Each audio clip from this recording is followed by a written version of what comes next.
Chapter 1006, Massacre. Because of this immortal blood kingdom, the tribe finally had the capital to think about replacing the blood primal ground. Today, even if your academy's realm god comes himself, he still wouldn't be able to reverse the tide. The leader smiled and glanced over at Peng Keng with full confidence. Next, he turned back at Li Chia and slowly uttered, "The kingdom of blood is here. It shall herald a new golden age for the blood devil tribe. Today, all of you will be the first sacrifice." Being confident is not a bad thing. Unfortunately, you all will never find out who you are facing. Li Chia smiled and clapped his hands. "Okay, ladies, enough warming up and playing around. Come back, it is time for your young noble to take action." Li Chia's words were not sonorous, but everyone here heard them clearly. Boom! The three immortals' formation opened and the three girls quickly retreated. Meanwhile, the monarchs inside looked especially distressed. If it wasn't for the imperial weapons protecting them, they might not have been able to survive inside. Many people gasped after seeing this. These three girls were a bit too heaven-defying. They were actually capable of trapping god monarchs to death. Li Chia glanced at the group and said, "The blood devils came for me, so you all can back off. There is a very good saying, every injustice has its perpetrator, every debt has its debtor. My feud with the blood devils will end today. We're waiting to see young noble's domination." The first to leave the battle was Niufun. He jumped out without any hesitation and laughed. Arcane Guru instantly disappeared without another word. Peng King drank another gulp of wine, then looked over at the leader and the grand army before shaking his head with emotion. "Blood devil tribe. I'm afraid it will become history after today." With that, he turned around and left as well. Wang Dongtian and the leader didn't try to prevent them from leaving. Their only goal was Li Chia. However, this did indeed shock many people. If it was someone else, why would they not take advantage of the help of such powerful supporters? Li Chia, on the other hand, chose to fight the entire tribe alone, one versus hundreds of thousands. "Though we are enemies, I must admit that you are quite heroic for a junior." The leader stared at Li Chia and stated, "Unfortunately, you shouldn't have opposed our tribe and destroyed your own future." The leader was an amazing god king.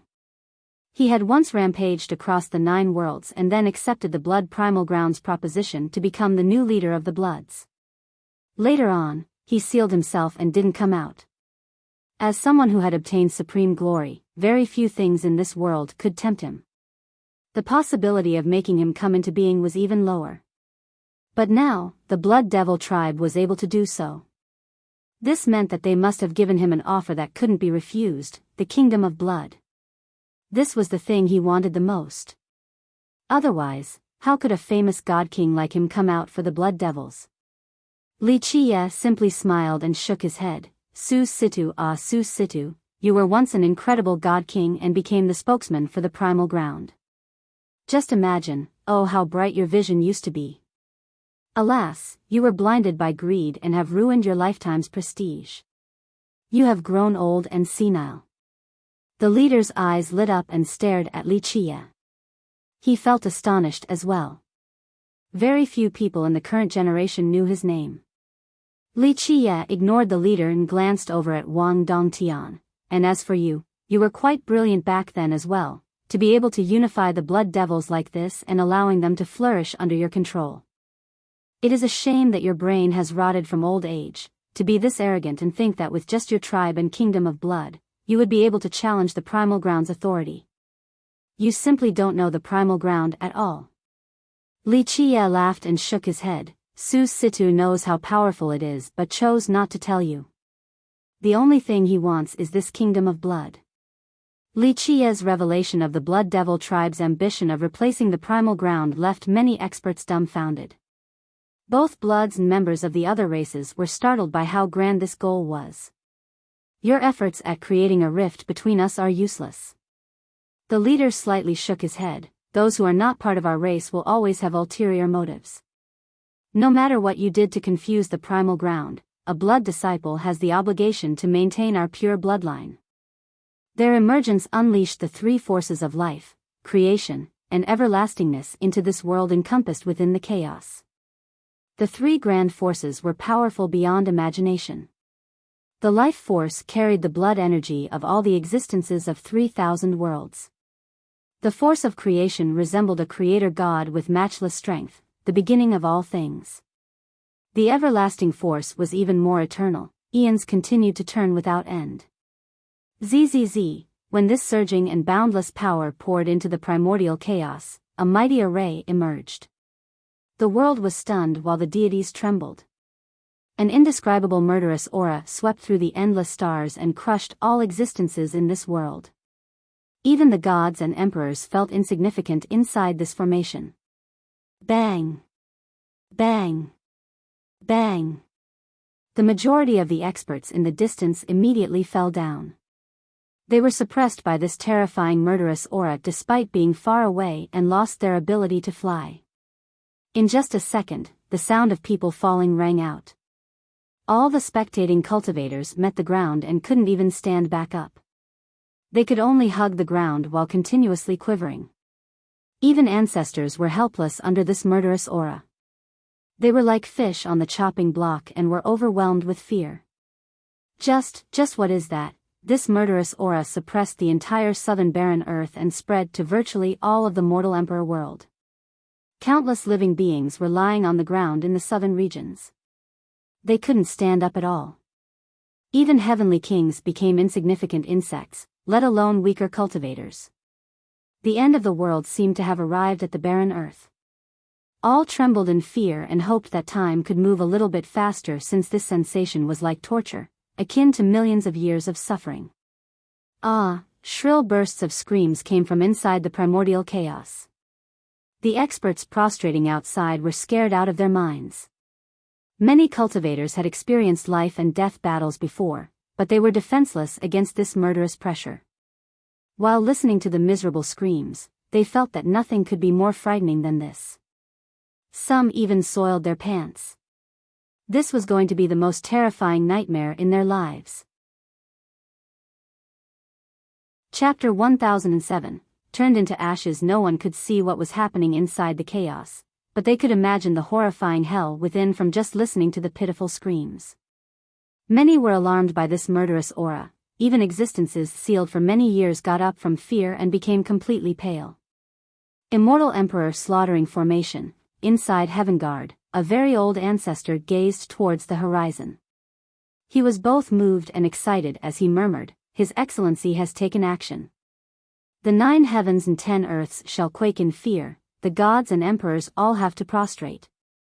The several seclusive clans in the holy city were alerted as well. Their archaic ancestors woke up after sensing the murderous aura that crushed all things. These ancestors didn't know whether to feel happy or sad. One of them murmured, "The supreme glory, the pride of our human race." But how many corpses did it take to reach this level? Shit, it's just like the legends. Inside the mysterious bamboo mountain, the youth was also frightened and spoke in horror. When an everlasting existence like this reveals his ace, even immortal emperors won't want to mess with him. My luck really has to be the worst, having to meet him. Foolish blood devils, they don't even know who they provoked. Even in the distant south, the blood primal ground was roused. There were quite a few old ancestors awakening with expressions paled from the horror. "Ancestor, if this continues, I'm afraid the entire blood devil tribe will be wiped out." An ancestor spoke his mind to the blood bull god fiend. The god fiend still didn't come into being. He remained lying in the coffin and answered, "All of you will never know what he is capable of. Only death awaits those who try to stop him. This has been true for many eons, so how can we stop him? The Blood Devil tribe needs this lesson anyway. They have become too arrogant and think that they can rule the blood race of the 9 worlds in place of our primal ground, so much so that they would pay any cost to make it happen. One day, they might even cooperate with the fallen. They have sought their own destruction, so let them be." The other ancestors could only sigh after listening to the god fiend. Inside the battlefield shrouded in chaos, fewer and fewer screams could be heard. Eventually, with a loud battle cry, someone wanted to rush out of the chaos by flying straight into the air. This was the leader who was praised to be the greatest leader of the blood race after immortal Emperor Qin Shui. However, he was laden with wounds and covered in blood like a dog that had lost its owner. He no longer resembled an invincible god king. Emperors. Lend me your imperial blood, give us strength. Vast runes emerged around his body as he tried to break out of the chaos so that he could reach the kingdom above to use its imperial blood. However, he didn't have this chance. Before he could finish speaking, a bright ray shot out with a buzz. Pluff. Blood spurted in the air. He yelped miserably and fell back into the chaos. His shrill cry echoed for a long time. The Blood Devil tribe spent so much effort to open the Kingdom of Blood, yet they weren't able to use it. In their plans, as long as they could open the kingdom and borrow the power of the emperors, the protection of the deities, and the imperial blood, they would be able to crush all enemies. Even god kings would surely die under such immense power. However, they didn't know who they were facing and had greatly underestimated Wuxia. They didn't have time to borrow the imperial blood and the emperor's power from the kingdom before being annihilated by the immortal emperor slaughtering formation. Exorcish. Another beam of light rushed out from the chaos. It instantly shattered the Kingdom of Blood's portal and pierced the kingdom itself. If the kingdom in the sky was a powerful heart, then this beam of light that pierced it was a sharp knife with a bloody groove. Stabbing with it would result in a great amount of bleeding. Sure enough, a splash could be heard after this beam pierced the kingdom. This huge volume of treasure blood that resembled a glossy, liquid cornelian poured down. It was extremely precious. Keep in mind that this kingdom had been refined by the longevity blood of 3 immortal emperors. After the initial penetration, the beam of light drained the blood at a terrifying speed and ended up taking more than half of the treasure blood. At the same time, the kingdom reacted. One could see the ceiling of the deities as the 3 supreme figures attacked with their immortal emperor laws. Each law turned into individual defensive runes in an attempt to stop the blood-sucking beam. At the same time, they began to retreat. Rumble. A series of explosions resounded. The kingdom sealed the portal and began to move. It slowly disappeared from the sky. It was a lot dimmer compared to earlier. Half of its treasure blood was taken by Wuxia's formation. The chaos also disappeared with the kingdom's retreat. Wuxia finally emerged in sight with a pale expression. This was because he had used an extreme method to initiate the formation and expended a huge amount of blood energy. Even the ginseng ancestor wouldn't be able to replenish him in a short amount of time. However, he was able to seize half of the treasure blood. A great world expanded behind him and the blood was sent in there for refinement. He aimed to turn it into his own. With this new addition, Wuxia's blood energy began to recover and his complexion regained its color. Wuxia smiled and murmured, "The treasure blood refined from 3 emperors' longevity blood is extremely nutritious. I've wanted a piece of this nice toy for a long time now." Wuxia clicked his tongue and cheerfully commented, "This is too much. It's so pure and gentle, even a true immortal medicine would, at best, be at this level. Nothing in this world was more delicious than this supplemental blood. What a shame I only could get half." Wuxia stared at the sky as he was not completely content. At this point, the silver arrow appeared with a buzzing sound. Wuxia grabbed it and looked at the tattered land to say, "A bit regrettable. My strength alone can only exert 1/10 of its power. Otherwise, everything would have been reduced to dust, and the entire kingdom of blood would be within my grasp as well."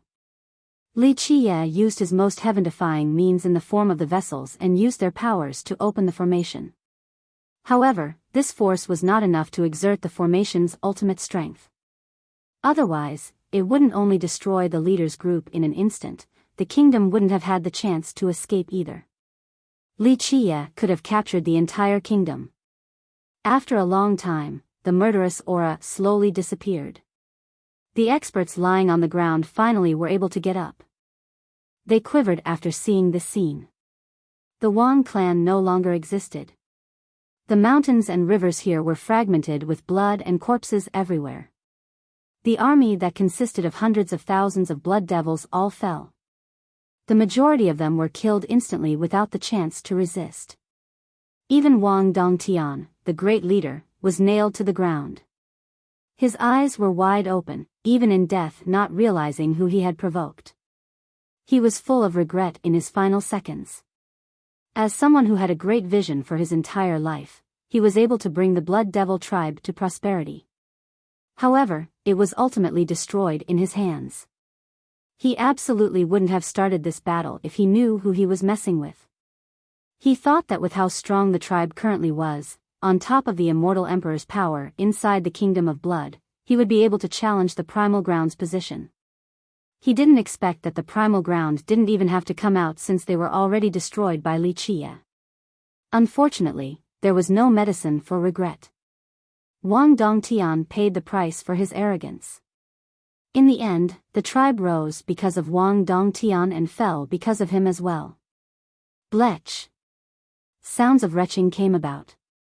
A young cultivator couldn't hold it in any longer after seeing this scene of carnage and became nauseous. Even characters from the previous generations that had weathered many storms felt their legs quivering at this bloody scene. It is over for the blood devils. Even if the amount of surviving disciples is sufficient to survive, they would be reduced to less than third-rate tribes, never to flourish again. A pale blood ancestor murmured after seeing the corpses paving the ground for miles. At this point, everyone trembled while looking at Li Qie. They understood that he was a heaven-defying existence capable of slaying gods and devils. Well, it is finally over. Li Qie gently rubbed his palms together and came out from the destroyed sceneries towards Li Shuangyan's group. His approach made the people watching from the distance back off, including the ancestors. They receded like a tide since no one dared to be close to Li Qie, lest they invoked his wrath and be killed in the process. Li Qie leisurely smiled while looking at the group. Girls, long time no see, did you miss me?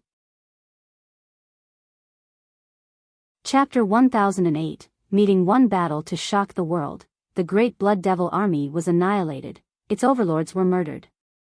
Even the leader who was considered the greatest after immortal Emperor Qin Shui couldn't escape death. Blood flowed through the ruins and filled the barren earth. Even after several days, the stench of blood remained. Anyone who smelled it would shiver uncontrollably. In just one night, the southern region was silenced. The once arrogant blood race and all the other powerful existences, including god kings and those buried underground, were all quiet. The Blood Devil tribe won't be able to rise for another 3 generations.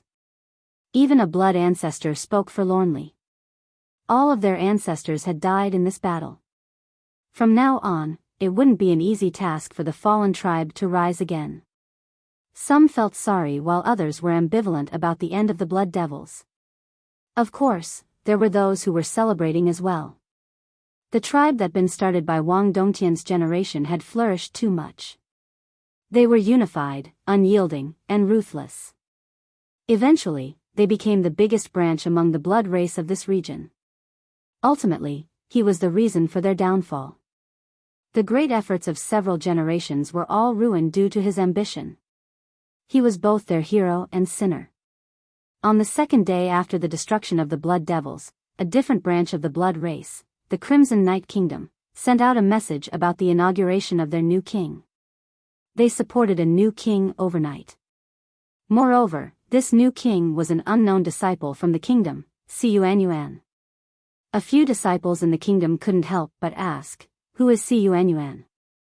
A fameless disciple suddenly became the new king. This was a very difficult matter to accept, especially within a kingdom that had 2 emperors. However, no one dared to question her crowning because something terrifying had happened in the kingdom on the day prior. A few people managed to find out the real story. On that night, a very ancient god king of the kingdom came into being. He personally exiled the majority of the imperial family, including more than 10 ancestors. Immortal Emperor Qi Ye's first branch once again has control over the kingdom. All of the storm gods' confidants were either dismissed from their post or banished. An informed person secretly sent out this news. The appearance of this old god king allowed Si Yuanyuan to become the new ruler overnight. It was a done deal, no one could do anything about it.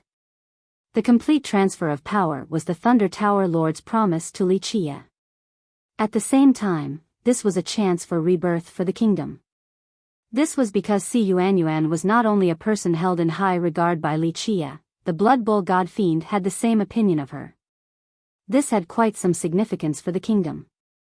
Even though it was impossible to avoid spilling blood in this internal power struggle, they had an opportunity to escape the same fate as the Blood Devil tribe. The blood race is changing completely, this is the passing of an era. A wise man from the blood race recognized that something was amiss. The transformation of two great branches in the Blood clan meant that the Bloods in the southern region would move in a different direction from now on. While the southern region underwent these changes, Li Qie and Su Yonghuang's group had returned to the holy city. Inside their residence, a pleasant voice could be heard. This was a relaxing Buddhist chant with an unspeakable mysticism. Su Yonghuang entered the room to find Li Qie lying on Chen Baojiao. His head was resting on her firm and plump breasts while his legs were placed on Li Shuangyan. He closed his eyes and had a very comfortable and pleased expression. Li Shuangyan was holding a Buddhist scripture and reading the profundities of this faith out loud to Li Qie. At the same time, Chen Baojiao was peeling fruits and gently feeding them to her young noble. Su Yonghuang, as the master, angrily glared at him after seeing him enjoying this situation so much. Alas, he deserved this type of emperor-like treatment. It was nothing compared to his overall accomplishments. Li Qie didn't bother opening his eyes and gently tapped the chair next to him while leisurely speaking, "Sit down."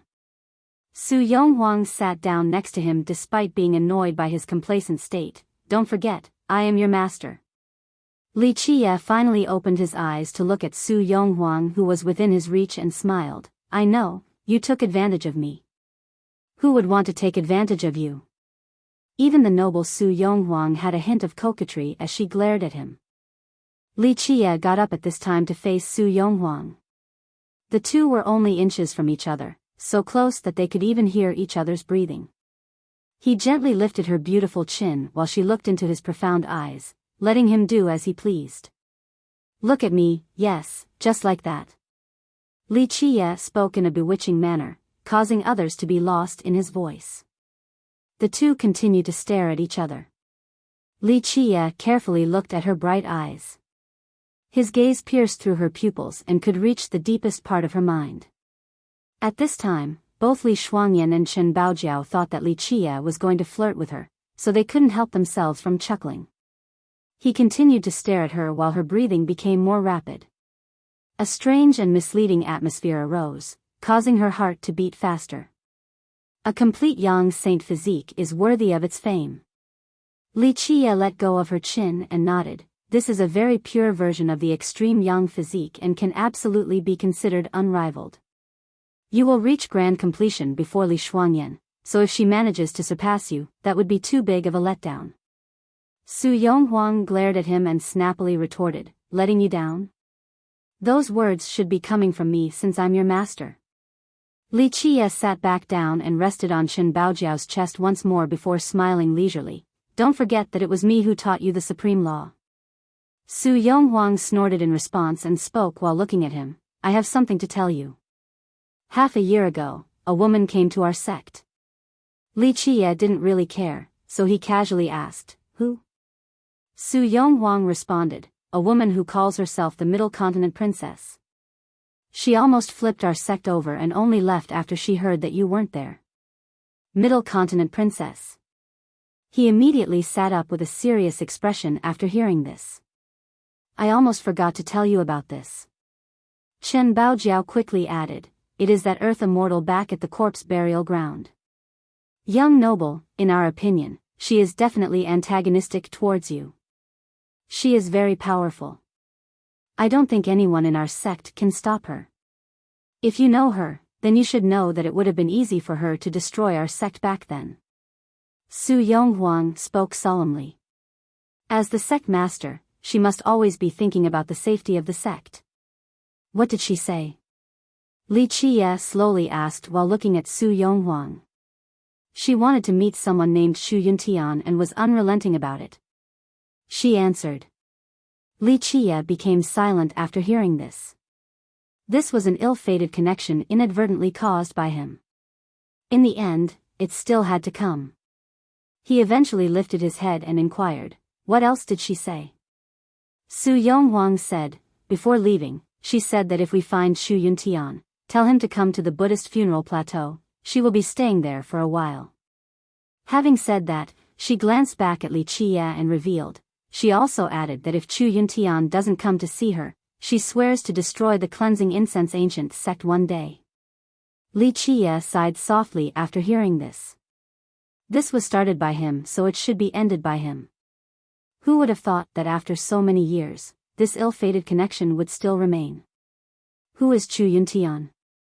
Su Yonghuang noticed something from Li Qie's expression and asked, why did she come to cleansing incense to find Xu Yuntian? They occupied his entire hand and felt incredible to the touch. With Li Qie's gentle caress, they seemed to tower even higher.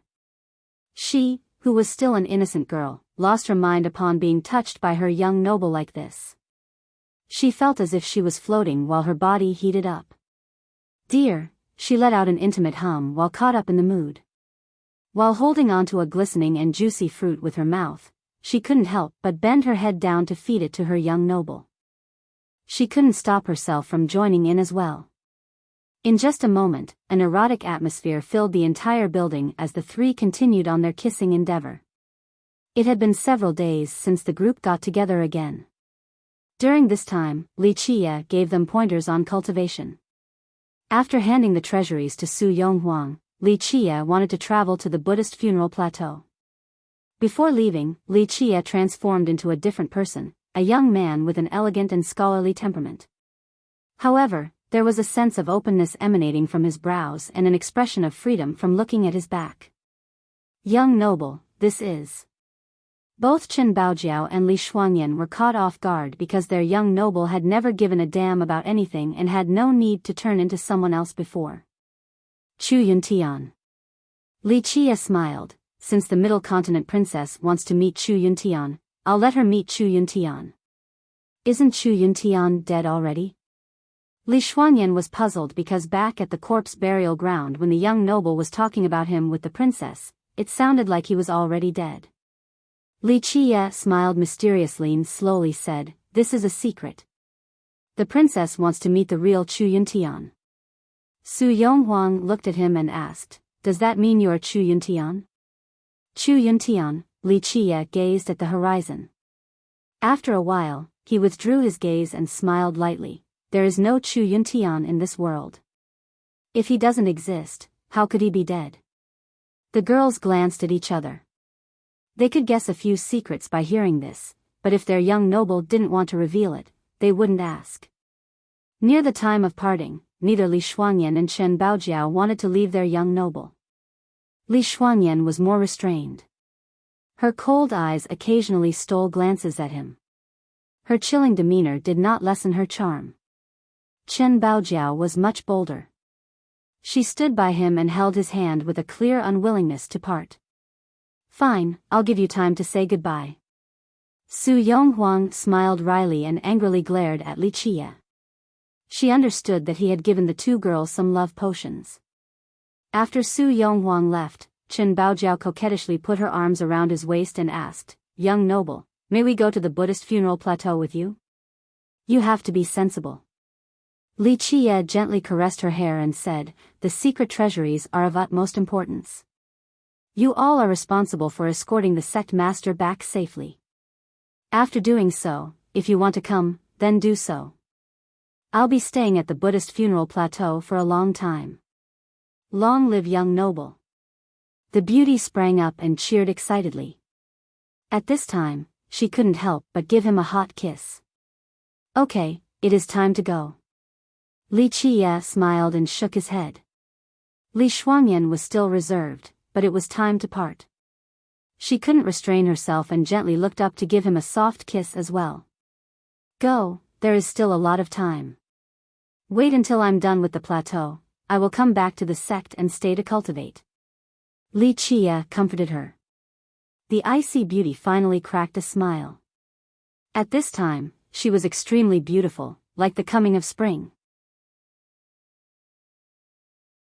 Chapter 10:10, Buddhist Funeral Plateau. After leaving the holy city, Wuxia went to the Buddhist funeral plateau alone. Because he was not in a hurry, he cultivated during the trip as well. Back during the fight against the Blood Devil tribe, he devoured half of the treasure blood from the kingdom. This was extremely nutritious to him and also gave him other benefits, thus he needed to digest it in order to fully utilize it. At the same time, after unlocking the seal on his Tao foundation, he became like a tiger that had just left the mountain. His foundation was already solid before, but after the sealing, he refined it once more. After removing the seal, if he were to enter the virtuous Paragon realm right now, his cultivation path would surge greatly. Of course, he was not in a rush to begin the path of heaven by rushing to open a heavenly Tao. He slowly took his time and refined his Tao foundation some more. In his eyes, he must complete the 9 ants. Right now, he had created the 3 vessels, but there was still a long way to go. In order to perfect the 9 ants, he needed them to work together and not stay as independent existences. At the same time, Wuxia also had his own idea about his heavenly Tao. He wanted to fuse together several supreme things in order to create a supreme grand Tao that belonged only to him. It should be capable of being referred to as the number 1 Tao across all eons. Thus, the path was still far off. This was only the beginning, he had a long way to go.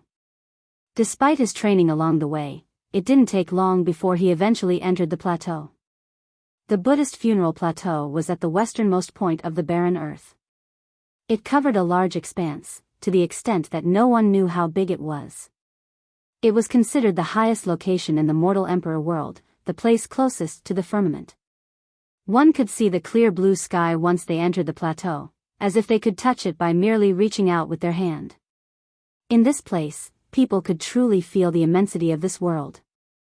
There was also a majestic sensation. However, this aura was not overbearing or rough at all. It had an indescribable gentleness, like the gentle breeze of spring that would welcome all newcomers or like a mother softly caressing her children. One would forget many things upon entering. This gave the gentle feeling of home. People would become lost in this sensation. They would faintly hear the sounds of Buddhist chants. It didn't come from any other place but from the depths of their own hearts. It was as if there was a Buddha meditating inside. Buddhist funeral plateau, Wuxia entered and felt the Buddhist sensation touching his face. He couldn't help but murmur, after millions of years, it has continued to become stronger. I am actually eager to see if the day will come when the Buddhist doctrine will defeat all else. Wuxia smiled while looking at this blue world that was so close to the sky before continuing on. Despite being the highest location in the mortal emperor world, it was not a difficult place to get to. On the contrary, there were people everywhere here. There were a lot of followers in this place. They would bow after every step. Many of them were cultivators, even those ones respectfully headed for the depths of the plateau. There were towns everywhere in this place. Of course, there were more temples of the Buddhist faith. It wouldn't be an exaggeration to say that there was one temple for every peak. Their sizes varied. Some only consisted of one room while others carried a grand aura with more than 10,000 monks as if it was a huge city. The Buddhist funeral plateau was one of the 12 burial grounds. Many people would shiver when talking about these burial grounds since they understood the dangers within. However, no one would sense anything dangerous after entering the Buddhist funeral plateau. This was a place with Buddha in every household and temples everywhere. Visitors and worshippers were abundant in this prosperous land. No one would believe that this was considered a dangerous ground. No one knew why it was considered one of the 12. Some even said that it was safer than anywhere else in this world. There were no intersect disputes here. It was very peaceful because the citizens and cultivators here had taken up the Buddhist doctrine. Thus, they rarely competed in mundane matters. Because of this, very few people knew why this plateau was listed among places like the Heavenly Corpse Burial Ground or the Prime Ominous Grave. Buddhism was in decline. In the 9 worlds, there were fewer than few Buddhist lineages. However, there was only one doctrine in the plateau, Buddhism. Many people would bring up the Nalanda temple after talking about the plateau or the heavenly Buddhist kingdom. However, not all the temples here were under the jurisdiction of the Nalanda temple. Among the thousands upon thousands of monasteries here, only 18 temples were not under Nalanda's order. In this place, there were many cultivators who came from the other great lineages in this world, some even from the other 8 worlds. Legend states that those who stayed at the plateau for a long time, regardless of whether they were mortals or cultivators, would start to gain an affinity towards Buddhism. Even the most powerful cultivators would join Buddhism after a long time. It was a land of Buddhism, so not many experts were willing to stay here for long. They were afraid of the plateau affecting their Tao heart. Of course, there were also those with strong Tao hearts who liked to come here. They wanted to borrow the power of the plateau to train their Tao heart. Nevertheless, some failed and from then on would become members of the Buddhist doctrine. Li Chia walked among the plateau and saw all sorts of people. There were mortals, cultivators, humans, bloods, demons, golems. People came and went, resulting in a very bustling community. Gold and jade, as well as green bricks and white tiles, painted the numerous temples in a glorious splendor. There were also more humble temples in the form of huts. Anyone would be astounded by the number of temples in this place. Perhaps there were more temples here than the rest of the 9 worlds combined. The number from the other worlds might not reach 10% of the ones here. Li Chia felt the Buddhist affinity in this place with each passing step. He remained nonchalant and carefree. Even though this Buddhist presence in the plateau was unfathomable, it couldn't affect Li Chia's Tao heart in the slightest. At this time, a small distortion came about. Li Chia stopped and took out an item. It was the yellow silk cloth. A little figure condensed on the cloth. This was the existence that Li Chia called little girl. The voice of the little figure was very pleasant and clear. She asked with surprise, "Where are you at?" Li Chia smiled, "Buddhist funeral plateau." "Oh. Why do you suddenly feel interested?" "I've been to many places, but you didn't seem to care before." "Because there is a force I'm familiar with in this place." The little figure tilted her head and said, "Buddhist funeral plateau. I've never heard of it before." Li Chia smiled and said, "Because it didn't have this name back then." Later on, a person named Di Shi came and changed this location, giving it the name Buddhist Funeral Plateau. Di Shi? The small figure tilted her head as if trying to recall this person in her memories. Li Chia slowly said, "He is an extremely ancient existence to the point where people have forgotten the era he lived in, to the point where people have forgotten the existence of the person with the name Di Shi." The little figure was unconvinced and said with a sneer, "Humph, even older than me?" Li Chia smiled, "Don't be like that. Although you are an old grandma who can't get any older, there are even older eras. There's no need for me to say more about this matter." The little figure was quite furious after hearing this. It coldly spoke, "Bah, you're the old grandma." Li Chia continued on, "What is this force that you are familiar with? Since you don't know the Buddhist funeral plateau, it wouldn't be the Buddhist affinity. A very powerful force, it controls everything in this place." The little figure carefully sensed it and shook her head, "I have lost my body so I can't feel it completely." "I know what it is." Li Chia answered, "Because there is a broken pot here, an unfathomable pot. You should know what it is." "Are you talking about that pot?" The little figure was startled before shouting, "Yes, you are right, I've sensed it now, it is that thing. That thing has been here for a very long time." Li Chia chuckled, "One thought to become Buddha, one thought to become devil, such a heaven-defying item." Alas, Di Shi was one step earlier than anyone else. "It is an unequaled item." The little figure added, "If you can get a hold of this item, then you will simply be able to flip the heavens over. Meet God, slay God, meet devil, slay devil. Killing gods and devils?" Li Chia smirked, "Even without this thing, I can still meet God, slay God, meet devil, slay devil." Chapter 10-11, that item. Having said that, Li Qie paused for a moment and looked into a distant location to say, to destroy that ultimate existence, that would really be flipping the heavens over. Which is why you need that item. With that pot in your possession, there is another glimmer of hope in destroying that existence. The little figure in the yellow cloth egged him on. Huh, little girl, don't try to encourage me.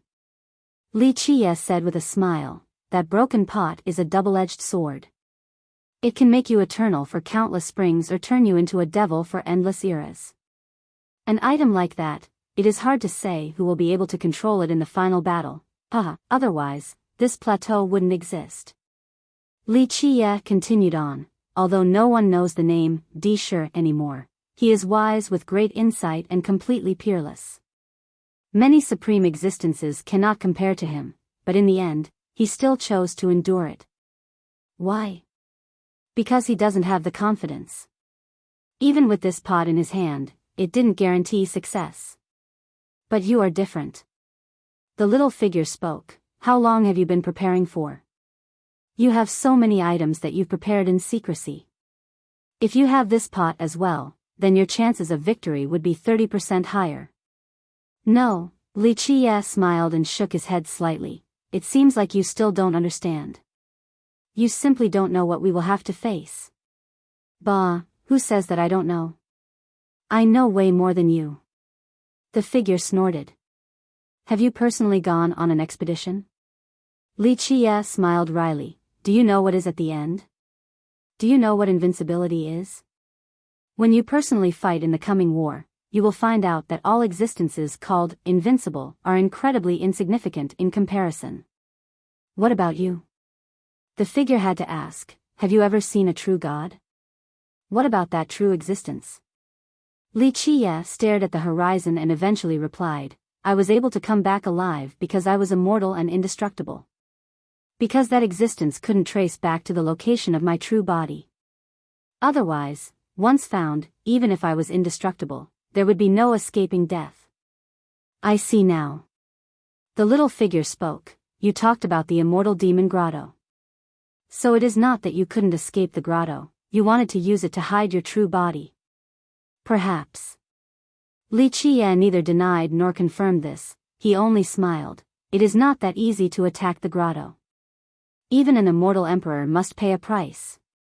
A very heavy price. What about this generation? The figure asked, what will you use to hide your body this time? Don't forget, you are no longer invincible. Do you still have confidence in winning now? You can't afford to lose any longer. Losing means turning to ashes. Don't worry, I will not lose in this generation, I will definitely sweep through all things. His eyes became extremely profound with an indescribably domineering aura. Even the high heavens would quake from this.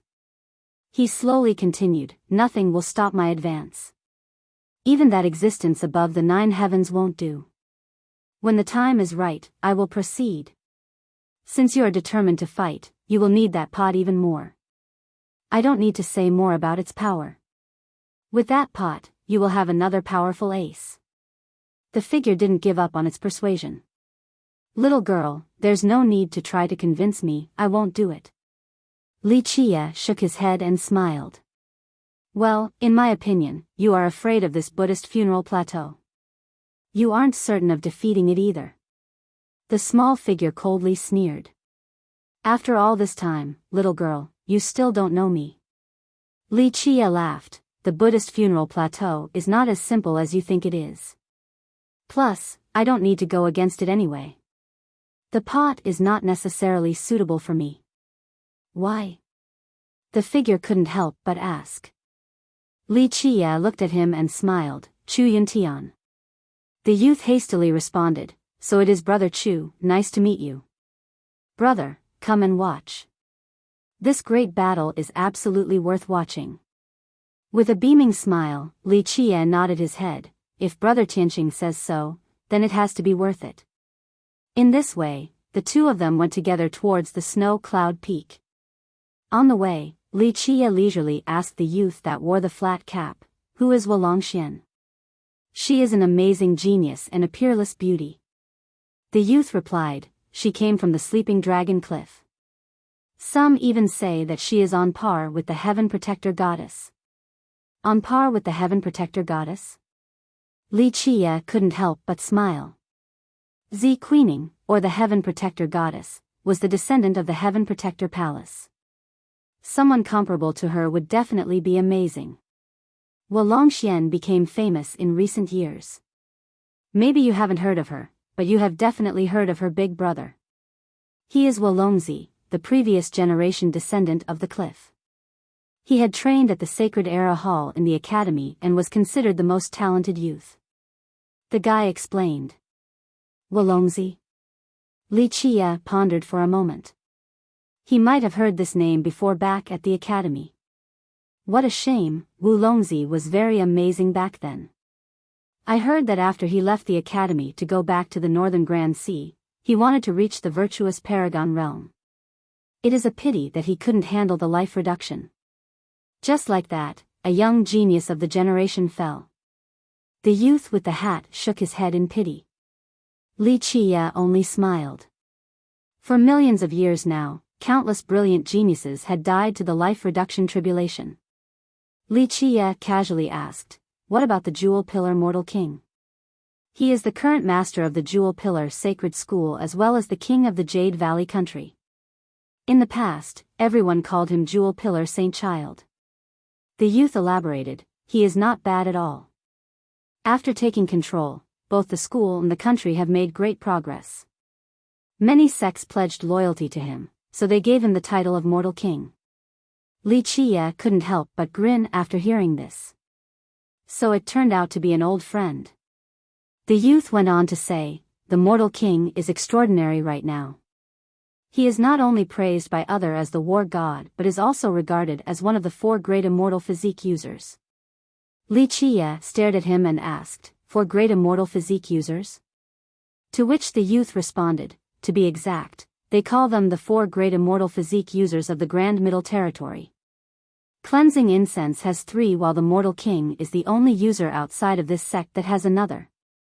I heard that his hell-suppressing godly physique is unbeatable." The youth stared at Li Qie at this point.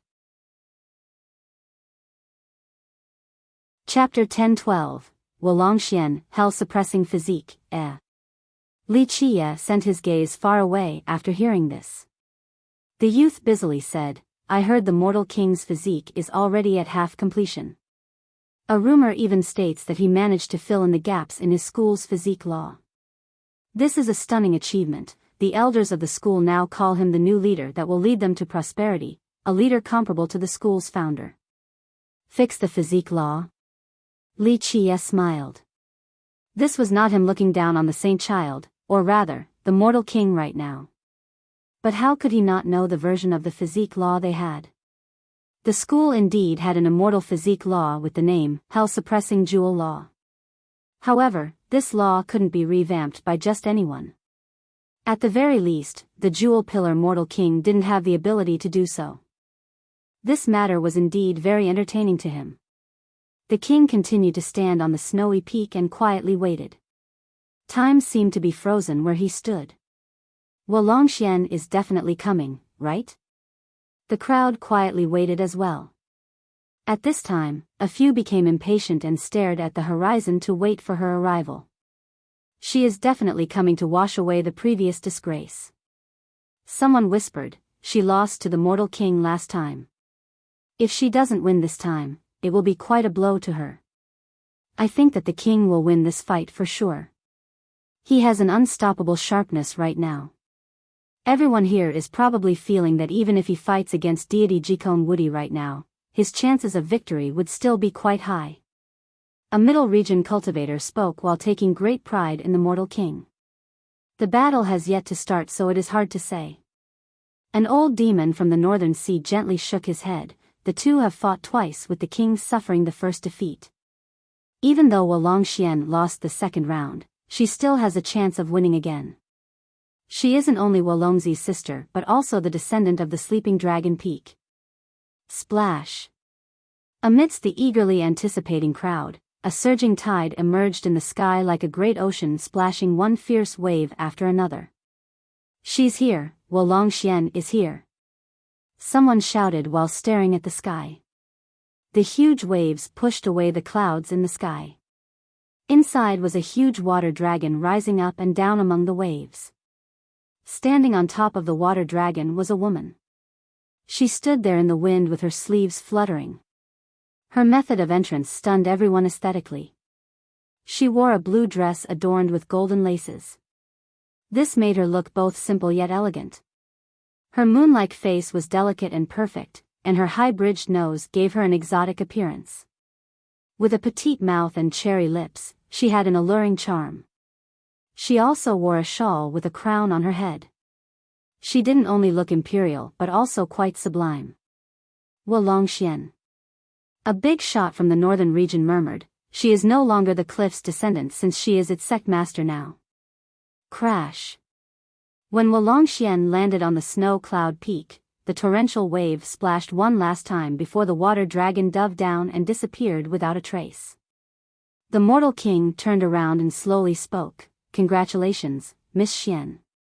You are the sect master of the Sleeping Dragon Cliff now, an event worthy of celebration." She stared at him and lightly said, "Thank you, let us determine who shall be victorious today." "Very well, I want to see your supreme techniques again."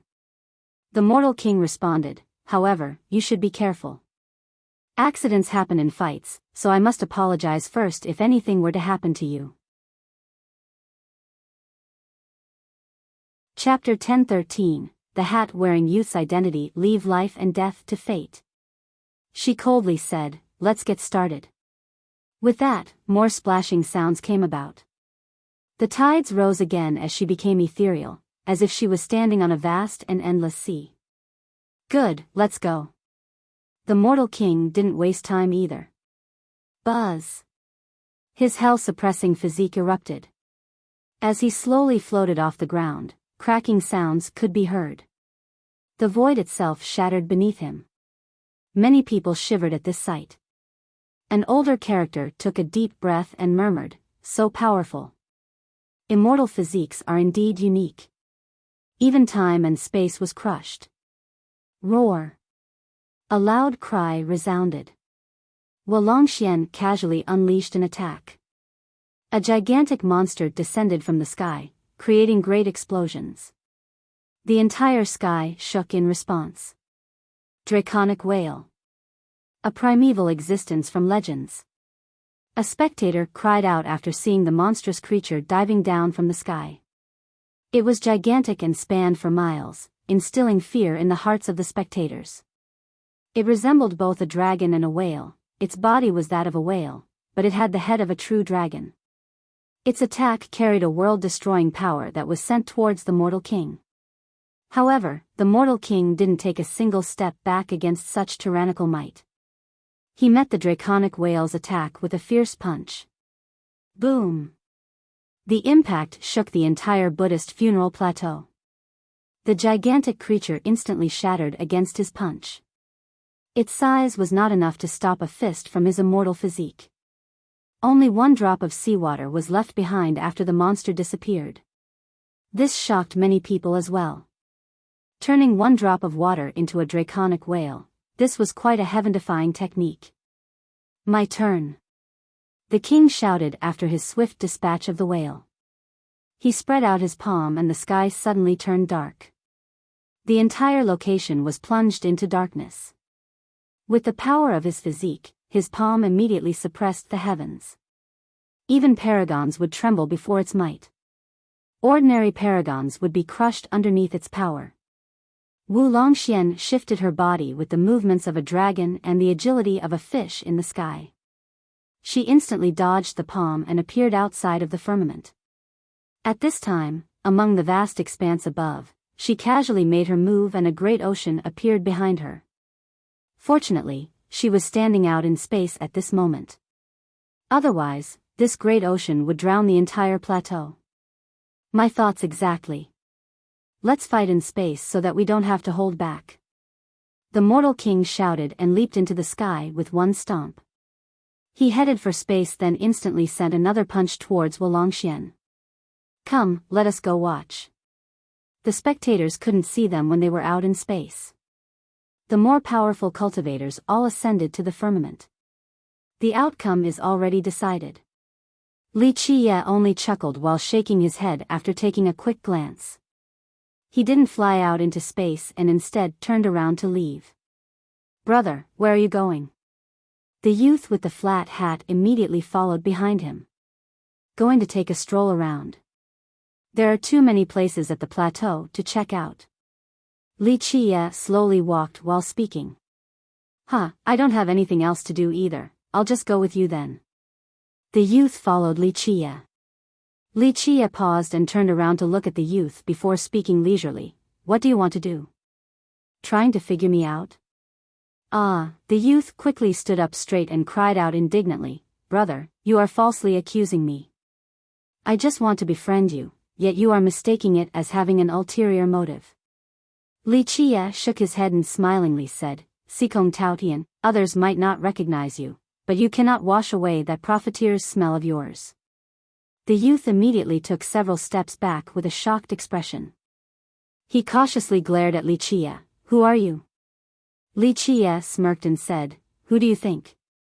Is it really you?" The youth was not completely certain and cried out, "Young noble Li, no, boss, is it really you?" Li Qiye turned back into his true self before reassuming the form of Chu Yuntian again a second later. He smiled, "Sikong Taotian, having mischievous ideas about me is not a clever move." The youth quickly transformed as well. It was indeed that scoundrel Sikong Taotian. However, he looked around real quick before turning back into the hat-wearing youth. "Oh. Boss, it really is you. No wonder why I couldn't see through you." He rubbed his palms together and tried to curry favor. "Should have guessed earlier that it was you, but I couldn't confirm it. The only person in this world with a transformation technique that I can't see through has to be you, boss." He was very adept at transformation arts. It would be difficult to find someone as skillful as him in this regard. When Li Qiye came, he couldn't see through him, so he became suspicious and approached. He didn't expect for the guy to actually be Li Qiye. He beamingly smiled and said, "I heard boss wanted to go to the sacred netherworld, so I didn't expect you to come back and immediately flex your might. In a furious rage, you massacred a grand army until rivers were overwhelmed with the Blood Devil tribe's blood. Okay, don't pretend to be so obsequious." Li Qiye interrupted him while smiling. "Are you up to no good again?" "Boss, what are you saying?" Sikong Taotian immediately swore, "This lowly one is your biggest fan. I heard about your conquest of the 9 heavens and view you as my pride and glory. Okay, I accept your sentiment." Li Qiye smiled. "If you didn't do anything bad, then why do you need to change your face at the Buddhist funeral plateau? Why the need to hide if you have no enemies here?" "Oh, boss, you have the wrong idea." Sikong Taotian laughed out loud. "This lowly one has retired. I have changed completely. I want to be a virtuous and kind person with love, justice, and continuous self-betterment." He continued to flaunt excessively while Li Qiye only smiled and looked at him without interrupting. After he was finished with his long spiel, he couldn't brag any longer as he became tired. He knew full well that he could hide from others, but definitely not from Li Qiye. Boss, here's how it is." He coughed and explained, "I only want to go visit a few temples. Nothing much really, maybe pick up a few souvenirs here and there to take back home." Li Qiye naturally knew what these souvenirs were. He looked at the guy again and said, "You already have too many treasures to count. And as for you lying and scheming all day, this is an affront to your Heaven's Mystery Valley's prestige." Sikong Taotian didn't know how to reply. He smiled wryly, "Boss, I don't want to do this either, but this is my chronic illness. If I don't steal something each day or swindle anyone, I will feel incredibly uncomfortable all around. This is a disease with no cure." Li Qiye didn't know whether to laugh or cry and could only shake his head. Sikong Taotian laughed in response as well. "Boss, recently, that mortal king has been acting very bullish. When will boss take him down a notch and let him know that you are the only invincible person in the 9 heavens and 10 earths? Why, have you done something that warrants his attention?" Li Qie glanced at him and smirked. How could he not know that this guy was thinking? Sikong Taotian said, haha, I cannot be blamed for this. It can only be said that he was acting too bullish as he claimed to have the #1 immortal physique. Moreover, his school's disciples have been acting very arrogant as well, causing trouble everywhere as if they were the #1 sect in the mortal emperor world.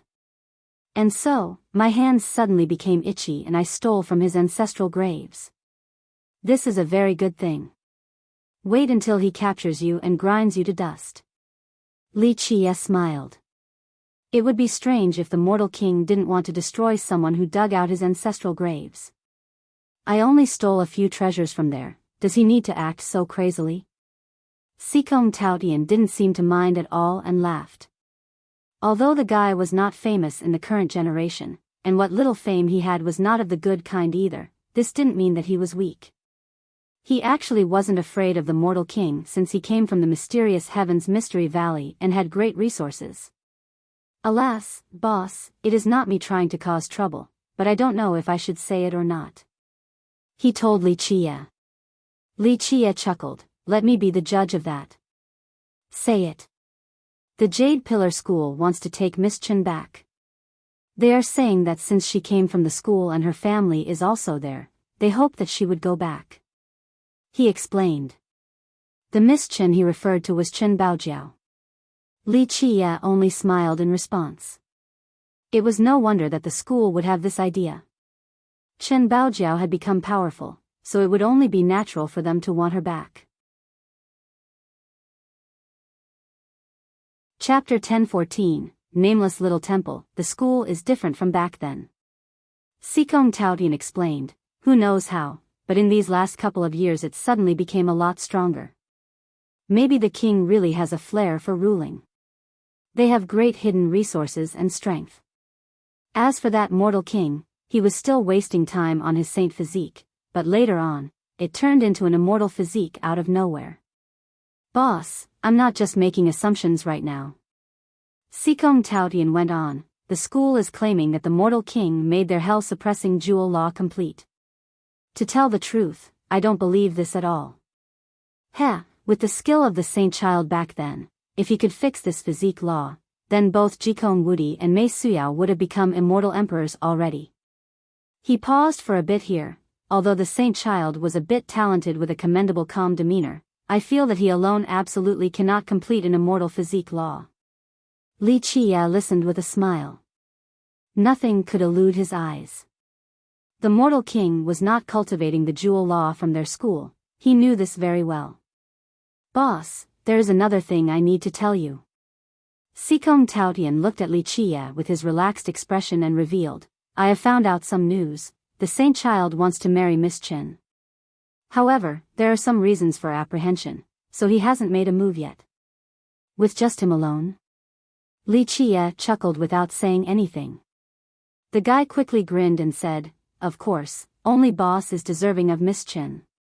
Li Qie leered at him and leisurely spoke, does your master know that you came here to steal? Did you tell the mortal monarch as well? The guy was startled after hearing this. His neck shrunk from fear as he wryly coughed.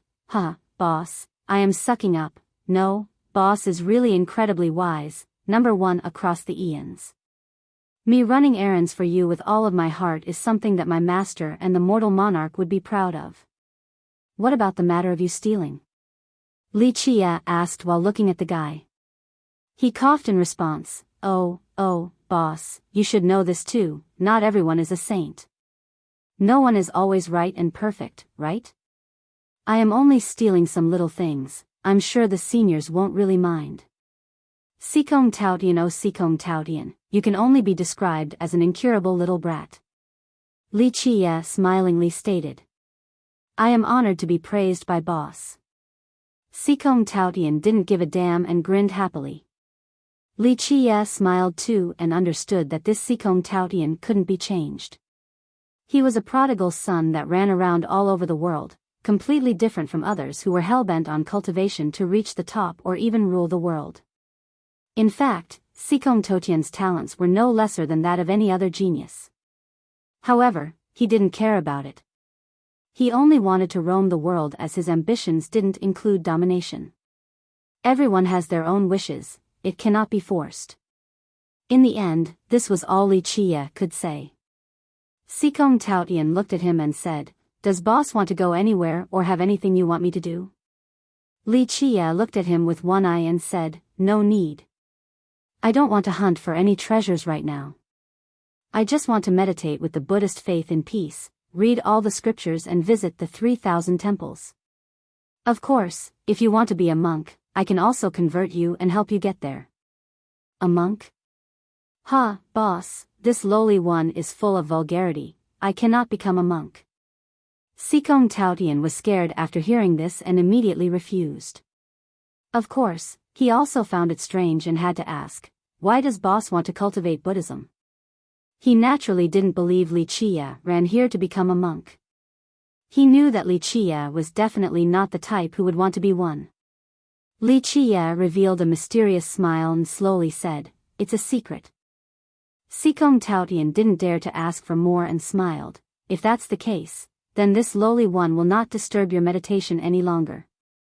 If you ever need someone to run some errands, just call for me. I will come running." After he left, Li Qie continued on. After several days, he finally made it to a temple. This temple was situated along a desolate ridge. Very few people came to this modest-sized temple. It seemed to only be a small square-shaped courtyard. From the peeling red walls, one could tell that it had been built a very long time ago. Moreover, it could be seen it was not a popular place since there were no pilgrims visiting here at all. There were too many temples at the plateau. Some were very prosperous, so naturally, the other extreme existed as well. Although this temple had no visitors offering incense, it was still open and welcomed visitors. Li Qie went before it and became quiet for a moment before he eventually entered. It was a bit dark inside with a very simple yet elegant design. Despite the lack of guests, there was still incense burning inside. This meant that there were still monks worshipping Buddha in this temple. In the main hall, Li Qie saw a statue across the wafting smoke. To be exact, it was the statue of a bodhisattva. One could faintly see it through all the smoke. It was a woman with her left hand forming a lotus mudra while her right hand formed an unidentifiable mudra. She sat on a lotus flower while leaning so no one could really see her face. From her figure, she should be quite beautiful, to a transcendent level in fact.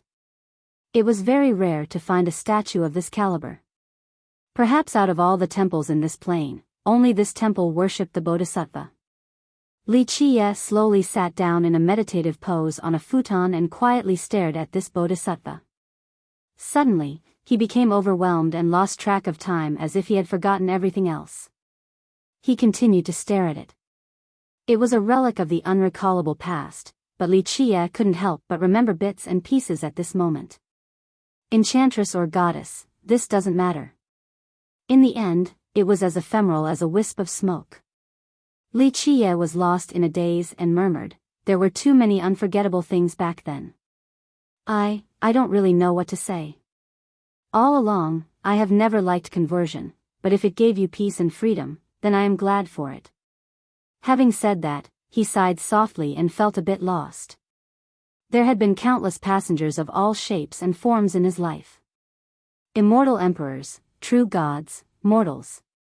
Some were more unforgettable than others. He had many followers once. They were willing to contribute everything for him and would even sacrifice their own lives for his sake. This bodhisattva ahead was one of them. There were dangerous moments back then, moments when she was the first to stand in front of him. The years went by and during a peaceful era, she chose to convert to Buddhism and peacefully passed away here. Li Qie's heart quivered while looking at her statue and felt his emotions running amok. His stone heart had been polished so many times that there was no shaking it. However, this was an exception. Time was the cruelest thing in this world. Even if it couldn't take away an immortal being, it could take away other things. Those who stood by your side, family, friendship. An old nun came by while he was dazed. She had a cold demeanor and was as calm as the water in a well. She asked, offering incense or seeking shelter? Li Qie didn't answer right away. He stood up and quietly lit some incense, then bowed once. After putting the incense sticks on the altar, he looked deeply at the bodhisattva for a bit before turning around. He looked at the old nun and flatly said, "Just shelter for one." The nun was indifferent. She took out a key and handed it over to Li Qie before coldly saying, "The room on the west side, take care of your own meals." With that, she turned away. Li Qie didn't say anything else. He took the key and entered the room on the west side. Judging from the dust that had built up, there hadn't been anyone staying here for a very long time. He was not in a hurry and silently meditated to embrace this rare moment of tranquility. Before anyone knew it, he felt isolated and solitary. This was a type of serene peace that allowed one to be without distress. Perhaps when she came here that year, she was also pursuing this kind of tranquility. No one came to bother his meditation in the temple. There was only an old nun in this place. She was both the abbess and the caretaker. She didn't care about anything and didn't ask Li Qie anything either. Outside of meditation, she usually chanted scriptures. She passed her time in this manner for what seemed to be an unchanging eternity, as if there was no time here, no sun or moon. Everything was forgotten in this place, mundane matters, time, fame, fortune, they all lapsed into oblivion, leaving only peace behind. Chapter 10:15, Sutra Room. He meditated for several days in this nameless temple before emerging from the guest room. The old nun was still sitting in the main hall. Even when Li Qie came, she didn't bother looking, seeming as if nothing could take her from her state of zen. Li Qie told the nun, "I want to read the Buddhist scrolls at the Sutra Room." The nun finally opened her pair of heavy and listless eyes that seemingly resulted from old age. "The Sutra Room is only for fateful ones," she calmly answered in an indifferent manner after taking a quick glance at Li Qie. "I am a fateful one," he responded softly. With that, he didn't say anything else. He didn't wait for her permission before heading straight to the bodhisattva statue. He took out a wooden key from beneath it and left. From start to finish, the old nun didn't move at all from her futon. Even when Li Qie took the key, she remained quiet. However, her aged eyes instantly lit up like the sun and moon in a profound and unfathomable manner. Still, she didn't say or take any action and eventually closed her eyes to meditate again. Li Qie went to the very end of the temple. There was a hallway that led to a small room without any signs or plaques. However, this was the Sutra Room that Li Qie was looking for. When he reached the room, he inserted the wooden key. Despite the lock issuing a click, the old wooden door still didn't open. He placed his palm on the old door that had experienced countless years. Nevertheless, despite the passage of so many years, the runes on the door were still very clear. At his touch, these runes began to change. They slowly intertwined to form a lotus flower. It appeared very sacred and gave others a feeling of ataraxia. Clack! The wooden door slowly opened and Li Qie entered the Sutra Room. It closed behind him right afterward. This was a room with many levels of bookshelves and numerous scriptures as far as the eye could see. This room was not as small as it looked from the outside. There was a heavenly grotto within. Before actually entering, no one would be able to realize it. Just like its name, the Sutra Room contained Buddhist scriptures. If others were to assume that it contained martial scriptures or supreme techniques, then they would be sorely mistaken. Only Buddhist scriptures were here. Moreover, the majority were original copies as well, handwritten by venerable monks. Thus, one was met with a majestic and serene Buddhist aura that permeated throughout the entire room. Li Qie walked and browsed these scriptures that came from all over the world. This was a store of books accumulated through the long years. He, his generals, and the lineages that worked for him all stored scriptures in this place. This place had to be the location with the most complete collection of Buddhist scriptures in this world. What was even more astonishing was that some of the scriptures here came from Nalanda. They were the original version, so outsiders shouldn't have been able to obtain them. Li Qiye selected quite a few scriptures from the vast collection. The majority of the ones he chose came from the Buddhist funeral plateau and Nalanda. Li Qiye had read through these scriptures before over the long and arduous years. However, he had an entirely new strategy this time around, so he needed to read these scriptures as preparation to enter the Nihility Temple. This wouldn't be their first confrontation. This time, he had a new approach. Afterwards, he began to chant the sutras and became immersed in the Dharma. This was not an attempt at comprehension but a process of transformation. I am Buddha, I am the law, this was the effect that Li Qiye desired. With his recitation and assuming the Buddhist doctrine, visual phenomena began to emerge. Each of his words emerged as lotuses while a Buddhist radiance shrouded his body. This made him resemble a Buddhist lord. The old abbess of the temple remained indifferent towards Li Qiye and didn't even bother to look at him. She treated him as if he wasn't staying inside this temple. Bang! One day during his meditation, a heavy crash resounded outside as if something had slammed into the ground. This prompted his eyes to open. He went outside and saw that a woman had fallen into the courtyard. She was dressed in a loose black attire meant to hide her identity. Her body was spotted with bloody marks and she had difficulty standing up at this moment.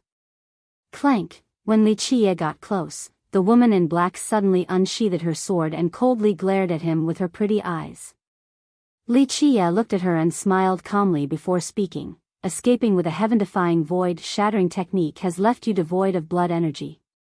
You are no different than an ordinary girl at this time, no, you're even weaker than one. Even a mortal can kill you right now. She continued to glare at him and didn't speak, as if she wanted to read something from his expression. Li Qiye slowly reached out to this woman. She looked at him once more and hesitated a bit before taking his hand so that he could help her up. He supported her into the room and let her sit down. Meanwhile, the old abbess in the main hall continued to ignore the whole situation. She meditated with her eyes closed as if she hadn't noticed the woman in black. Inside the room, Li Qiye brought over clean water and spoke insipidly towards the woman. Clean yourself of this bloody stench, it's ruining my vibe. The woman silently looked at him and didn't want to clean her face. Without a doubt, she didn't want to reveal her face to him. Okay, show your true face. Your outfit and transformation might fool others, but not me. Li Qiye looked at her and spoke. A disciple of the sleeping dragon cliff will always have the stench of the sea no matter where they go. I already know who you are without needing to look. Who are you? The woman was startled and raised her voice. Despite her grave injury and powerlessness, there was still an unchanging imposing force. Just her words alone had a deterrent effect. Li Qiye chuckled, the person who saved your life. Of course, you can call me by another name, Chu Yuntian. The woman felt anxious and doubtful.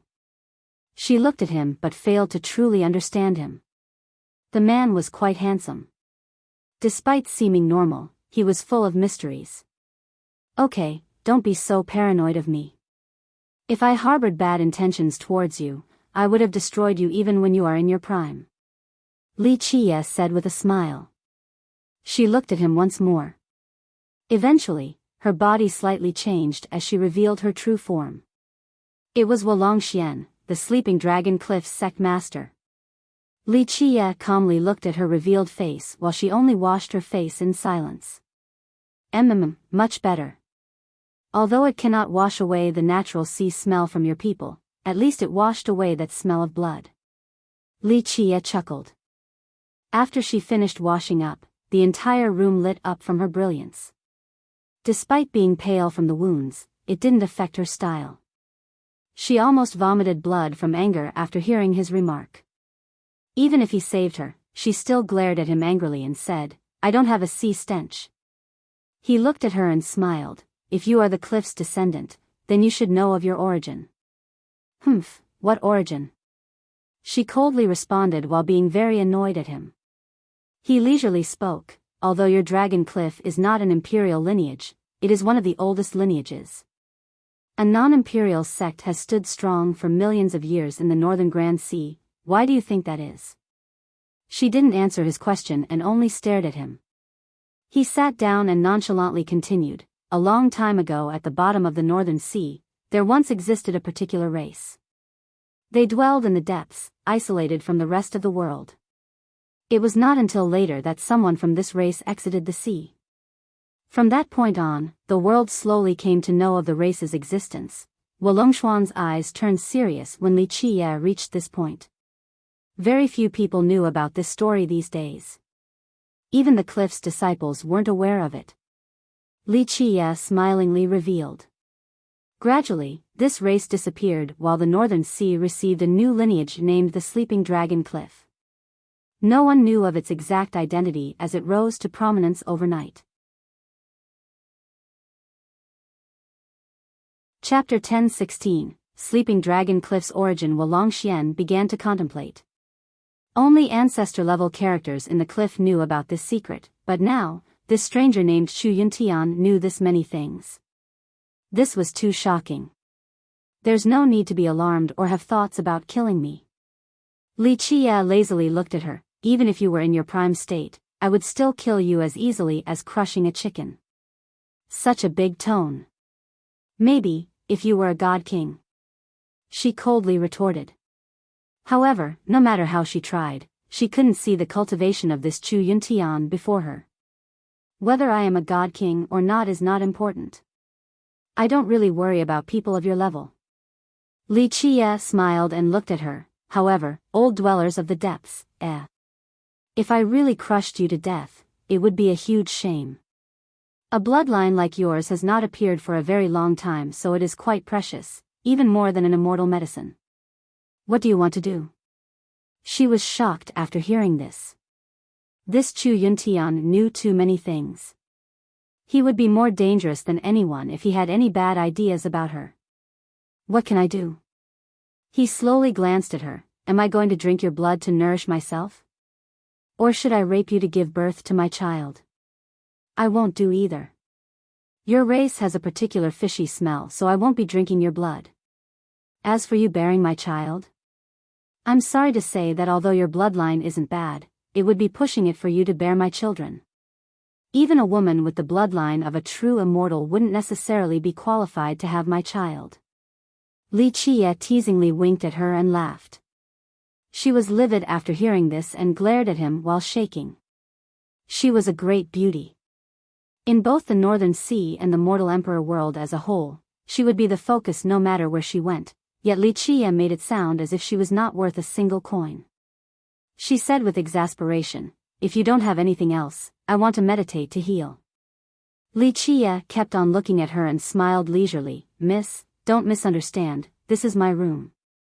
You would be taking it over by doing something rude like that. That person was very powerful and I couldn't see their face.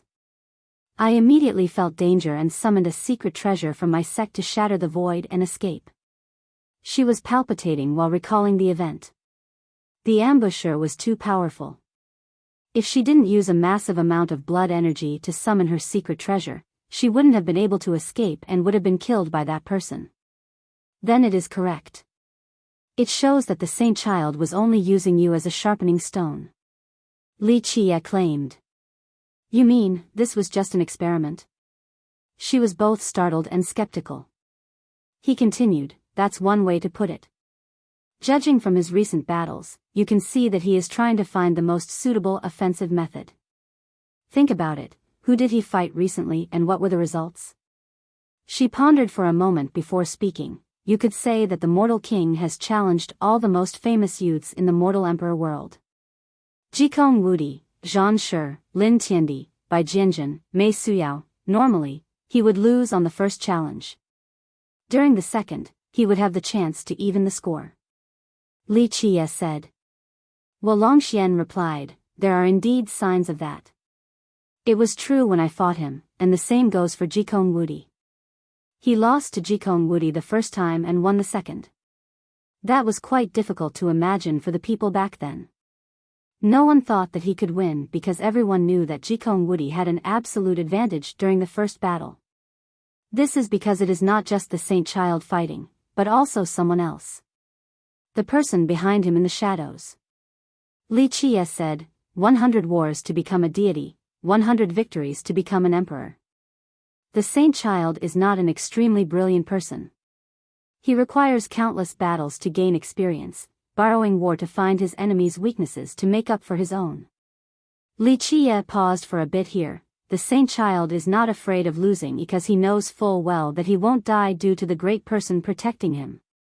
Otherwise, he wouldn't be going around the world asking to fight. This is proven because if he was truly a fanatic for battle or someone who loves cultivating, he would have challenged people in the past already. He is a cautious person. Wolongxian had a good understanding of him after fighting with the mortal king. Yes, he is quite cautious. Li Qie chuckled, but now, everyone is calling him a war fanatic. Is he truly in love with battle to the point of insanity? No. He is only using others to sharpen himself. Chapter 10:17, Seeking Buddhism. Wolongxian had to comment, who is this person behind him?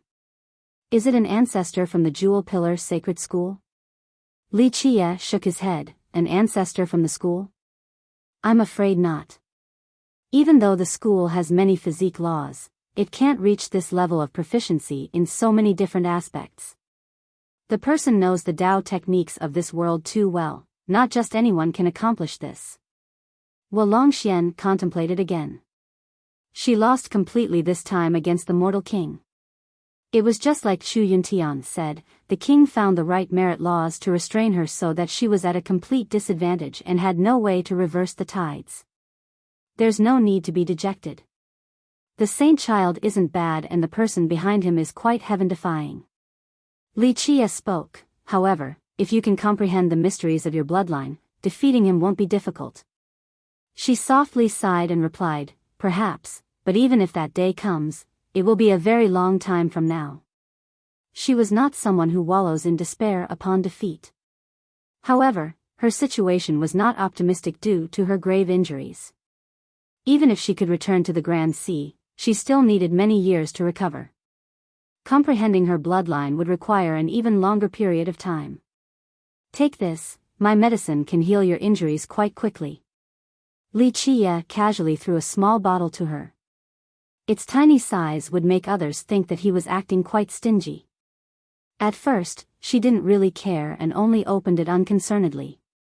When the bottle was opened, a sweet fragrance capable of making people feel refreshed drifted out. The ointment inside resembled the fat of a dragon with flashing glimmers. Wolongxian was shocked by this ointment. Even if she wasn't knowledgeable about medicine, she still knew that this ointment was supreme. What is this medicine? She stared at Li Qie in amazement. Li Qie chuckled in response, Heaven Restoration Salve. It can cure your wounds in a short amount of time. Heaven Restoration Salve. She was startled. I have heard of this medicine before. Legend states that it is the best medicine in the 9 worlds, but no one has ever been able to refine it. Having said that, she stared at Li Qie in disbelief. She didn't have the tiniest inkling of Chu Yuntian's identity. What was even more stunning was that Chu Yuntian casually gave her such a precious medicine. Keep in mind that they didn't know each other. She didn't think that her charm was great enough for someone else to easily hand over the best medicine in the 9 worlds either. She eventually calmed down with great difficulty and took a deep breath before staring at him. Why are you handing me this priceless medicine? She couldn't guess what the man was thinking at all. He was a mystery that couldn't be explored. Because I don't want you to die. Li Qie leisurely said, an ancient bloodline, old to the point of being untraceable. I really want to see how pure this bloodline can eventually get. You truly know about my bloodline? She stared at him. In fact, even her sleeping dragon Cliff didn't know too much about this bloodline. This was because it had been a very long time since a bloodline as pure as hers had appeared.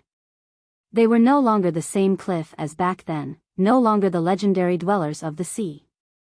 At the very least, much more than your Cliff. Li Qie said with a smile, someone with this bloodline hasn't appeared in your Cliff in a very long time, So all of you have almost forgotten that your ancestors came from the sea. Fellow Daoist is so knowledgeable, this little sister hopes that you can teach me a thing or two about my bloodline. She was not a fool. On the contrary, clever was a suitable word to describe her. He couldn't help but smile. Teach you? Of course I can teach you. The question is, what's in it for me? I can occasionally act as a good person, but not always. If you want to harvest, you must work for it. I need my efforts to be rewarded. This response left her silent. She didn't know anything about this Chu Yuntian, and she couldn't make any promises to someone she knew nothing about. Recuperate well. He glanced at the silent girl and smiled before standing up to go to the sutra room to read more scrolls. She stayed behind in the temple to recover while using the heaven restoration salve. Her injuries healed very quickly. They were quite serious, even her Tao foundation was damaged.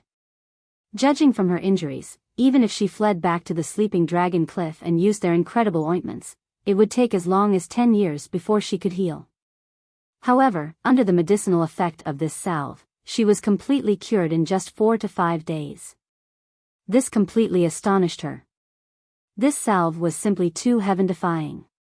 She couldn't help but murmur its name, heaven restoration, if you can restore even the heavens, what can't you do? She had heard of this name from the older generation. However, it was only an item from legends. She knew that it was the best medicine in the 9 worlds. The truth was that even her ancestors didn't know what it was, let alone seeing it with their own eyes. They had only heard of the name. Even the best alchemists couldn't refine the heaven restoration salve. But now, Li Qie gave the number 1 medicine to her so that she could see its true effects. How could she not become frightened? After making a full recovery in just a few short days, she actually didn't leave and remained in the temple. Outside of wanting to know the monster behind the saint child, she also wanted to find out just who this Chu Yuntian was. During this time, Li Qie stayed in the sutra room.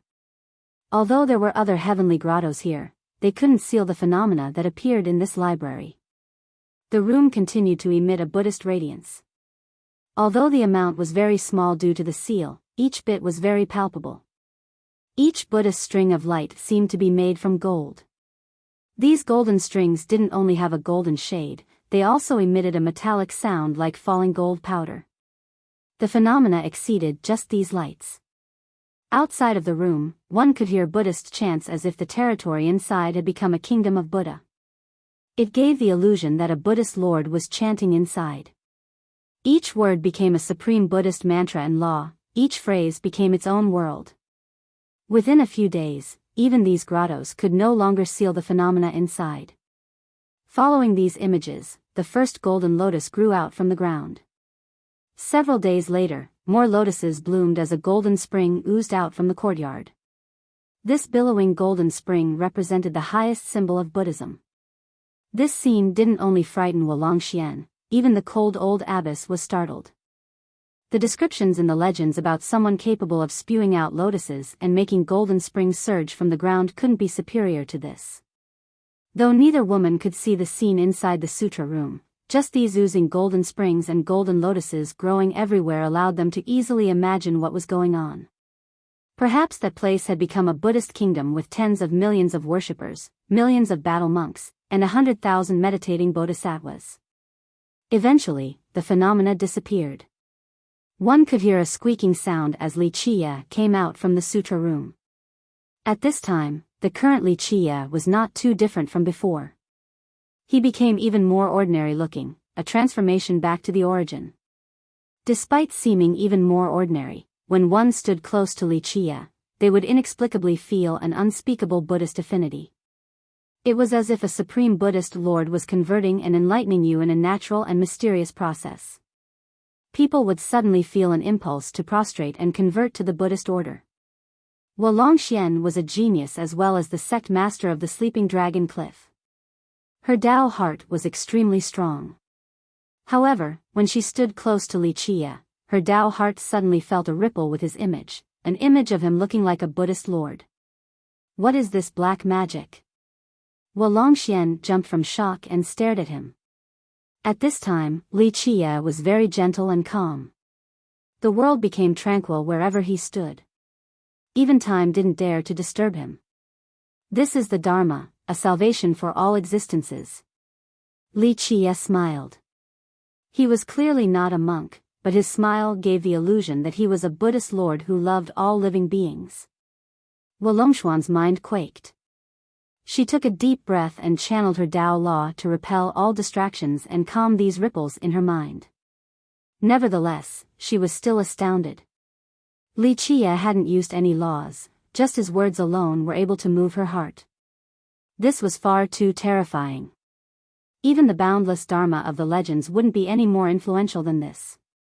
Eventually, he put the key back and stood before the Bodhisattva statue. He placed his palms together and bowed his head before leaving. Now, nothing was holding him back.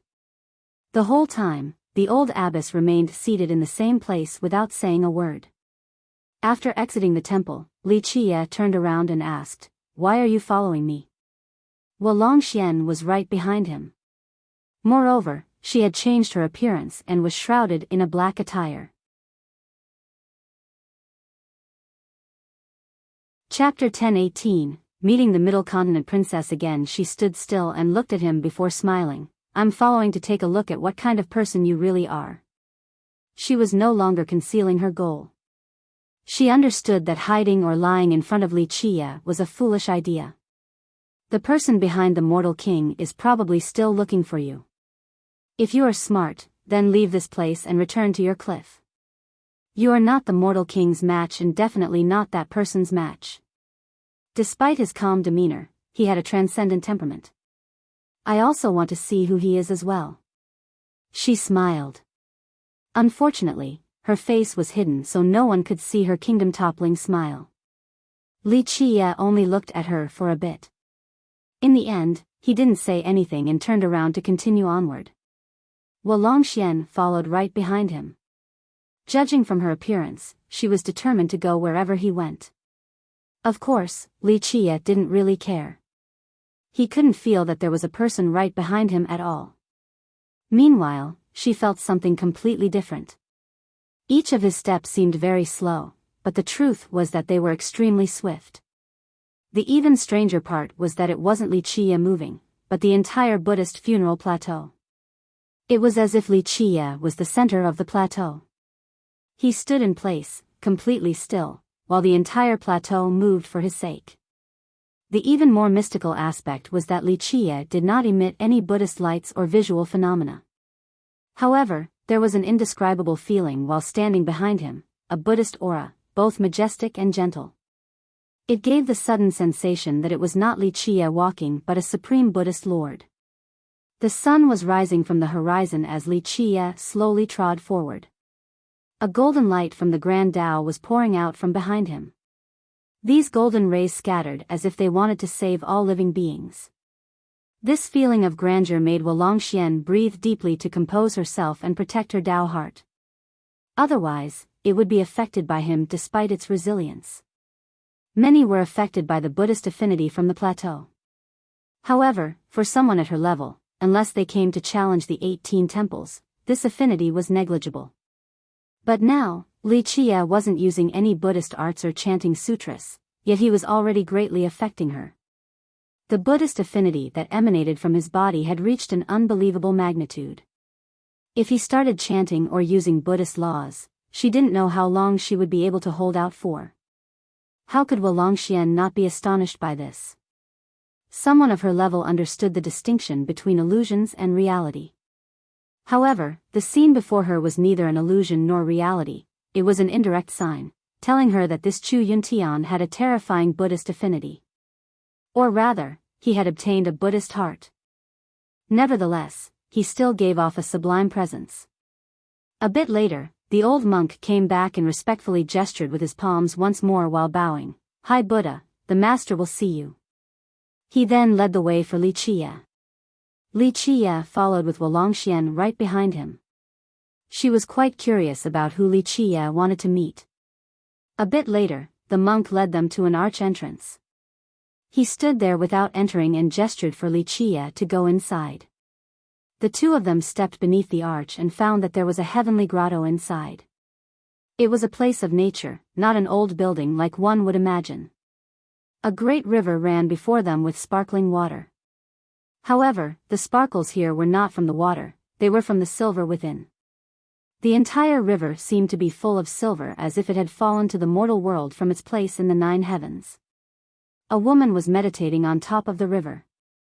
The lotus below her was blossoming and emitted colorful rays that illuminated the depths of the river. Meanwhile, at the bottom of the river were countless visual phenomena, as if a supreme treasure was about to open.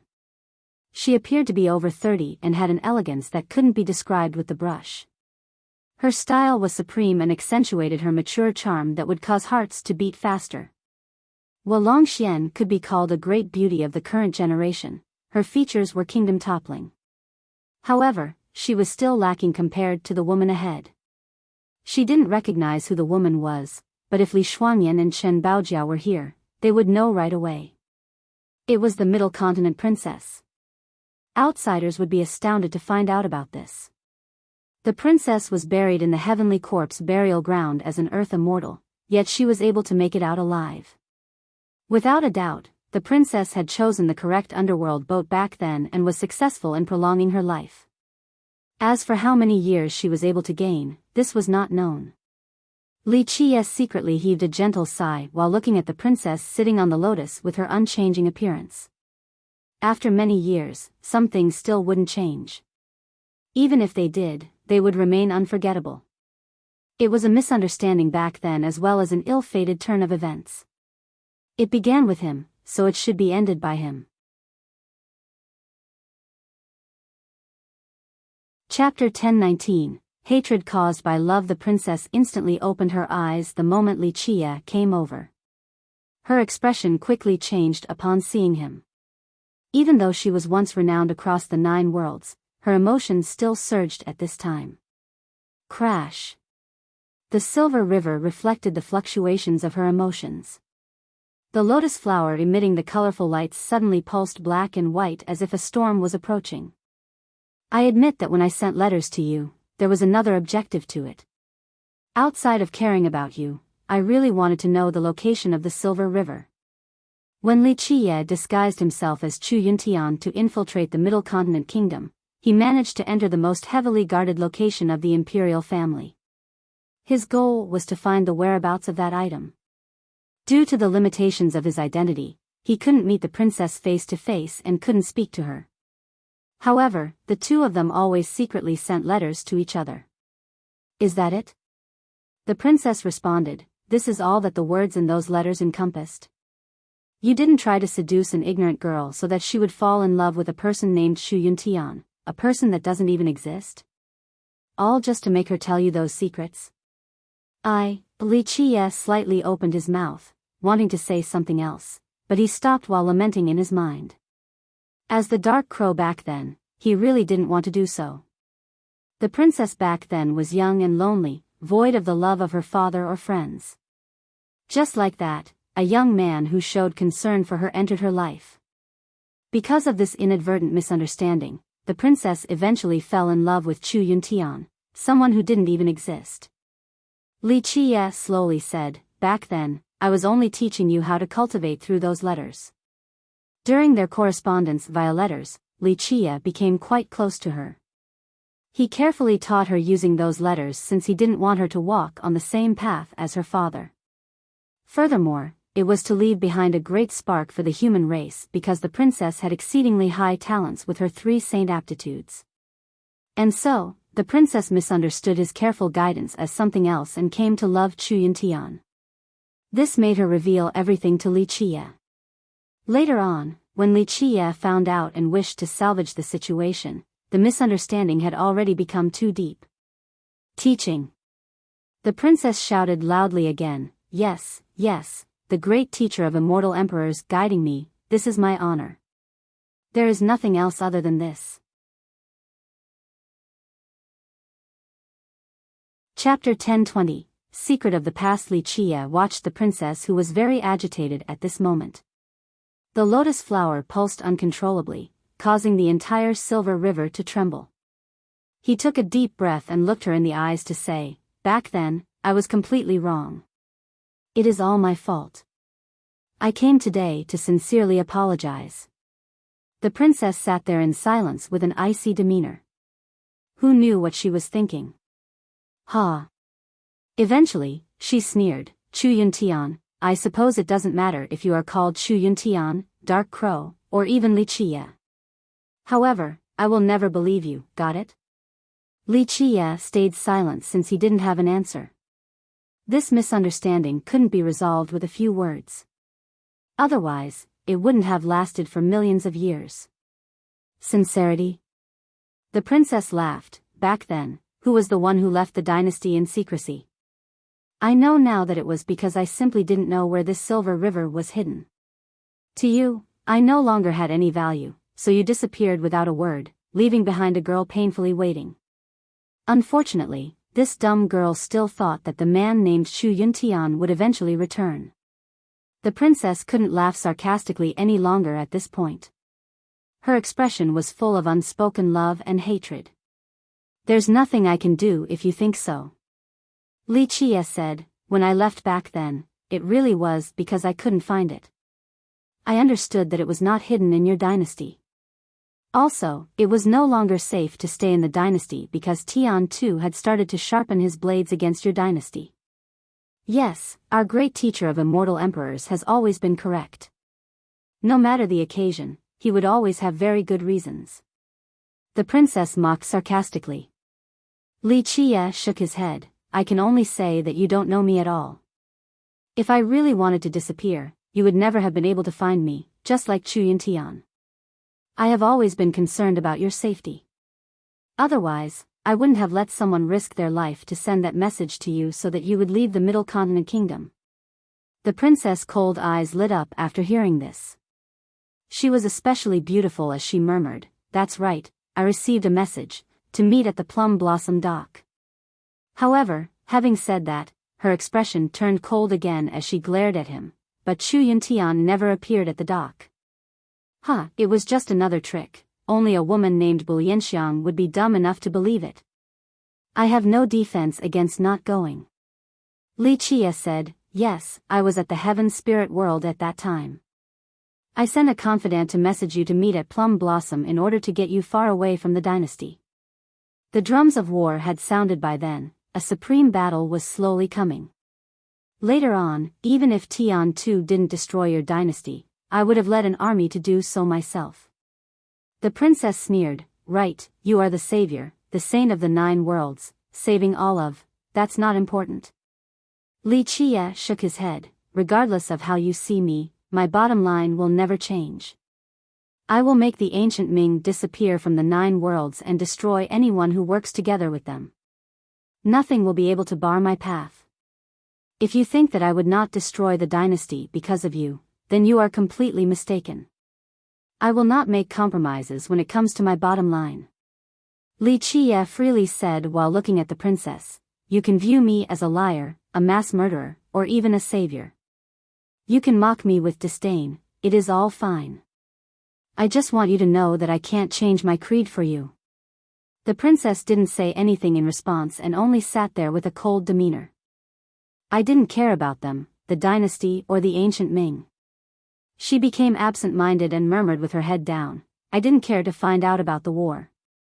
With that, she looked up at Li Qie with a chilling smile. "But you still lied to me in the end, ha ha ha." There was a message that Chu Yuntian was dead. It was only a message. I didn't see his corpse or any of his belongings. I never even saw his shadow, yet I was so foolish as to search for him for the rest of my life. I wanted to find out where he died, where he was buried, who killed him. I even wanted to avenge him. With that, her eyes became wet, but she maintained her strong tone. "Only a foolish girl would believe in someone who doesn't exist." Because of this scam, she entered the heavenly corpse burial ground to become an earth immortal. She simply wished for the day that she could find Chu Yuntian's remains. A teardrop finally dripped down from the corner of her eyes. "Yes, it was just a plan." Li Qie helplessly said, "Back then, in order to find Chu Yuntian, you chased my generals all over the world. In order to end this needless search, I had to make Chu Yuntian disappear. However, I didn't expect that you would still want to find where he was buried. Chu Yuntian, no, Dark Crow, or should I call you Li Chia now? You have always been a liar. The princess sneered. If you weren't one, you should have just told me the truth. Li Chia stayed quiet for a long time before looking at her and nodded his head. Yes, I am a liar. All of the fault lies with me, so I came to resolve this today. Huh, what now? Even the great teacher doesn't know how to defend himself?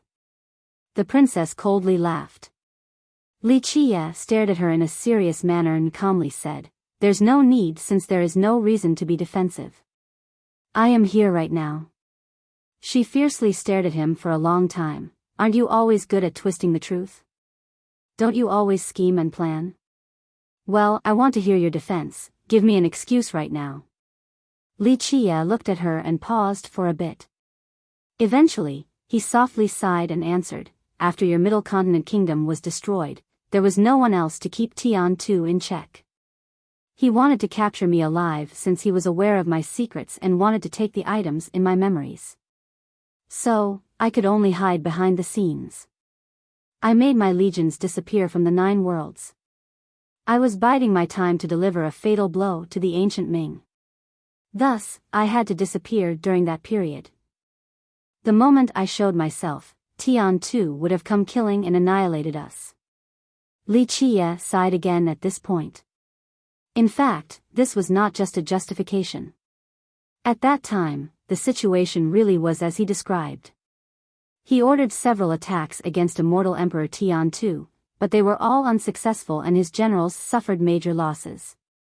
The most regrettable part to him was that if the Middle Continent Kingdom stood by his side at the beginning of that generation, or if immortal Emperor Tian Tu didn't exist in this world, the ancient Ming wouldn't have been powerful enough to rule the 9 worlds and flourish for many generations. Huh, even our unbeatable great teacher had to hide at times? She mocked. To which he responded, "I have not always been unbeatable." The ancient Ming was indeed very powerful. Tian Tu himself was an incredible immortal emperor. In that generation, I had no way of destroying the ancient Ming and killing Tian Tuesday. I can only say that I wasn't strong enough then. No matter what, as long as I can live on, I will be able to get through tough times. Perseverance will yield victory eventually. Li Chia slowly said. Back when the ancient Ming was at its most powerful state under Tian Tu, it was not an easy time for the 9 worlds, the human race, and even him who would eventually become the teacher of immortal emperors. The enemy was simply too strong. The princess thought quietly about that time. She was someone who had lived through that era and knew of its darkness, that it wasn't an easy period. It must have been very hard. Just thinking about the 9 worlds under the ancient Ming's rule and the incomparable immortal Emperor Tian Tu, the princess suddenly became absent-minded and actually blurted out such gentle words. Looking back over the years, Li Chia softly sighed. It was bearable. I let my legions hide in the most dangerous locations. There had been tougher times before Tian Tu, so we were used to it. It didn't matter too much. Eventually, the princess looked up and exclaimed, "Anyway, no matter what kind of excuses you have, this doesn't change the fact that you are still a liar." "I know that I am a liar in your mind." Li Chia nodded solemnly. "Since I was in the wrong, I wanted to resolve this issue."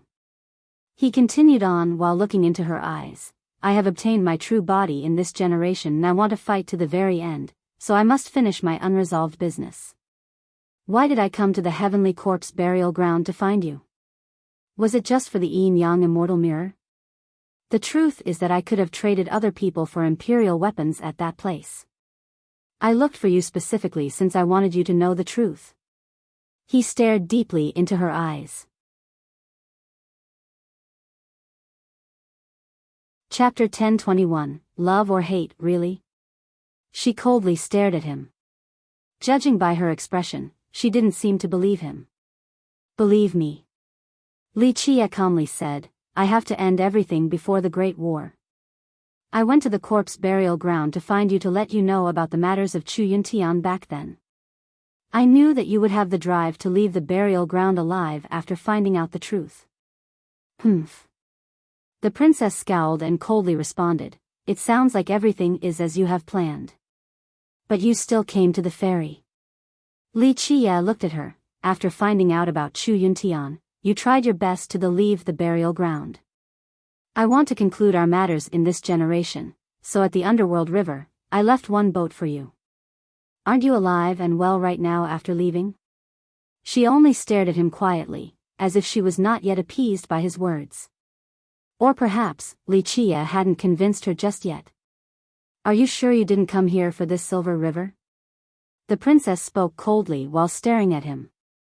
"If you still think so, then all I can say is sorry, you don't get me at all. In your eyes, I am only a stranger, a contemptible liar." He dully said, "If you think everything was just a plan of mine to obtain the silver river, then so be it. The mistake was mine back then, I'll pay you back." He lost interest and turned around to leave. "Stop right there," the princess shouted after seeing him wanting to leave. However, Li Qie ignored her and continued on. "Chu Yuntian. Stop, you can't forget everything that you said in those letters." She shouted loudly, "What did you promise me? Don't tell me you have forgotten. You said that you would protect me forever, where is this promise now?" Li Qie stopped and turned back to slowly look at her before speaking dismissively.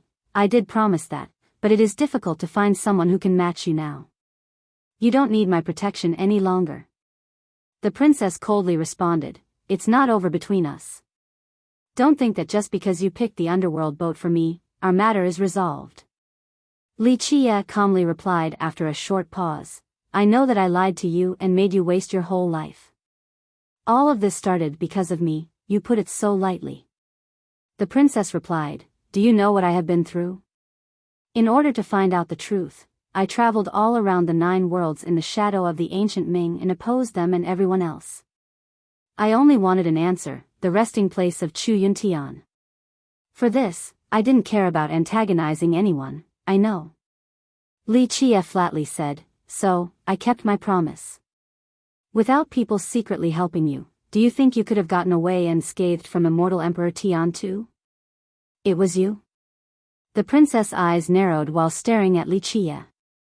"It doesn't matter who it was. I just wanted to say that I kept my promise." Li Qie calmly spoke, "If you still think that this was all part of my plan to obtain this silver river, then all I can say is that I'm very disappointed." He looked straight at her and said, "Yes, I am a liar who tricked you. However, if you say that I created a plan that required hurting you in order to obtain this silver river, then your words truly are insulting my intelligence." "Humph, you have always been a liar."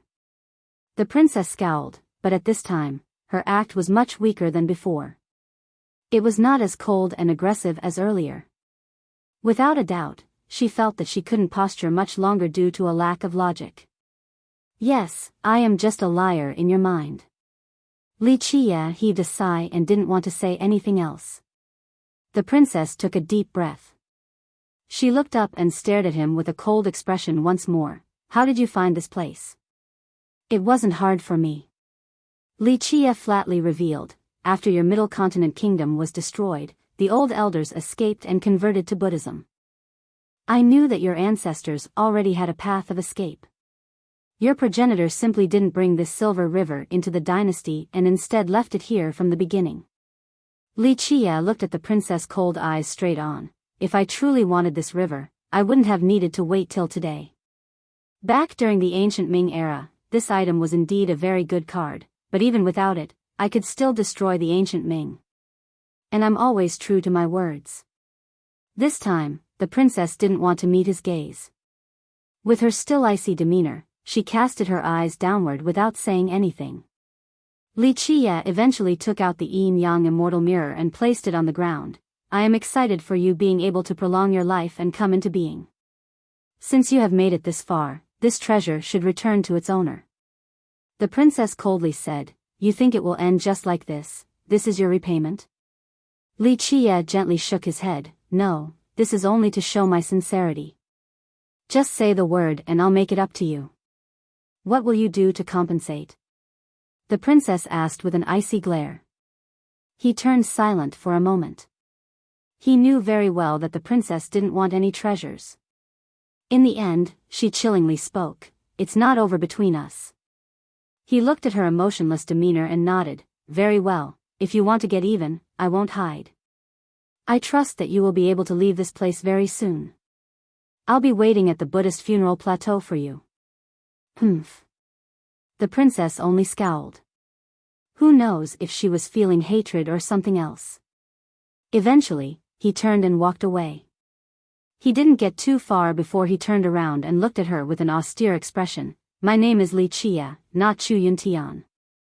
Of course, if you want to find Chu Yuntian to get even, then Chu Yuntian will still be waiting for you." With that, he finally left. The princess watched his departing shadow and was quiet for a long time. A while later, she beckoned and the mirror fell into her hand. She sighed at Li Chia's departure and murmured quietly, "Fate." After leaving the temple, Wuxian stuck to Li Chia again as if she was his tail. He couldn't help but leer at her. "You are still the tyrant of an entire region, why are you following behind my butt?" At this point, Wuxian was quite calm, as if she had copied Li Chia's demeanor. "The great path is long with all kinds of people walking on different sides. Why are you saying that I am following you?" Li Chia looked at her with one eye and threatened, "Girl, do you think I won't throw you into a terrifying evil den that even you would never be able to come out from? Do it, throw me in then." Wuxian shrewdly postured with both hands on her thin waist while arching her towering fair breasts. Li Chia saw this and was too lazy to retort. He turned around and kept on going. Wuxian hastily gave chase and walked with him shoulder to shoulder. "What's wrong? Not having a good day? Who was that woman earlier? Your Dao companion or girlfriend? You guys had a fight?" The gossipy soul of the Dragon Cliff sect master was burning right now. She was as inquisitive as a little kid, asking questions all the time. Li Chia ignored her and continued on while she didn't give up and followed him step by step. "Okay, we won't talk about that, how about we change the subject?" Wuxian said, "Tell me a little bit about you. What sect are you from? How come I've never heard of the name Chu Yuntian before?" Li Chia gave her a look and said, "Girl, what do you want to know?" She tilted her head. Her appearance was actually kind of cute, no longer resembling an untouchable genius or a high-powered tyrant of a region. She smiled, "I want to know your background." If it wasn't for her face being hidden, one could definitely see her beautiful flower-like smile. "Not telling." Li Chia dismissively replied and went on his way. Her mood was particularly good. She copied his demeanor and leisurely said, "Then how about we talk about the dwellers from the deep? You want to know about your mystical bloodline then?" Li Chia looked at her again with an unfriendly demeanor. "That's right." She didn't hide it at all. "Just like you said, our cliff knows very little about the ancient bloodline, so please enlighten me." "That's not out of the question." Li Chia relaxingly spoke, "But what can you give me? What do you want?" She was not long-winded and went straight to the point. Li Chia looked at her and answered, "To tell the truth, your cliff doesn't have that many items that can tempt me, despite being an ancient lineage that consisted of ancient sea dwellers. Your ancestors did bring along a few good things, but it's a shame that almost all of them are lost. What little is left of your resources might be tradable, but I'm not necessarily interested in them." Chapter 1022, by Jinjin Yu. She couldn't help but grumpily stare at him. The Sleeping Dragon Cliff was an ancient and great sect in the northern Grand Sea with immense resources and power. However, Li Chia made it sound as if it wasn't worth a single coin. However, Li Chia revealed a rare grin while looking at her to leisurely say, "If you become my bed warmer, I can think about teaching you a little bit. Less daydreaming." She glared at him and spoke with great dissatisfaction. Li Chia shrugged, "This is you giving up on a godsend opportunity." He walked faster after saying so. Wuxian had no intention of giving up. She hastily followed and asked, where are we going to now? Li Qie didn't answer and continued on. She didn't mind and kept right on his tail while wearing a confident expression, as if she was getting what she wanted. Eventually, Li Qie came before a huge temple and stopped to look at it. There were many worshippers in front of the temple. Some prostrated on the ground, others were converting to Buddhism, and a few were kneeling and kowtowing 9 times to pay their respects. A group inside were offering incense. The more pious ones kneeled for a very long time with the intent of seeing a high monk. There was no lack of cultivators among them. In general, cultivators did not worship Buddhism, but things were different at the plateau. The weaker cultivators would be affected by the area and turn silly after staying here for a long time. They were affected by the Buddhist affinity in the air and would slowly give up everything to convert to Buddhism. In this place, their best choice for conversion was the Nalanda Temple or the 4 Grand Void Tribulations, the 18 temples under Nalanda.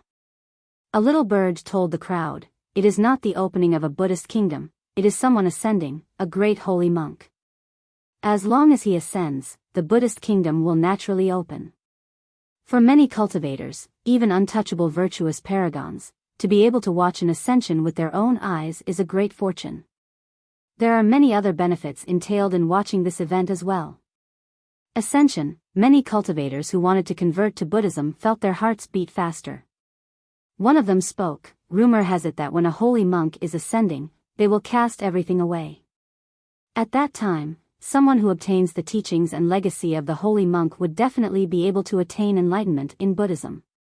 Many speculations spread across the plateau. The ascension made even more cultivators pour into this area because they all wanted the legendary legacy.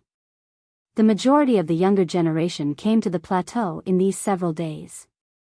The most brilliant among them were the Jewel Pillar Mortal King with the moniker of War Fanatic, deity Jikong Wudi, and Zhan Shi from the Western Wasteland. The Mortal King had the greatest limelight with an unstoppable momentum at this moment. He had once again defeated Wulongxian, making him even more famous. Some even said that he was already above Jikong Wudi or at least on the same level as him. In fact, more and more people came to the plateau in droves besides this group. Among them were other brilliant geniuses. Bai Jinjin was one of them. She came without great fanfare or a domineering pomp. It was just her and the sword in her embrace. Her sword energy didn't soar and her demeanor wasn't cold and murderous. She had changed quite a lot compared to the past. She had returned to the origin. Just like her name, she walked calmly and naturally as someone who was one with the world and myriad laws. Bai Jinjin is here. Someone exclaimed after seeing her enter the plateau. It brought about quite a stir. The greatest contemporary sword user. Even a virtuous paragon from the previous generation had to concede this point. Someone speculated after seeing her, "Why is she here? I think even the holy monk's legacy shouldn't be enough for her to come here from the Western Wasteland. Maybe it is because of Zhan Shi." A cultivator from the Western region added, "Her feud with Zhan Shi is not over. She lost to him last time, so maybe she wants to challenge him again." That could be true. Another spoke, "They fought twice. Zhan Shi lost the first time and won the second. But now, her Tao of the sword is invincible, so she will definitely challenge him again.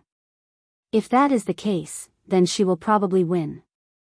A big shot murmured, "Her Tao of the sword has reached grand completion and can be described as invincible. Even the Mortal King doesn't dare to challenge her."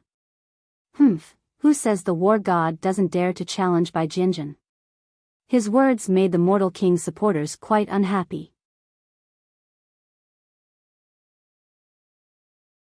Chapter 1023, Bing Yuxia. The king currently had many followers and admirers. Some even said that his entourage was even bigger than Jikong Wudi's. The reason was very simple, the difference between the two. Jikong Wudi was a supreme genius who came from the Space Trample Mountain. Because of his triple saint aptitudes, he was destined for greatness. It gave him the ultimate advantage. In the eyes of many, he was the descendant of an immortal emperor, born with a golden spoon in his mouth. He was not in the same world as ordinary cultivators. The mortal king was different since he came from the Jewel Pillar Sacred School. Though the school was a great power, it was far lesser than an imperial lineage. The king's talents during his younger years were much weaker than Jikong Wudi's as well. With an ordinary background and ordinary talents, the king won some and lost some to eventually become famous across the world. Now, he was on the same level as the unmatched group of Jikong Wudi, Mei Suyao, and Heavenly Emperor Lin. In the eyes of many people, the king came from humble beginnings and was very similar to them. Perhaps one day, through sheer effort, they would be able to reach his level and fame as well. This was the reason why he had so much support from the community. In their minds, the mortal king was the war god who would definitely become an immortal emperor in the future. So now, when someone claimed that he didn't dare to challenge Bai Jianjun, this naturally made his supporters unhappy and made them immediately defend him. Not everyone found the mortal king pleasant. Moreover, Bai Jianjun was very brilliant at this moment as the number one sword user. To top it off, she was quite pretty as well. All of this resulted in her having a lot of fans. War god. That's only a self-proclaimed title. It is fine if you call him war fanatic though. A Bai Jianjun fan immediately sneered, the mortal king might have a fine battle record, but it was built upon many defeats. If he had died in any of those battles, he wouldn't have the same accomplishments today. The only reason he is still alive is due to his backing. And? A mortal king supporter fired back, Bai Jianjun might be strong, but she is still much weaker compared to the war god. Their record is 2-1 in favor of the war god right now. This shows the war god's superiority. The mortal king had fought Bai Jianjun 3 times. He was the challenger for the first 2 bouts and had won both. Bai Jianjun's admirer smiled sarcastically, really now? Yes, sword goddess Bai lost twice before, but don't forget that on the 3rd duel, her Tao of the sword reached the limit and crushed your war god until he had to muster all of his strength just to escape like a baby sucking on his mother's breasts. He was being chased so hard that he almost had to hang himself and commit suicide out of fear. If someone didn't come to save him, would your so-called war god still be alive? He would have become a pile of bones, just another soul dying under sword goddess Bai's sword. This made the king's admirer turn ugly. After losing twice to the mortal king, Bai Jianjun challenged him later on with all of her might. Under her rage, she was able to exert the limit of the sword Tao. It was simply a display from a berserk god. Even the experienced mortal king couldn't match her. That duel was the most miserable defeat the mortal king had suffered. He was covered in injuries after being completely defeated by Bai Jianjun. He ran for countless miles while she chased right behind and trapped him into a corner. Eventually, someone succeeded in secretly rescuing the king. No one dared to underestimate Bai Jianjun after this battle. They even called her the number one sword user. Someone saw her carrying her sword and speculated, I wonder if sword goddess Bai will challenge Zhanshi at the plateau this time. Zhanshi, a peerless genius, came from the rampaging divine mountain of the western desolate wasteland. Bai Jianjun, on the other hand, came from the sword god sacred ground in the same region. As the saying goes, a mountain does not have room for 2 tigers. Zhanshi had challenged Bai Jianjun before. He lost the first time and won the second. However, Bai Jianjun's Tao of the sword was now untouchable. Her supreme sword Tao was a source of dread for just about anyone. Thus, many people guessed that she would challenge Zhanshi to wash away the shame of her past defeat. A big shot from the last generation stated, Zhanshi is going to the 4 Buddhist temple. I heard he wants to challenge the Buddhist law over there and use his Tao foundation to withstand its power of conversion. So strong, to dare to challenge the Buddhist law in that temple. I'm afraid even Jikong Wudi wouldn't dare to do so. Such news startled many people. Zhanshi is different, he is on a different path than Jikong Wudi. Another big shot from the western region who knew about Zhanshi spoke. He analyzed the situation. Zhanshi is following the footsteps of immortal Emperor Buzhan. 1 step, 1 battle, he's taking his time with each step while building a solid Tao foundation and sturdy Tao heart. He is not aspiring to be strongest in the same generation but rather to be the last man standing, slowly becoming unbeatable with each battle. Among the current youths, Zhang is perhaps the one with the lowest cultivation. However, with respect to perseverance in a bloody battle, Zhang will be the ultimate victor. Zhang endurance, by Jinjin's Tao of the Sword, Jikong Wudi's supreme nature, the jewel pillar Mortal King's love for war, and Heavenly Emperor Lin's astonishing talents, a talented youth with a high status helplessly spoke, to be in the same generation as them is truly a tragedy. This is a time where devilish talents could be found everywhere. Regular geniuses are as numerous as dogs and simply not worth mentioning.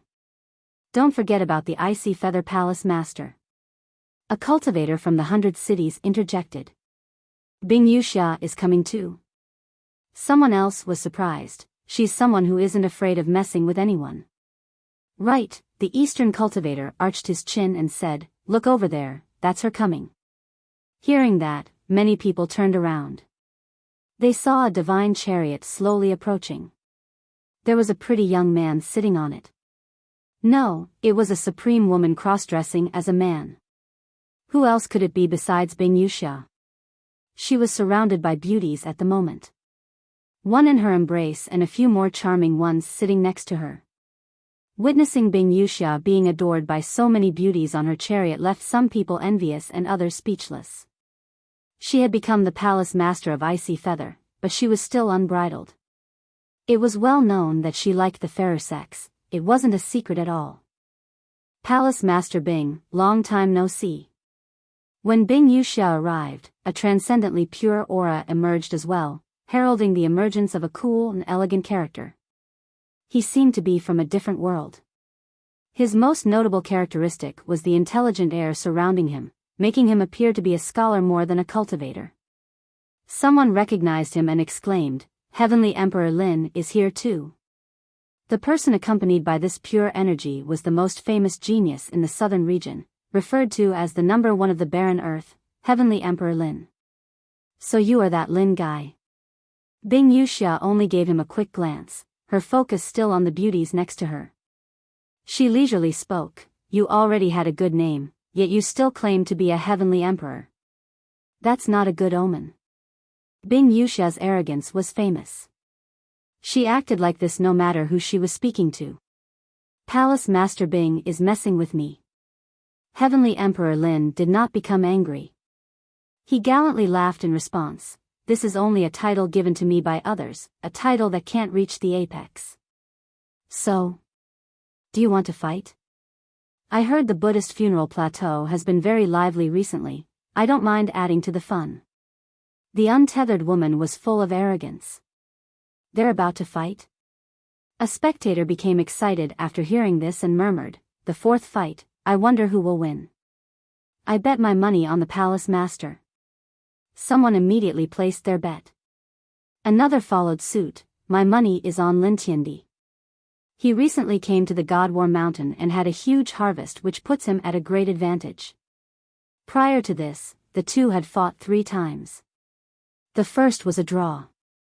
The second was Bing Wuxia's defeat while Heavenly Emperor Lin lost the third. This could be said to be a meeting between 2 rivals. Another battle would definitely cause the crowd to heat up with excitement. Geniuses are everywhere right now, my insignificant Tao can't reach the apex or enter your sight. The Heavenly Emperor didn't become angry. He gently shook his head and said, "Among the younger generation, I'm afraid Li Qie is the number one. There's no need to show off my weak cultivation." Li Qie, everyone glanced at each other in astonishment after hearing the Emperor praising Li Qie this much. "I knew that this jerk would come back to shock the world." Bing Wuxia smiled after hearing this all too familiar name. Despite dressing like a guy, her smile was still incredibly enchanting and caused many hearts to beat faster. "Good, you still have some good insight." She looked at the Emperor to say, "That Li guy is even more powerful than your imagination. To be praised like this by you, he must definitely be unfathomable." The Emperor nodded and said, "I have some business to attend to, so I must set off first, see you later." With that, he flew away with his boundless pure energy. No matter what, Heavenly Emperor Lin's charm was truly unmatched. He didn't have the domineering style of other geniuses. His temperament was unique and made him appear out of the ordinary.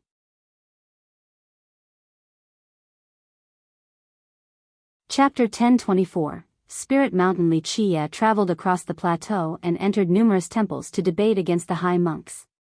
Despite the countless temples located here, he couldn't find a match. No matter how great the monks were, they would be stumped the moment he spoke one or two Buddhist sentences or revealed a mantra. His visits to the temples had gained him many followers. Wherever he went, a large group of followers consisting of both cultivators and mortals would be right behind him. When he walked around, spectators from the distance saw this and couldn't help but point at him. Which high monk is that? To have so many followers, so young yet they have such high attainments in Buddhism. This is truly incredible. Maybe he can join Nalanda. An expert commented with a tinge of emotion. After being uncontested through all the temples, Li Qie's Buddhist affinity was at the highest level. At this time, although he didn't have any holy radiance and spouted no mantras, each of his actions affected the rhythm of the entire plateau. Just like he said before, he was Buddha. We'll go to Spirit Mountain. Eventually, he told Wulongxian, who was following right behind him. She was still shrouded in black so no one could see her true appearance. She couldn't help but look back at the followers and ask, what about them? They're coming as well? She had witnessed the power of Buddhism in these last couple of days. Once they were converted, they would act completely different, as if they were lost in a dream. Just looking at the followers behind her made it apparent.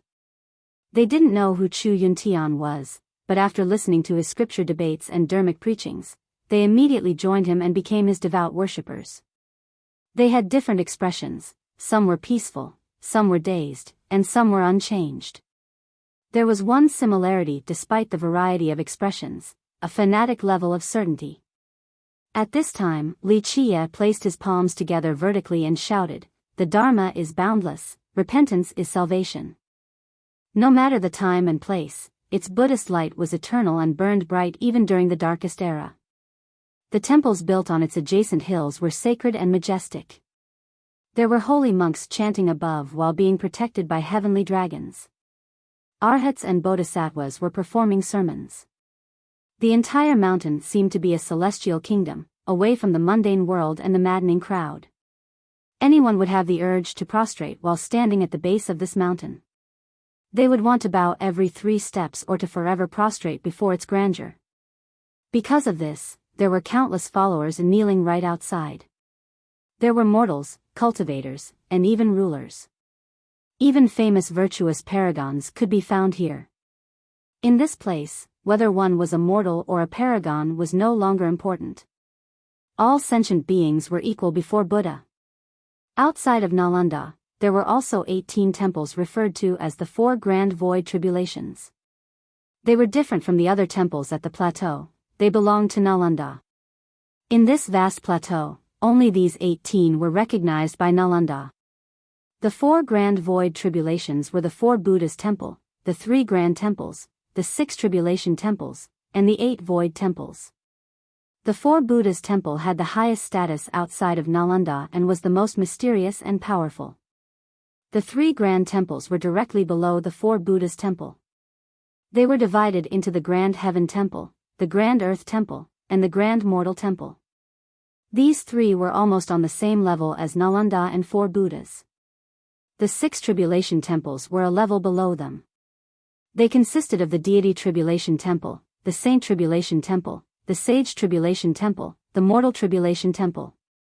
The 8 Void Temples were next. They were made up of the Zen Void Temple, the Comprehension Void Temple, the Capability Void Temple, the Heart Void Temple. These 18 temples right below Nalanda were full of golden lights.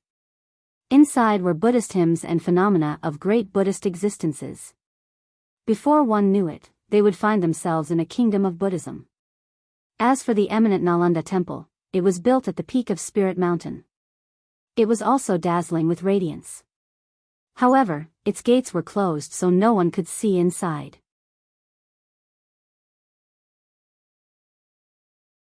Chapter 1025, 18 temples of Spirit Mountain until now. When people said that the Buddhist gates were opened at the plateau, they were not talking about Nalanda but only the 18 temples. Nalanda rarely opened its gates. Legend states that Nalanda would only open its gates a few times each era and sometimes not at all. There were too many tales about this temple. Some even said that top god kings still were not eligible to enter. On the contrary, the gates to the 4 grand void tribulations were usually open. Of course, there were generations when they were closed as well. For example, the difficult Tao era was one of them. Nalanda Temple. Li Chiye couldn't help but smile while standing outside of Spirit Mountain, looking to the far hills. Below the mountain was countless kneeling believers and experts watching on the sidelines with excitement. They gazed towards the temples on top of the mountain. Some even lost their patience and climbed the mountain in order to enter the Buddhist gates.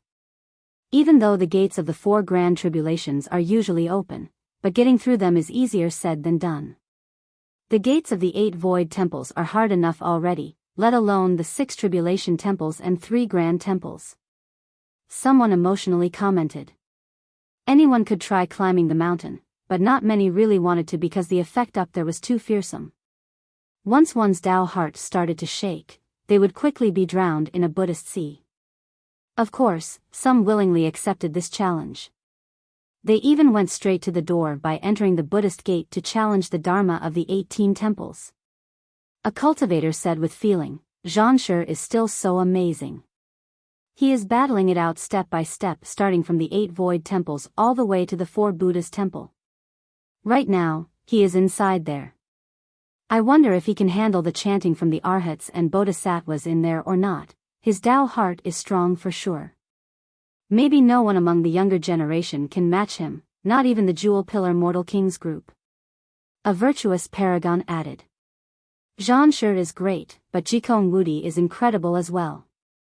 He went to the Grand Heaven Temple in order to sculpt. Once he is able to sculpt a Bodhisattva's position, it will be quite scary." Right, Jikong Wudi is scary enough now with his 3 saints' aptitude. If he gains the enlightenment of a Bodhisattva as well, then he would be invincible among the youths. Anyone would have to walk around him. A famous youth spoke dejectedly. In the current generation, too many people had lost to Jikong Wudi. Due to the sheer number of them, these losers were not worth remembering outside of people like the Mortal King. The enlightened fruit of a Bodhisattva. Many people felt envious after hearing this. Many people with unstable Tao hearts would immediately give in to this feeling and kneel down to convert to Buddhism. It was needless to talk about the mortals. Upon entering, they would be uncontrollably excited with tears rolling down their cheeks. In their eyes, they had finally found the Buddhist kingdom. The gates to the 18 temples were always open regardless of day or night. Only Nalanda was closed. However, being able to enter or not depended on one's creations and fortunes. The Buddhist Lord once stated that all living beings were equal. This was also the case when one was before these gates. However, whether this equality truly existed or not was something only the Buddhist Lord knew. There were 2 methods of entrance, both were quite difficult. The first required one to have a strong enough Tao heart. The second required one to have a high enough Buddhist affinity. As long as they had one of these 2, they would be able to enter. Otherwise, no matter how powerful or talented they may be, the Buddhist gate was not meant for them. The smiling Li Chiye aimed for the Zen Void Temple with Wolongxian as his companion.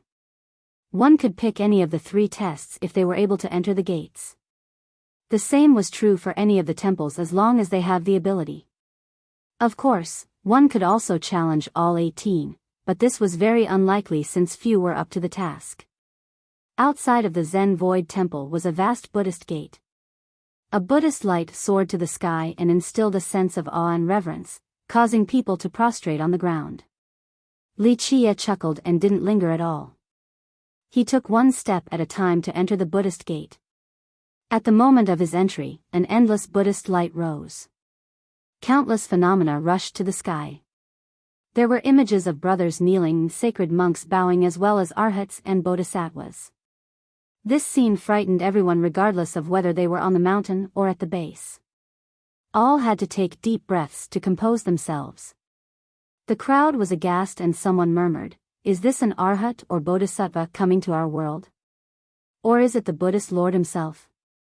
As for the worshippers prostrating below, they kowtowed even more and shouted, "Buddha is here." Wulongxian followed right behind him. The moment she stepped into the gate, a dragon began to roar continuously with water vapor filling the sky. She also easily entered. "Who are those two?" The spectators outside the mountain were astonished. Wulongxian was one thing, but Li Qia's visual phenomena were simply too shocking. Maybe they aren't cultivators. Perhaps it is a sacred monk of the order, still practicing with his hair long. A person murmured as they watched Li Qia disappearing into the Buddhist light and infinite aura. Someone curiously asked, "Since when did the mortal emperor world have such an unfathomable sacred monk?" Someone from the previous generation gently shook his head in response. "Cultivators like us worry about realms and levels. Who would pay attention to people in the Buddhist faith?" Outside of the plateau itself, there are not many Buddhists around. It isn't strange that none of us knows who he is. People found that this elder made sense. In fact, Taoists only cared about strength. No one would worry about the depths of one's dharmic comprehension. In the minds of many cultivators, Buddhist laws were useless. At best, they were only able to influence and convert people.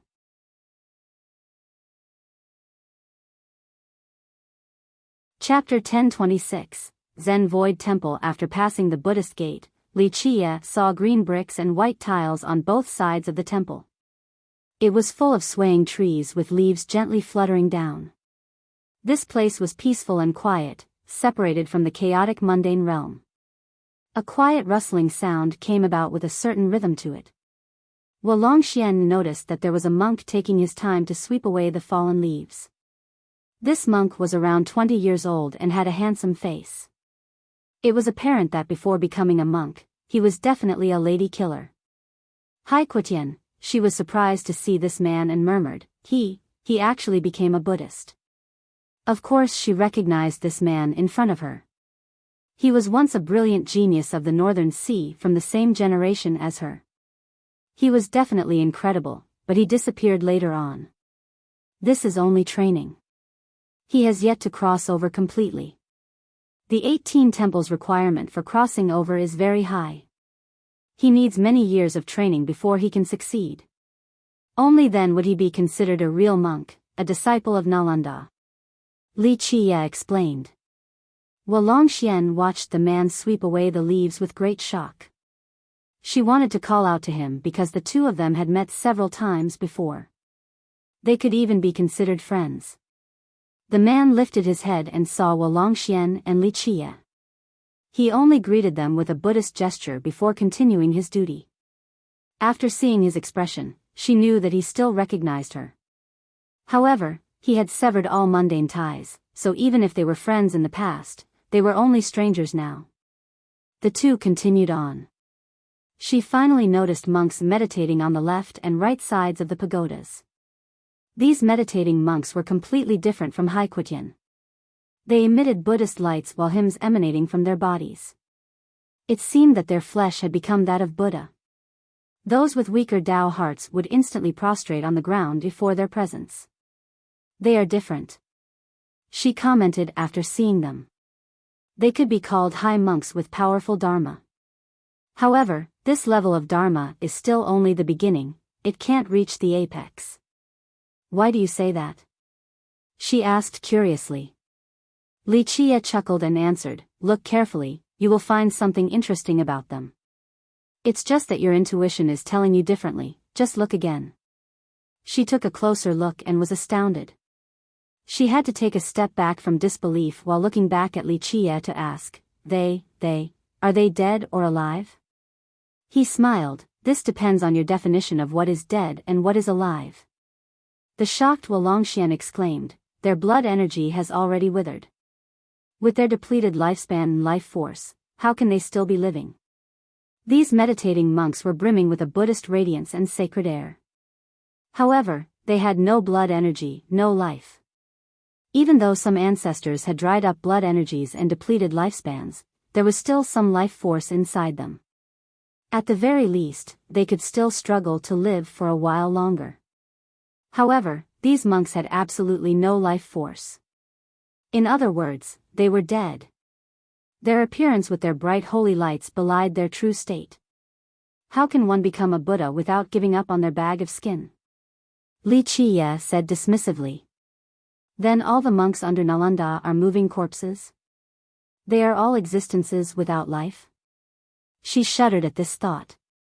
Although she knew quite a bit about Spirit Mountain, knowing and seeing were two different things.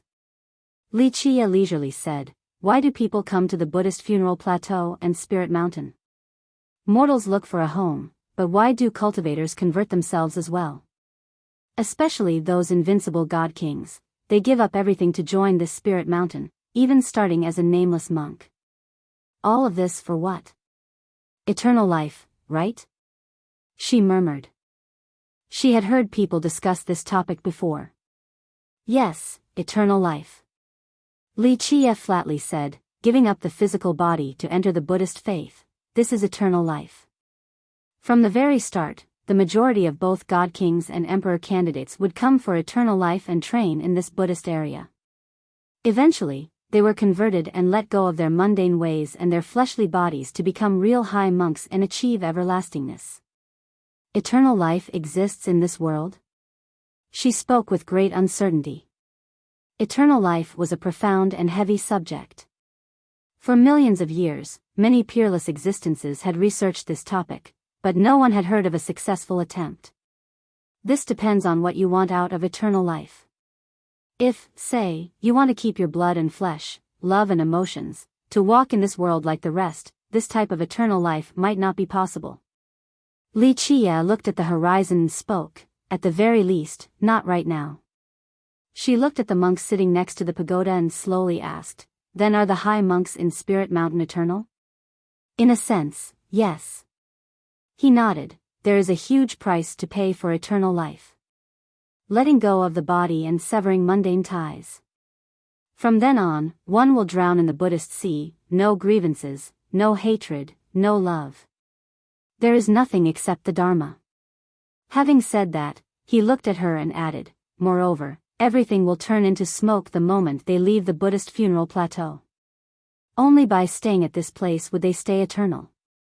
Turning into another person, in other words, this is becoming a puppet. She couldn't help but comment.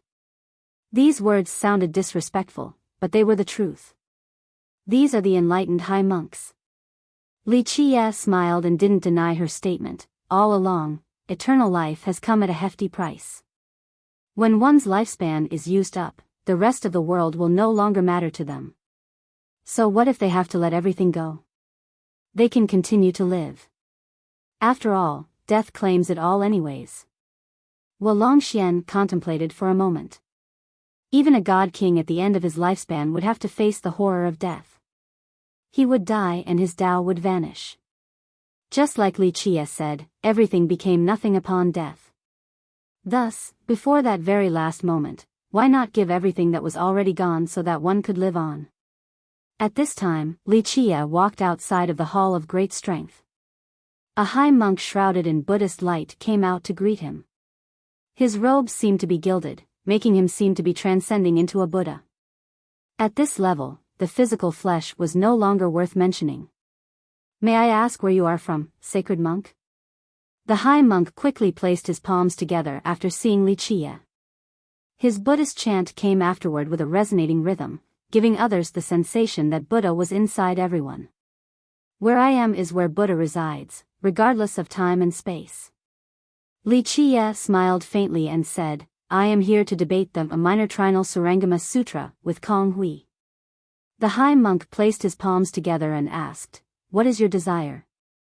The monk knew that sacred monk Kong Hui was the person who understood the Minor Trinal Surangama Sutra the best in their temple. He was unmatched in this regard. Buddha teaches, myriad laws are void while all living things exist.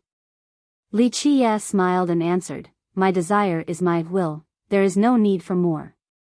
Amitabha, you have reached the true meaning of the Dharma, please come in. The monk bowed again and led Li Qie into the hall of great strength. Longxian didn't go in because she knew Li Qie's power from his debates. Right now, when he was about to go against the sacred monk of the Zen Void Temple, his power might be even more terrifying. Thus, she didn't want to listen due to its great effect on her. However, she was quite puzzled.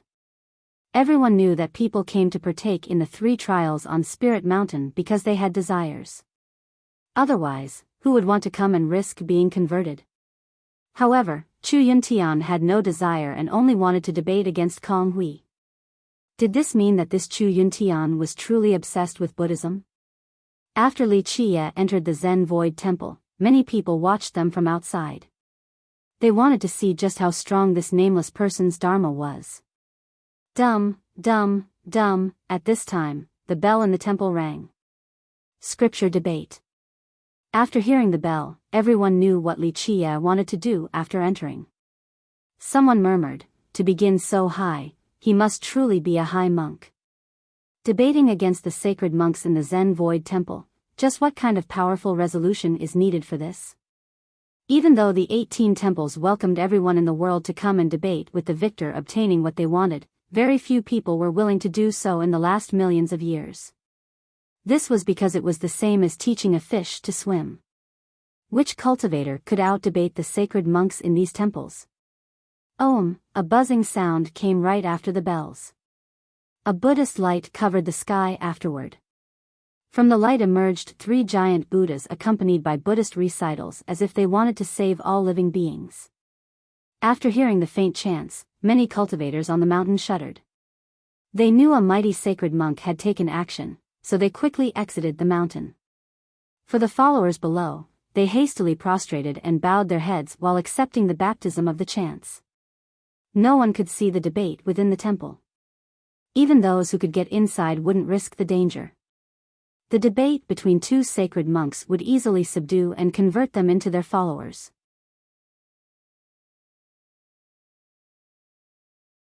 Chapter 1027, Buddhist Debate. The sacred monks are starting. Even though no one could see the actual debate, they immediately understood what was going on after seeing the 3 giant Buddhas appear above the Zen Void Temple. Minor Trinal Surangama Sutra. An expert versed in the Dharma looked at the 3 Buddhas above the temple and instantly knew which scripture they were debating. He murmured, "Rumor has it that the monk most versed on this sutra at the Zen Void Temple is sacred monk Kong Hui. Some even say that he is only 1 step away from ascending. If he can ascend to the Buddhist kingdom, then he can obtain true eternal life. I know sacred monk Kong Hui." An old sect master with gray hair gently sighed. "He is the 10th generation sect master of our sect, not to mention being an invincible emperor candidate during his youth. Later on, he joined Spirit Mountain and became the abbot of the Zen Void Temple." The crowd was astonished to hear this. An emperor candidate was able to compete for the heaven's will, yet he still joined the mountain to ultimately become a monk. However, while the crowd was still jolted, the 3 Buddhas suddenly lost their radiance and disappeared along with their chants. The knowledgeable expert exclaimed in horror, "Sacred monk Kong Hui has been defeated." Many were amazed. Someone who had witnessed a debate before stated, isn't this way too fast? I was at a Buddhist city and witnessed 2 high monks debating. They took a full 8 days and 8 nights. It was not a match of the same level." The knowledgeable expert gently sighed, "This unknown monk with hair is too strong. His Dharma understanding is unfathomable," and defeated Kong Hui with just a few Buddhist mantras. Sure enough, Li Qie and Longxian left the Zen Void Temple a bit later with a high monk seeing them off. So fast, it was basically over in just the blink of an eye. I wonder what treasure he obtained from the temple. Someone murmured after seeing the 2 leaving.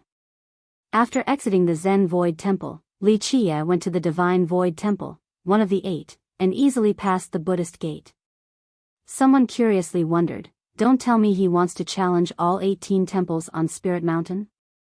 Li Qie's debate went without any surprise at the Divine Void Temple. He easily defeated the sacred monk there, so he went to the Heart Void Temple next. Afterward, he challenged all the remaining temples of the 8 Void Temples. This scene left everyone outside of Spirit Mountain dumbfounded. This is too heaven-defying. Where did this sacred monk come from? He still has his hair during his training. Many turned silly at Li Qia's strong display throughout the 8 void temples. He is going to the 6 tribulation temples now. A spectator spoke after seeing Li Qia walking away from the 8 void temples. He is actually going to challenge all 18, a sect master who understood Buddhism murmured, he can't just be a sacred monk. This might be someone at the level of an arhat or bodhisattva. An ancient being muttered, if he could go through all 18 temples, then his dharma must be boundless. He can directly ascend to the Buddhist kingdom for eternal life. Eternal life was very tempting to any expert on the verge of death. Nothing was more important than continuing to live. Someone else was full of envy. He took on the void temples and now the tribulation temples. Does he want to take all the treasures on Spirit Mountain? Having said that, he began to salivate.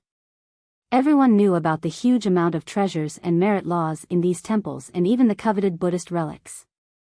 Li Qia had defeated the void temples in one breath. This meant that he had at least received 8 extremely heaven-defying treasures. But little did they know that he simply didn't want any of these treasures. He didn't come to debate for the treasures. In a short period of time, Li Qia actually finished challenging the tribulation temples. Starting with the Divine Tribulation Temple and ending at the Mortal Tribulation Temple, the whole process only took 2 hours. People were at a loss for words when they saw these phenomena appearing one after another. The lights in the 6 temples dimmed after each time. Even Jikong Wudi and the Mortal King turned somber upon seeing this astonishing spectacle. This is no arhat or bodhisattva, it has to be a Buddhist lord. Who else could defeat the tribulation temples in such a short time? Buddhist debates are the most profound dharmic art. A sect master murmured. It's okay. A young expert patted his chest and felt lucky, at least he is a sacred monk and trains in the Dharma. Otherwise, if he cultivated, he would be able to sweep through all of us. People became filled with curiosity about the monk's identity. A Buddhist practitioner keeping his hair. Just who was this man that was able to sweep through all of these temples? He wants to go to the 3 grand temples now. Someone murmured as Li Qia approached the Grand Earth Temple.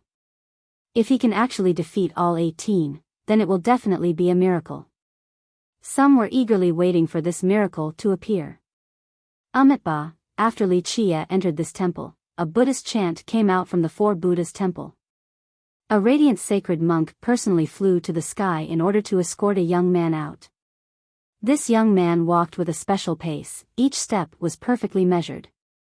His steps were firm and decisive. It felt as though even if the sky were to fall down, it wouldn't hinder his path. Zhan Shi, someone exclaimed after seeing the youth, Zhan Shi did it. He was actually able to withstand the Buddhist law inside the 4 Buddhas temple. He was able to endure the chants of the sacred monks. So heaven-defying, a successful scripture hark. Just by this feat, he has definitely proven himself to be a future immortal emperor candidate. The older generation praised him as well. The 4 Buddhas temple was the leader of the 18 temples. The sacred monks there were all incredible, though no one knew just how strong they were. Legend states that anyone who heard even a single word from these sacred monks would instantly burst into tears and kowtow on the ground to join the Buddhist faith. Zhan Shi actually listened to a whole scripture. Just how strong is his Tao heart? Anyone would feel a chill after hearing this. They were amazed by his fortified Tao heart. Both Jikong Wudi and the Mortal King were serious when they saw Zhan Shi walking out. For them right now, talents were not as important. The Tao heart was the crucial aspect. Both had the qualifications to compete for the heaven's will, but the person to have the last laugh would not necessarily be the one with the highest talent. This had been the case for tens of millions of years. The immortal emperor was not always the most brilliant one, but they surely had the most persistent Tao heart in that generation.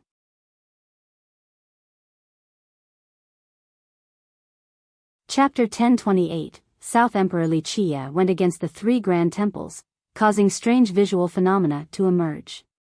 In just a moment, the mountain was filled with Buddhist lights and blooming golden lotuses.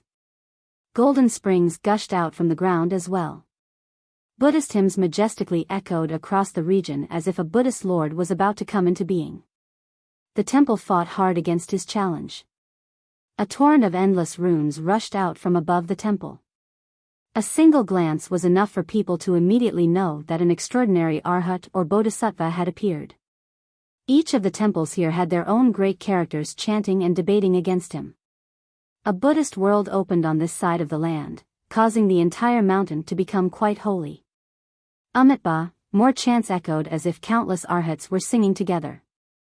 They wanted to use the supreme mantras to defeat Wuxia. As the chanting continued, a magnificent Buddhist rune emerged in the sky as if a Buddhist lord himself was coming out to fight. He spewed out mantras and endless laws. These supreme phenomenon would leave anyone speechless no matter how powerful they were. The image attracted many experts in the plateau. Amazing geniuses like Lin Tiandi all came to watch. The worshippers outside were filled with reverence from seeing these images. They started prostrating and wouldn't get up. Some were in tears and shouted, "Merciful Buddha." In just a short time, the crowd was shocked to see Wuxia challenging the three grand temples. He defeated the Grand Earth Temple in a short time, so even geniuses like Jikong Wudi, Zhan Shi, and Lin Tiandi became serious. Someone murmured, "I think only immortal emperors would dare to challenge the 18 temples like this." A particular expert who had been staying at the plateau for a long time spoke, "Judging by this phenomenon, it seems like the Grand Earth Temple sent out a bodhisattva to debate against him. This is too amazing." In some legends, a bodhisattva from this temple converted a god monarch with just one phrase. But now, the challenger defeated them in a debate. How heaven-defying is this? A bodhisattva from the Grand Earth Temple. When this level of existence was brought up, even god monarchs felt dreadful. This kind of dharmic existence. It is best to stay far away from them if you don't want to join Buddhism. After all, he only needs one mantra to convert you, to make you kneel on the ground and worship Buddha. Is this the birth of a new Buddhist lord? Even the monks on the plateau came to watch because this phenomenon was too frightening. Amitabha. A monk placed his palms together and spoke, "To be able to debate at this level, this must be a sacred monk, or maybe even a bodhisattva. Since he can defeat the four Buddhist temples' eight-faced radiant bodhisattva, he can obtain enlightenment and ascend, enter Nalanda and then the Buddhist kingdom. The Buddhist kingdom is the real immortality of legend." Someone enviously spoke. Everyone in the plateau ran over. The newly arriving monks started chanting as well. They were all in awe of the phenomenon. Right now, no cultivators dared to step foot on Spirit Mountain due to the great Buddhist aura surging about. Even those with strong Tao hearts could be converted to Buddhism. Extraordinary. While people were looking at the phenomenon, a youth appeared out of nowhere. His arrival immediately attracted a lot of attention. His appearance came with an abundant ancient aura, as if he had lived for countless years. He did as he pleased with a free style. No matter where he stood, people would think that he was standing tall among the heavens. His aura also gave the feeling that he was insurmountable. No matter how strong and heaven-defying one might be, they would feel unable to surpass this young man. Zhan Shi, Jikong Wudi, and Lin Tiandi, all of their expressions changed the moment they spotted this youth. It didn't matter if they recognized him or not. As supreme geniuses, they immediately knew that they had met a terrifying opponent. An existence comparable to a true dragon, matchless in all the eons. "Let me come take a look at the infamous Spirit Mountain." He laughed after seeing the supreme image on the mountain. With just one step, he instantly stood before the four Buddhas' temple. Is he taking the four Buddhas' temple on? Many people rolled their eyes after seeing this. This temple was the leader of the 18 and directly below Nalanda. Even the most supreme of geniuses wouldn't dare to challenge it so carelessly. Jikong Wudi was invincible enough. He attained an enlightened fruit, yet he still didn't dare to challenge the four Buddhas' temple. Zhan Shi had a powerful Tao heart. He challenged it, but only in a scripture hark and not in attainment or debates, because he was not confident at all in these two. The young man smiled and declared outside of the temple, "Monks of the temple, listen up. Today, I, South Emperor, have arrived to try your grand diamond formation. Let your 18 Vajras come out now." Everyone could hear his soft-spoken words clearly, for they carried the weight of gold. Challenging the four Buddha's temple with force? The crowd glanced at each other. Some even turned silly after hearing this. In fact, outside of the 3 trials, there was another one. It was something that people never used, a challenge via combat against the 18 temples. No one wanted to use this method because it was well known that the sacred monks in the temples were ridiculously strong. Although Buddhism did not promote violence, the majority of these sacred monks were terrifying beyond imagination before their conversion. Some sacred monks used to be god kings and others were emperor candidates. There was a legend that some sacred monks were actually true gods before they converted. Who would dare to challenge these powerful existences in force? These god kings and emperor candidates had only become even more unfathomable after turning into arhats and bodhisattvas. But now, this youth was not only challenging the temple, he was specifically aiming for the 18 grand Vajras. This made many people's hearts skip a beat. For Buddha's temple's 18 grand Vajras. An ancestor who had been a devout worshipper of the plateau for a long time murmured, "These Vajras are combat warriors." An arrogant god king considered himself to be invincible and went inside the temple alone to fight against the 18 Vajras. In the end, he was captured alive. South Emperor, a lot of people hadn't heard of this name, but they quivered inside. A person daring to proclaim himself an emperor.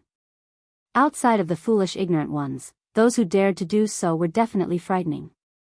This youth was definitely not an ignorant person, so he must belong to the latter. "Amitabha, benefactor, please come inside." The four Buddha's temple was not afraid of this challenge. With a Buddhist chant, the entire temple lit up with a golden radiance with images of Vajras inside. Good. The youth was very straightforward. He smiled and passed through the Buddhist gate. The entire mountain shook after the youth made his entrance into the temple. Buddhist chants echoed across the entire plateau. A boundless Buddhist power pressed down on the entire sky. Under this endless energy, the plateau resembled a leaf in the middle of a torrential ocean. This power could crush the entire plateau at any time. The people here were terrified. Many characters kneeled on the ground and didn't dare to get up. Even ancestor-level characters felt their knees give in and couldn't stand straight anymore. Prior to this, the Buddhist aura at the plateau was very gentle and peaceful. No one had imagined the scene of Buddhists becoming angry. But now, with this suppressive power, they finally understood that Buddhism was not just peaceful. Once enraged, this power was no weaker than an imperial aura. Someone murmured while aghast, "Vajras are emerging to subdue the demon, the Buddhist lord has become angry." How fun, the battling youth continued to laugh inside the temple that no one could peer into. Amitabha, a thunderous chant resounded. A Buddhist kingdom opened in the sky and 8 races of deities came out while the Vajras defended the temple. Deva, Naga, Yaksha, Gandharv, Asura, Garuda, Kinnara, and Maharaga. The 8 deities. The crowd was petrified when they saw the deities protecting the temple. Just how powerful is the 4 Buddha's temple? A god monarch quivered after seeing this. In just a second, only silence could be found both on and off of Spirit Mountain. Both the temple and this youth named South Emperor were powerful to the point where people had no choice but to retreat. Fighting the 4 Buddha's temple with force. Legend states that immortal Emperor Min Ren did so as well in his youth. An ancestor was lost in a daze while commenting. "So tough, just who is this South Emperor?" Even the arrogant geniuses couldn't stay arrogant at this time. Jikong Wudi and the other top geniuses were quiet as well. This person called South Emperor was too powerful. Some people even speculated that he was an emperor candidate that was only one step away from becoming an emperor. Anyone would shiver after hearing the title of emperor candidate.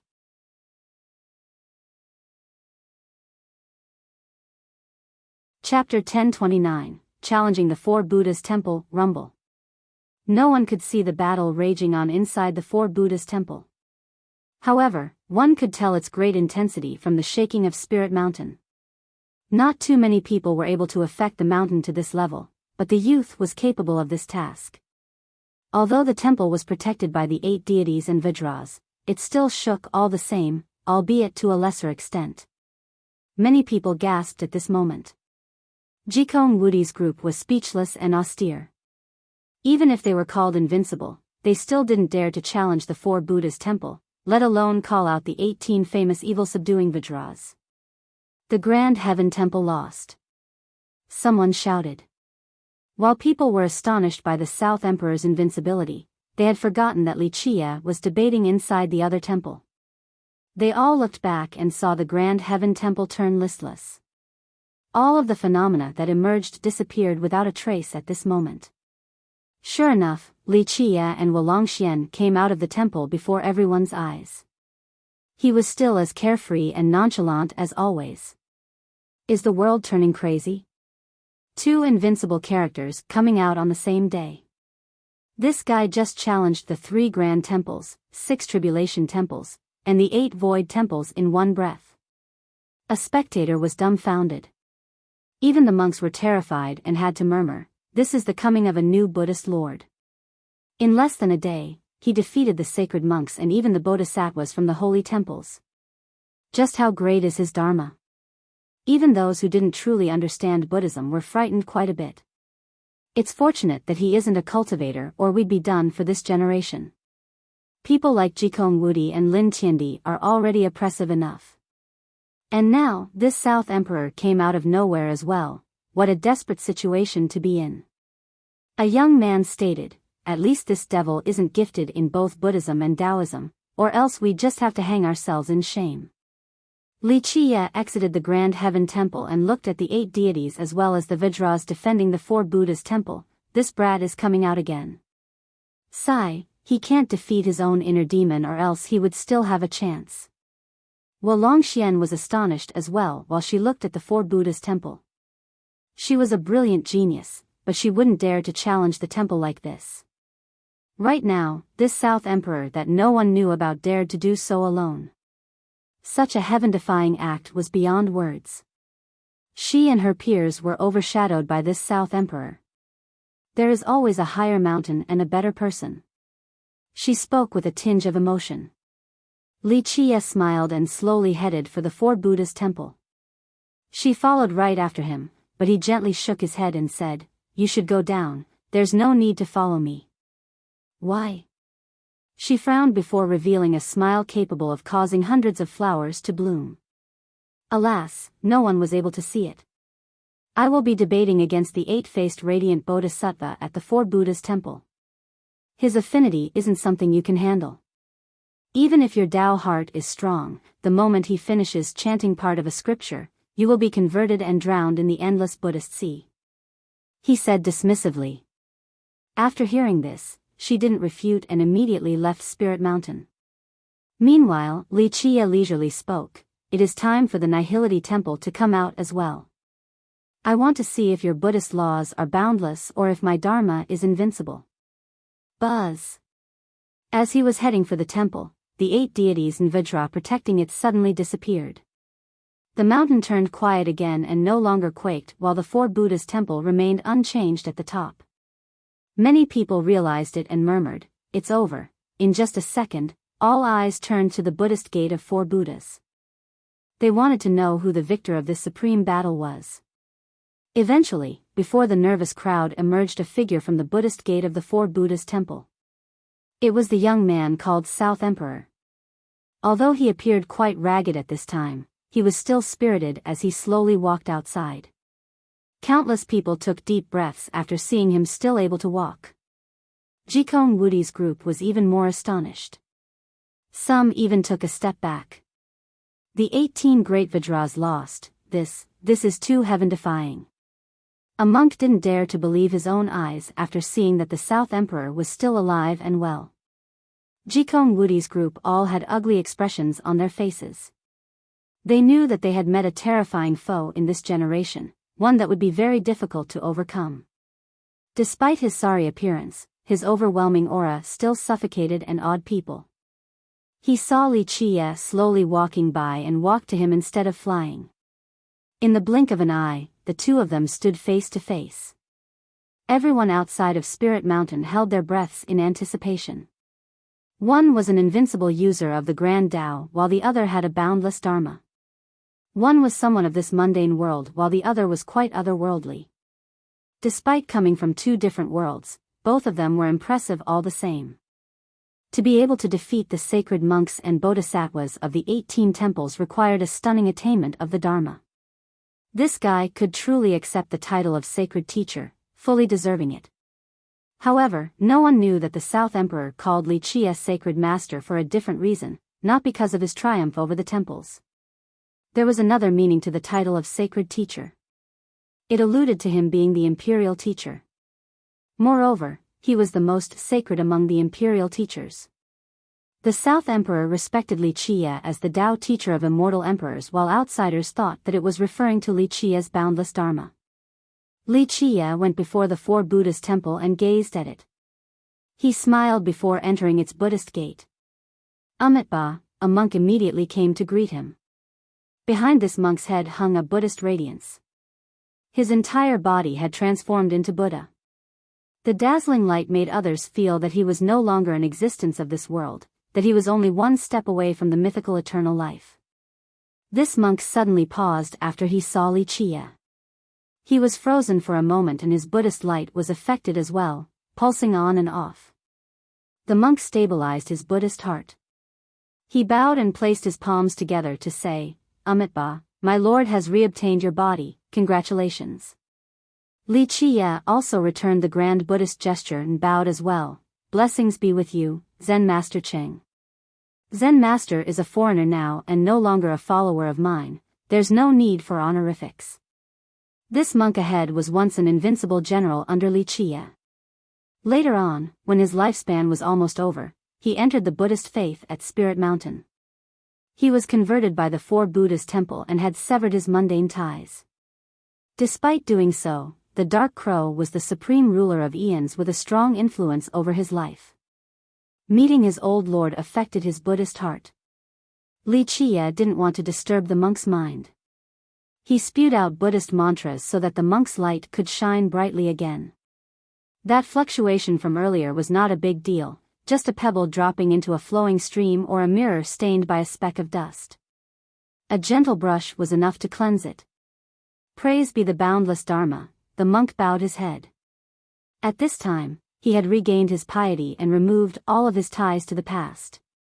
He closed his eyes and spoke, Thank you, sacred Buddha, for enlightening me. Li Qie gently nodded his head and accepted the monk's gesture.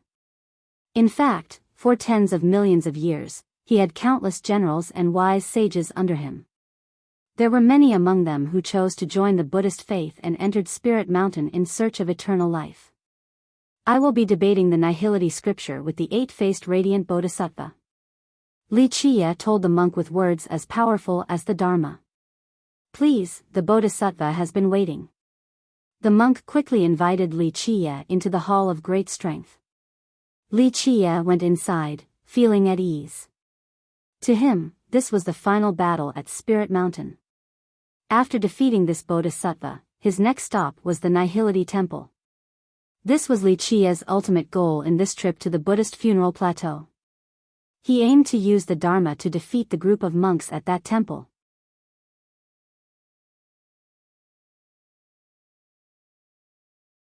Chapter 1030, 8-faced radiant Bodhisattva. After Li Qie went inside the 4 Buddhas temple, everyone outside held their breaths and stared at it.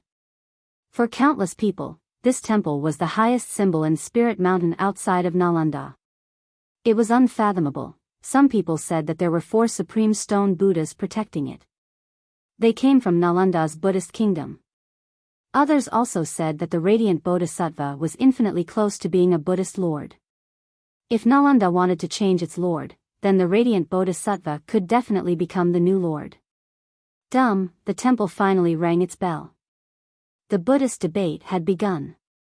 Hearing this bell, many people's hearts slowed down by half a beat. An unbelievably tense atmosphere filled the area. Buzz.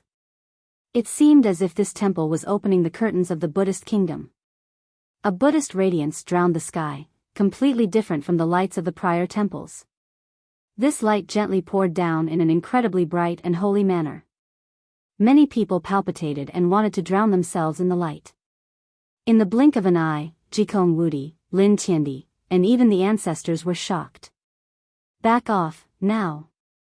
They used their ultimate speed to quickly run away from Spirit Mountain. They chose to spectate from tens of millions of miles away. Although the Bodhisattva has never cultivated a merit law before and only read Buddhist scriptures since childhood, even immortal emperors viewed him with respect. An ancestor looked at the figure above the temple with awe. After hearing this, many people were astounded. Even immortal emperors respected him. Just how frightening was this? At such a level, it didn't matter whether they cultivated or had any fighting power at all. There is a rumor that after immortal Emperor Yin Tian carried the heaven's will, he entered Spirit Mountain to listen to the radiant Bodhisattva's scripture sermon.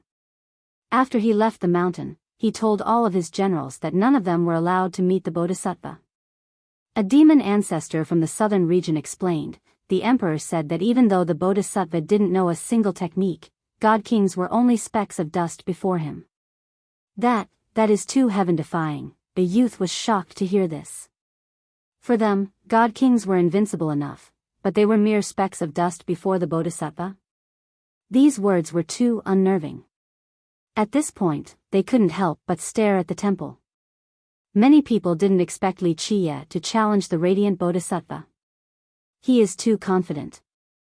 Entering the Four Buddhas temple and instantly challenging the eight-faced radiant Bodhisattva who has the greatest dharma.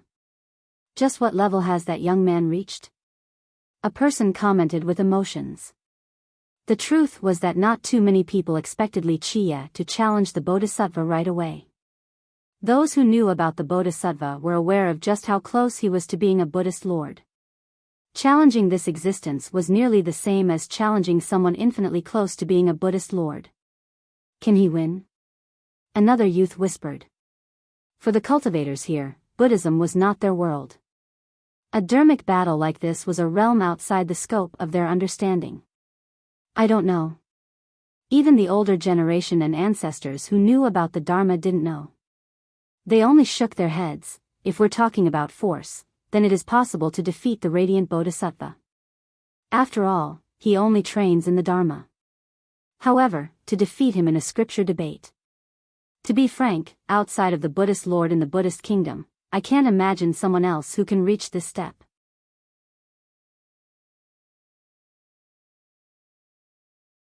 Chapter 1031, Invincible Dharma. At the peak of Spirit Mountain, the radiant Bodhisattva was illuminating the sky. Many people held their breaths while watching from the horizon. Meanwhile, worshippers were kneeling on the ground on the mountain. There was no way to return from Buddhism under the shining radiance of the Bodhisattva. Who could know how the debate was going? Though the temple allowed anyone to spectate, no one was willing to go inside due to its great influence. Even those with powerful Tao hearts like Zhan Shi would be converted, unable to defend their beliefs. Buzz, 1 second passed by after another. With a soft sound, the light above the temple disappeared along with the radiant Bodhisattva's reflection. How did it go? Someone couldn't help but ask after seeing the lights disappear. No one could answer him. Everyone watched the Buddhist gate of the temple with bated breaths. Time felt particularly slow to the nervous spectators. 1 second lasted a century. Eventually, a person walked out of the gate, causing many eyes to widen. He had long hair with a leisured expression. It was Li Chiye, or rather, Chu Yuntian. The radiant Bodhisattva lost. Someone murmured after seeing Li Chiye. How can that be?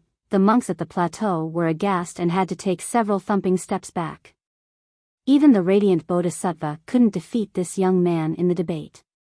This is so incredible, the monks glanced at each other in shock. The radiant Bodhisattva was considered the one closest to being a Buddhist lord. Many people were certain that he was next in line at the Buddhist kingdom. But today, he was defeated by a nameless practitioner who still had his hair. Such a scene left these monks in disbelief. To cultivators who knew about the Dharma and the monks at the plateau, defeating the radiant bodhisattva with merit laws and combat was one thing and perhaps understandable. After all, he had only studied the Dharma since youth. However, a scripture debate was a monk's strong suit, especially someone like the radiant bodhisattva who should be peerless in this aspect. However, he lost at his own specialty. This was quite difficult to believe. Even those who didn't understand the significance of his defeat trembled. They felt that Wuxia was too heaven-defying for being able to defeat the bodhisattva in a dharmic debate. What kind of treasure will he get? Many people wanted to know. Some looked over at Zhan Shi. Zhan Shi won the scripture hark, so there were those who wanted to know what he received from the temple. The crowd knew that the 4 Buddhas temple was the top among the 18. A treasure from there was definitely supreme. Wuxia slowly walked down from the mountain. The worshippers here all prostrated with their heads touching the ground. They didn't stand up for a very long time, for they were lost in Buddhism and couldn't turn back. The cultivators in the distance watched quietly as Wuxia left the mountain. This meant that he didn't wish to train in this area. A youth looked on and curiously asked, if this person with his boundless dharma enters the world, what will happen? What if he competes for the heavens will as well? Many quietly contemplated this issue. An older cultivator answered, I'm afraid there is no precedent for that. Competing for the heavens was the business of cultivators. If a monk that only trained in the Dharma came to compete for it, what would be the result? Would the heavens will recognize such a person? It appeared to be an unanswered question. In just a moment, the crowd looked around at each other. Although there was no answer, people like Jikong Wudi and Lin Tiandi looked quite solemn. Can he actually compete for the heavens will? He is a monk, not a cultivator. How can his Dharma fight for it? Maybe he will be killed by another expert. The competition for the heavens will is ruthless and will only be decided when there is a single man left standing. It is not a merciful ordeal. Chanting and singing Buddhist hymns won't do. A young cultivator spoke with disdain. In the eyes of many youths here, someone who trained in the Dharma couldn't compete with cultivators in this aspect, especially the most brilliant cultivators. Not necessarily. A virtuous paragon shook his head, don't look down on Buddhist practitioners. If that was the case, the Buddhist funeral plateau wouldn't have stood strong for so long. Through the ages, many immortal emperors have appeared along with imperial lineages. They kept on replacing one another across the river of time. Some were destroyed completely, but the plateau remained standing. The paragon's words struck the crowd. Both young and old felt a chill. Everyone knew that the plateau, especially Spirit Mountain, had untold treasures. Countless invincible people, including immortal emperors, had come to this place, but the plateau still continued to exist until now. If it wasn't strong enough, it would have been destroyed by someone already. If he comes into this world, would he be able to compete against geniuses like you guys? Someone saw Wuxia leaving the mountain and murmured. No one wanted to answer this question because the most promising geniuses for the heavens were all in this place: Zhan Shi, Jikong Wudi, Lin Tiandi, and the Jewel Pillar Mortal King. I also want to see this peerless Dharma of his. Someone spoke with a powerful tone at this time. Even though he didn't emit his frightening aura, his voice alone was quiver-inducing. The crowd looked back and found that it was the Jewel Pillar Mortal King. His eyes were quite profound at this moment as he gazed at Wuxia walking away. Everyone became excited upon seeing his expression. He was known as the war god as well as the war fanatic. They knew about his great belligerence, so it would be a great show if he were to challenge the youth with the boundless Dharma. After leaving Spirit Mountain, Wuxia took his time walking away. His Buddhist light was hidden in his aura of normalcy. He felt quite carefree, as if he wasn't a Buddha or Wuxia but only Chu Yuntian. He was quite relaxed. The duel against the radiant bodhisattva was using a butcher's blade to kill a chicken. His goal was not the 18 temples or Nalanda, it was the Nihility Temple. No matter what, he must grab that item from the Nihility Temple. However, the old monks in that temple were not so easily trifled with. Alas, in this generation, he was confident in his ability to defeat them in scripture debates. He headed for the Buddhist city afterward. Wulongxian, who ran to the horizon earlier, also came to meet up with him. However, before she could make contact, she was blocked by a group of people. They all had the same uniform with powerful blood energies. They were quite young, and it was clear that they were from the same sect. Robbery? This is the sacred ground of the Buddhist faith. She was not afraid and cheerfully smiled at the group that blocked her. An expert slowly stated, "Girl, take off your veil. We're performing a routine check." She batted her eyes and leisurely said, "Routine check? For what?" Then she smiled at Wuxia, who was coming closer. "Master, there is a group of bandits here wanting to perform a routine check. Should you enlighten them? Don't you Buddhists have this saying, relinquish your knife to become a Buddha?" Wuxia glanced at the group and idly said, "Since when did the Nantian clan mingle at the Buddhist funeral plateau? With just your clan, you think you are qualified to perform routine checks here?" These people were disciples from the Nantian clan. It was located very far away, yet they came all the way here to perform these checks. This king is the one giving permission, that's their qualification. An arrogant voice resounded as a young man approached with a confident stride. He wore a crown and showed an imperious expression. Many people noticed them the moment Wulongxian was stopped by this group. They saw this young man, prompting one to whisper, "Isn't that the new crown prince from the Nantian clan?" Back then, Nantian young king from the clan died to Wuxia. Later on, they selected a new crown prince.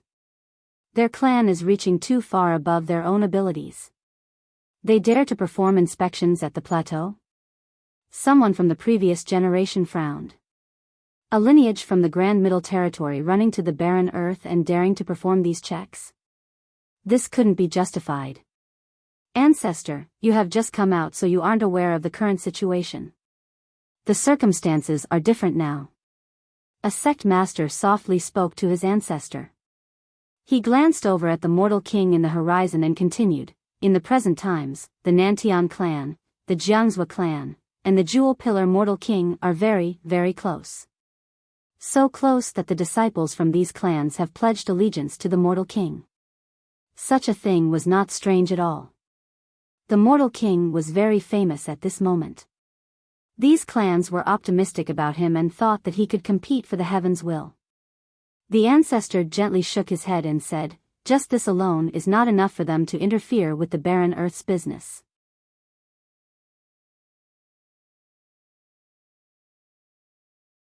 Chapter 1032, Enlightening Ancestor, you still haven't heard about it. The sect master lowered his voice by quite a bit. Recently, the Nantian clan has clung onto an even thicker thigh. They made contact with the Soaring Immortal sect. Soaring Immortal sect, after hearing this, the ancestor felt a chill and had a shocked expression. He didn't dare to say anything else. On the other side, Wuxia smiled at the new young king of the Nantian clan. "I actually am surprised to see the Nantian clan's authority grow to this level. I am representing the Soaring Immortal sect, not the Nantian clan." The new king had a fearlessly smug expression. Clank. He threw a banner down to the ground with the words, "Soaring Immortal," embroidered on it. The level of calligraphy was flawless. It depicted a soaring dragon and a dancing phoenix, resulting in an oppressive atmosphere. "I am working for the Soaring Immortal sect. This banner is the proof." He made a fist towards the sky with complete confidence and pride. Soaring Immortal sect. Everyone was astonished to see this banner. Even experts from imperial lineages trembled with apprehension. The Soaring Immortal sect was an untouchable giant in the mortal emperor world. No one knew where it was located, but none could deny its great influence.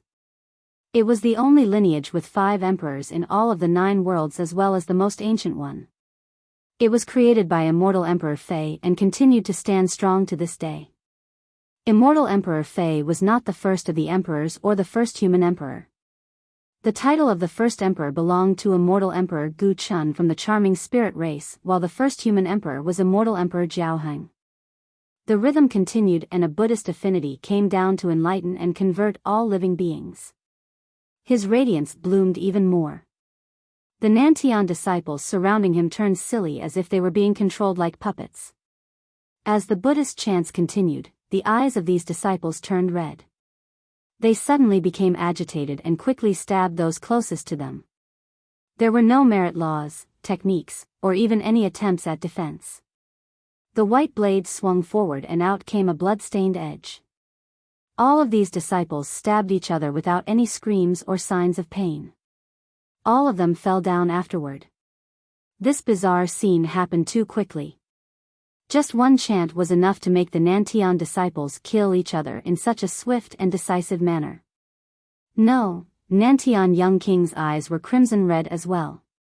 However, his Tao heart was stronger than the other disciples. He struggled to resist the dharmic control. Sinner, repent. Li Qiye spewed out another mantra with a majestic Buddhist might. It was impossible to resist. After a shrill cry, the young king actually split himself into two halves with his blade. Blood spurted out while his body fell to the ground. The crowd was stunned by this devilish scene. They trembled while feeling creeped out. From start to finish, Li Qiye didn't move at all, not even a single finger. The young king and all of the disciples from his clan were now dead, either from suicide or by killing each other. Someone shivered and asked, Is that a demonic art? No, it is a Buddhist law. A monk from the plateau saw this scene and gently shook his head while speaking. When the Buddhist Lord is angry, shields shall flow above the endless tides of blood. Isn't the Buddhist doctrine about mercy and kindness? Another shivered and spoke. It looks just like devilry though. It was normal for cultivators to kill each other. The law of the jungle was a truth everyone knew.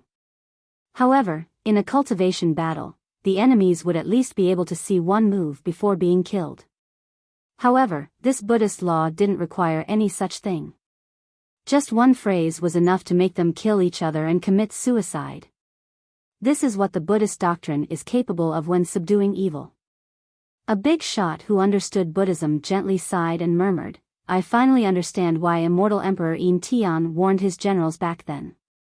It was not because of the conversion, but because Buddhist laws can kill as well.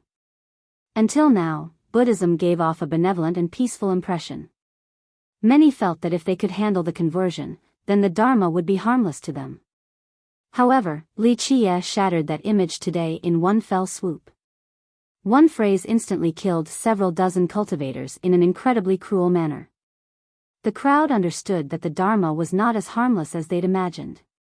Its offense prowess was quite terrifying. No, it's an evil art, a youth quivered and had to throw up. He was not the only one who felt nauseous. For the cultivators here, they could only blame themselves when killed by their enemies. It would be attributed to their own lack of skills. However, a single Buddhist chant could make them slash themselves into two. This type of death was too terrorizing. It was indeed a type of evil magic.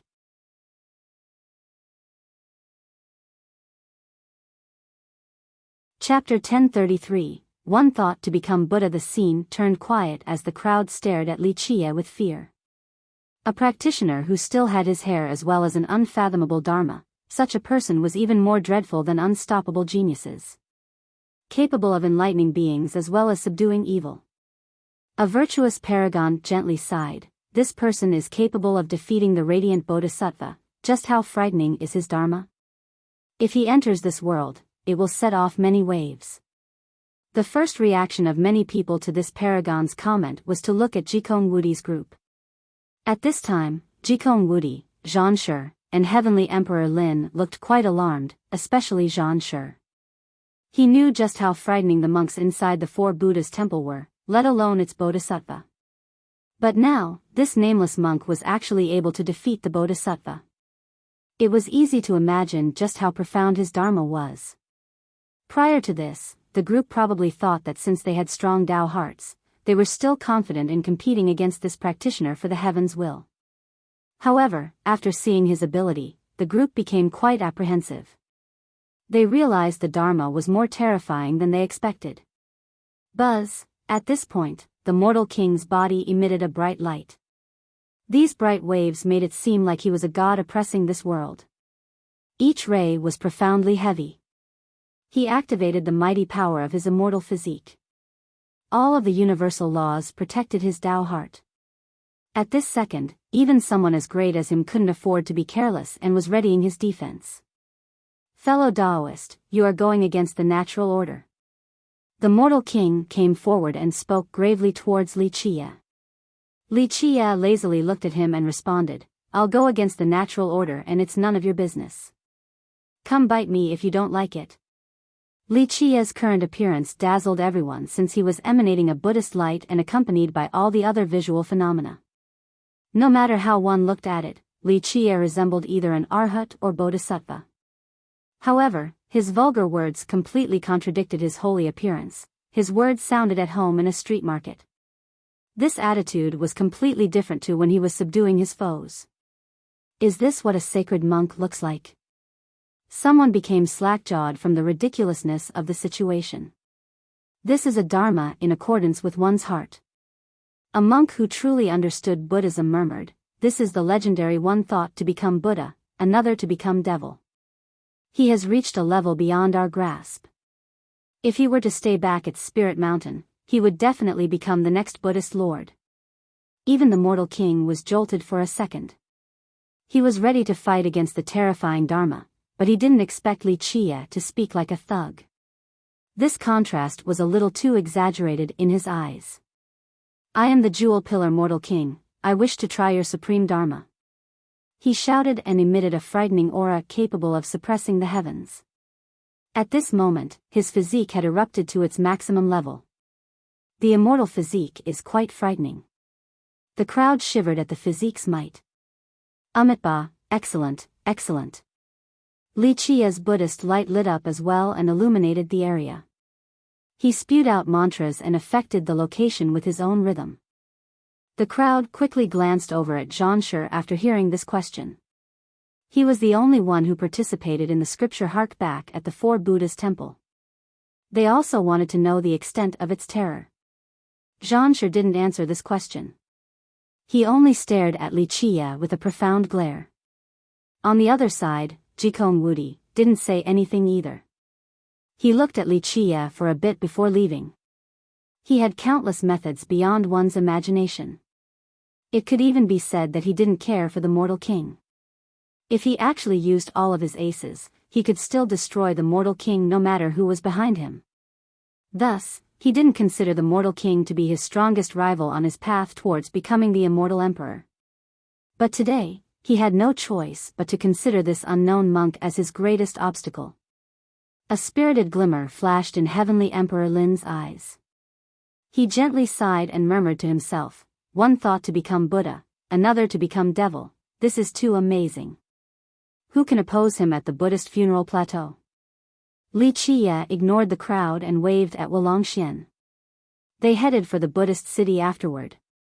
Others noticed that nothing else was going on, so they dispersed as well. Some went to other temples, others left the plateau, and a group headed for the Buddhist city. The Buddhist city was the largest city in the plateau. It was very prosperous and was occupied by many races. There were mortals, cultivators, monks. Humans, demons, and bloods were everywhere as well. Some were born in the city while others came from the distant eastern 100 cities. Some came quickly and left just as quick while there were those who stayed for the rest of their life. There might not be another location in this world with a stronger Buddhist temperament than this city. There were temples everywhere. One could hear chants coming from all four directions. Even the ordinary families who weren't Buddhist still chanted the scriptures. It was a harmonious and peaceful city, full of life and prosperity. Someone once said that there wasn't another location in the 9 worlds that was as peaceful as the Buddhist city for one to settle down in. Though the city was quite mundane in nature, some people thought that it was under Nalanda's jurisdiction. The temple sent bodhisattvas here to maintain the tranquility. Li Chia and Wulongxian went right outside of the temple. He sighed while looking at the city in the distance. There were things here that made him worry. At this time, a young man could be found standing by the entrance. He had a heroic aura. Even though he was under a disguise, people could still tell that he was a powerful expert. That's my junior brother. I think the reinforcements from my sect have arrived. Wuxian told Li Qie after seeing the youth. After being injured, she sent out a distress call to her sect. However, the Dragon Cliff was located all the way in the north. Even if the ancestors there were very fast, they still needed a long time to reach the Buddhist funeral plateau.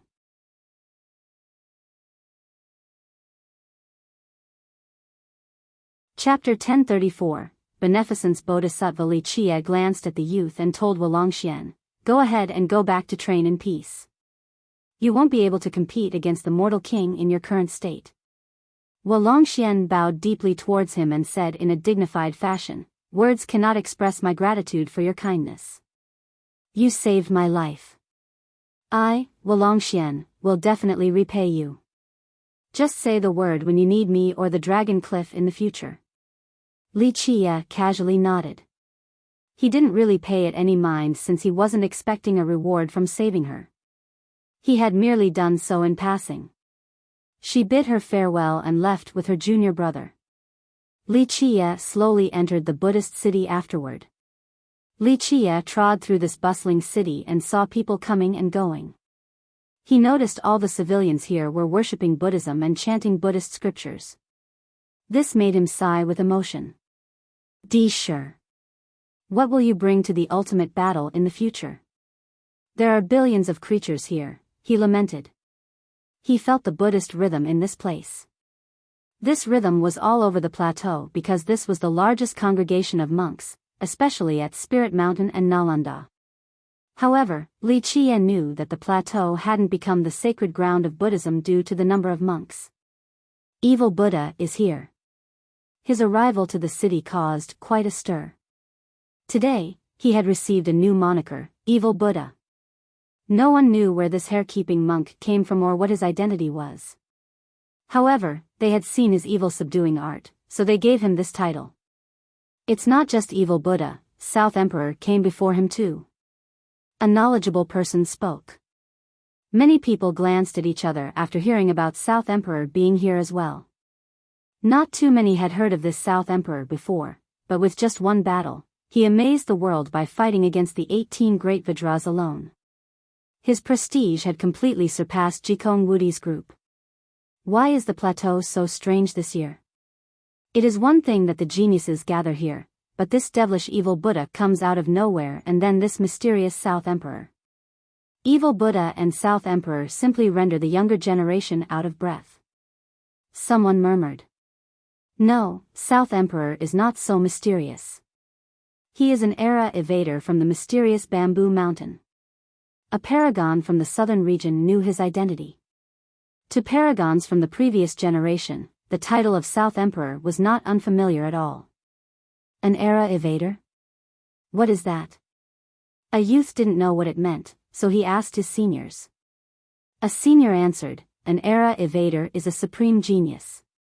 In order to avoid a great loss from competing for the heaven's will, they would seal themselves early and abandon their generation in order to wait for a different, more opportune one, to seize the heaven's will for the throne. South Emperor isn't an ordinary era evader. He was once the most brilliant genius of the Bamboo Mountain. For tens of millions of years, he is the only one to truly claim the moniker of South Emperor. The paragon who knew his identity continued, unfortunately, he was born in the wrong generation. Despite being so exceptional, he was in the same era as Empress Hong Tian. It was destined to be a disaster, so he chose to avoid that generation rather than compete with her to the end. Competing against Empress Hong Tian for the heaven's will, anyone would quiver after hearing this. The paramount empress had always been praised by the world. Even the last immortal emperor of the Bamboo Mountain, Immortal Emperor Yin Tian, was only his junior. The paragon explained. No wonder why he is so heaven-defying. Anyone would be stunned after hearing this. A terrifying and unparalleled genius having to evade Empress Hong Tian's generation, they understood why he dared to challenge the 18 Vajras. It was because he absolutely had the power to do so. After hearing the South Emperor's tales, not to mention others, even the Jikong Wudi's group of geniuses went quiet for a very long time. This South Emperor appearing out of nowhere brought tremendous pressure to them. Someone who had competed with the Empress. No matter the time or place, this type of character was definitely invincible. An evil Buddha and now an era evader. Heavenly Emperor Lin murmured to himself, this generation will definitely be exciting. It seems like senior brother won't be lonely. He will finally have rivals to compare himself with. Eventually, Li Qia arrived before an old temple inside the city. It was not grand, only old from being around for too many years. In the minds of the people living here, the doors of this temple had always been closed. They didn't know what kind of monks were training inside either. He quietly stood in front of the temple, calming the indescribable tinge of emotions threatening to rise. For millions of years, groups of followers kept on leaving him. Very few were able to live until now. Eventually, he gently sighed, not wishing to think about it any further. He turned around to leave. Click, the shut doors suddenly opened. An old nun ran outside and placed her palms together, then told Li Qia, "Sacred teacher, the Bodhisattva wishes to see you." Li Qia stopped and returned the gesture, "Please lead the way." He followed the old nun into the temple. It was very quiet. Apart from the nun, there were no signs of anyone else. Time seemed to have stopped the moment he walked into this place. It was a realm apart from the mundane world. Everything was eternal here. There was nothing besides muffled footsteps. The rowdiness of the outside world was far from this place. Li Qia told the old nun, "Let me bathe and light some incense before meeting the beneficence Bodhisattva." She had no objections and led him into a room so that he could wash himself and burn incense. After doing so, with a dignified yet natural expression, he followed the nun to see the beneficence Bodhisattva. Who was Li Qia? He was someone who was indifferent even before immortal emperors. However, he was particularly solemn today. This showed the beneficence Bodhisattva's special status in his heart. The nun led him to a Buddhist building before leaving. He stood outside and calmed his emotions before entering. Buddhist lights filled the building like flowing mercury to every inch and corner of this place. It gave off an indescribably mystical sensation. There was a golden lotus in full bloom with a woman sitting on top of it. She was barefoot and had long hair flowing down her yellow dress. Her hands were forming mudras with an air of serenity. The peaceful and gentle rays coming from her body resembled the warm sunlight during winter. These hands would be incredibly gentle when caressing one's face. She was a supreme beauty with a kingdom-toppling figure. However, she was now a bodhisattva and had transformed in accordance with the Buddhist doctrine. Both her supreme face and figure were nothing more than a bag of skin in her eyes. Li Qia looked at this all too familiar woman ahead. He didn't say anything and sat down on a cushion. Rumors were circulating in the Buddhist city that Spirit Mountain had sent a bodhisattva here for protection. However, no one had seen this bodhisattva before.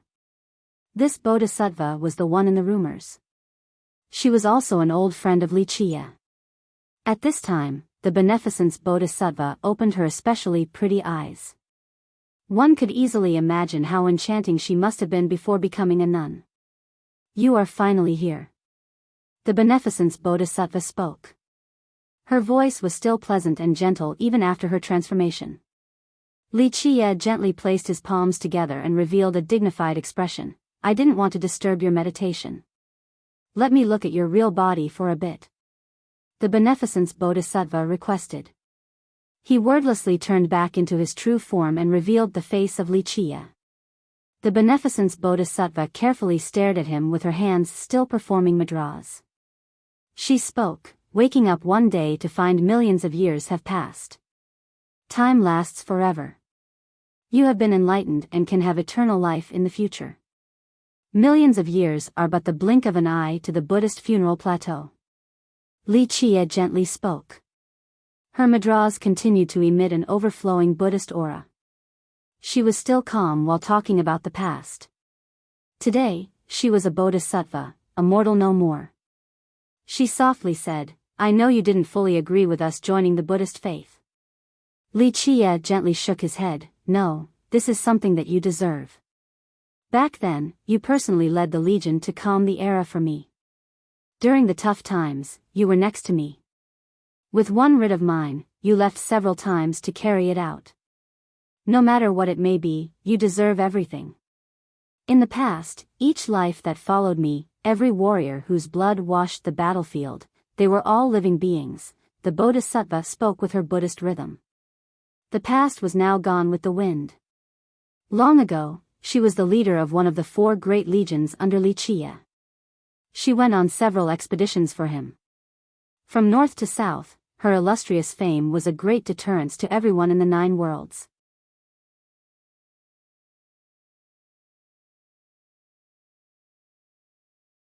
Chapter 1035, Farewell Forever. Young master, she remained calm while talking about the past and maintained her mudras. I didn't join Buddhism and enter Spirit Mountain for eternal life. The only thing I want is peace in my heart. I know. Li Qie nodded quietly. War has always been cruel. If you can't even sleep well at night, I will always feel guilty. I am happy that you are able to find peace at the plateau. I chose to escape. I have let you down. She answered softly. He shook his head in response. No, you should have had a normal and happy life. This was all because of me. I was the one who brought you into a world of killing. It is full of fate, karma, and grievances. All of this should have been my responsibility. My hands were already stained with blood. I should have shouldered it all. The Beneficence Bodhisattva slowly said, just let past causes and effects go. Li Qie smiled and said, just let it go. Leave it all to me. I will go to the very end at the final world where I shall have my answer. The Bodhisattva didn't say anything from on top of her golden lotus. She was peaceful and distant, for she had severed her ties with the mundane world. Today, this will be our last meeting, so I will tell you something. Eventually, she spoke, the Buddhist kingdom has a new Buddhist lord. Li Qie was caught off guard. This is actually surprising. There should only be 2 candidates for the new Buddhist lord. One is the radiant Bodhisattva and the other is you. If the new lord isn't one of you 2, then who can it be? She replied, I haven't been back to the kingdom, so I haven't seen the new Buddhist lord. I only received the message from there. Li Qie finally bowed his head, then got up to leave. He walked very slowly with a solemn air. The Bodhisattva also quietly watched each of his steps. Farewell forever, young master, she gave him one last look before closing her Buddhist eyes. Li Qie's heart fluttered. He finally turned back to look at her and imprinted her image into his memories while softly speaking, farewell forever, genre. With that, he left the room and gently closed the doors. Before he knew it, the corners of his eyes became a little wet. Time was insignificant, millions of years was only a blink of an eye. It felt as if it was just yesterday. There had been many people by his side, but not many were with him for as long as the Beneficence Bodhisattva. No matter what, he still respected her choice. After generations of bloody battles, it wasn't easy and peaceful for her. Throughout the eras, she had paid a great price. If she wanted eternal life, Li Qie would have exerted all of his efforts to grant her her wish. However, everlastingness was not her wish, she only wanted peace of mind. Death is not the most painful thing. Only extrication would bring about peace. Li Qie sighed softly after leaving the shrine. He couldn't describe his current emotions. He had sent away many friends in the past. In his eyes, death was not the worst thing. The most insufferable emotion came from separation, especially seeing someone off that was still alive, only to never be able to meet each other again.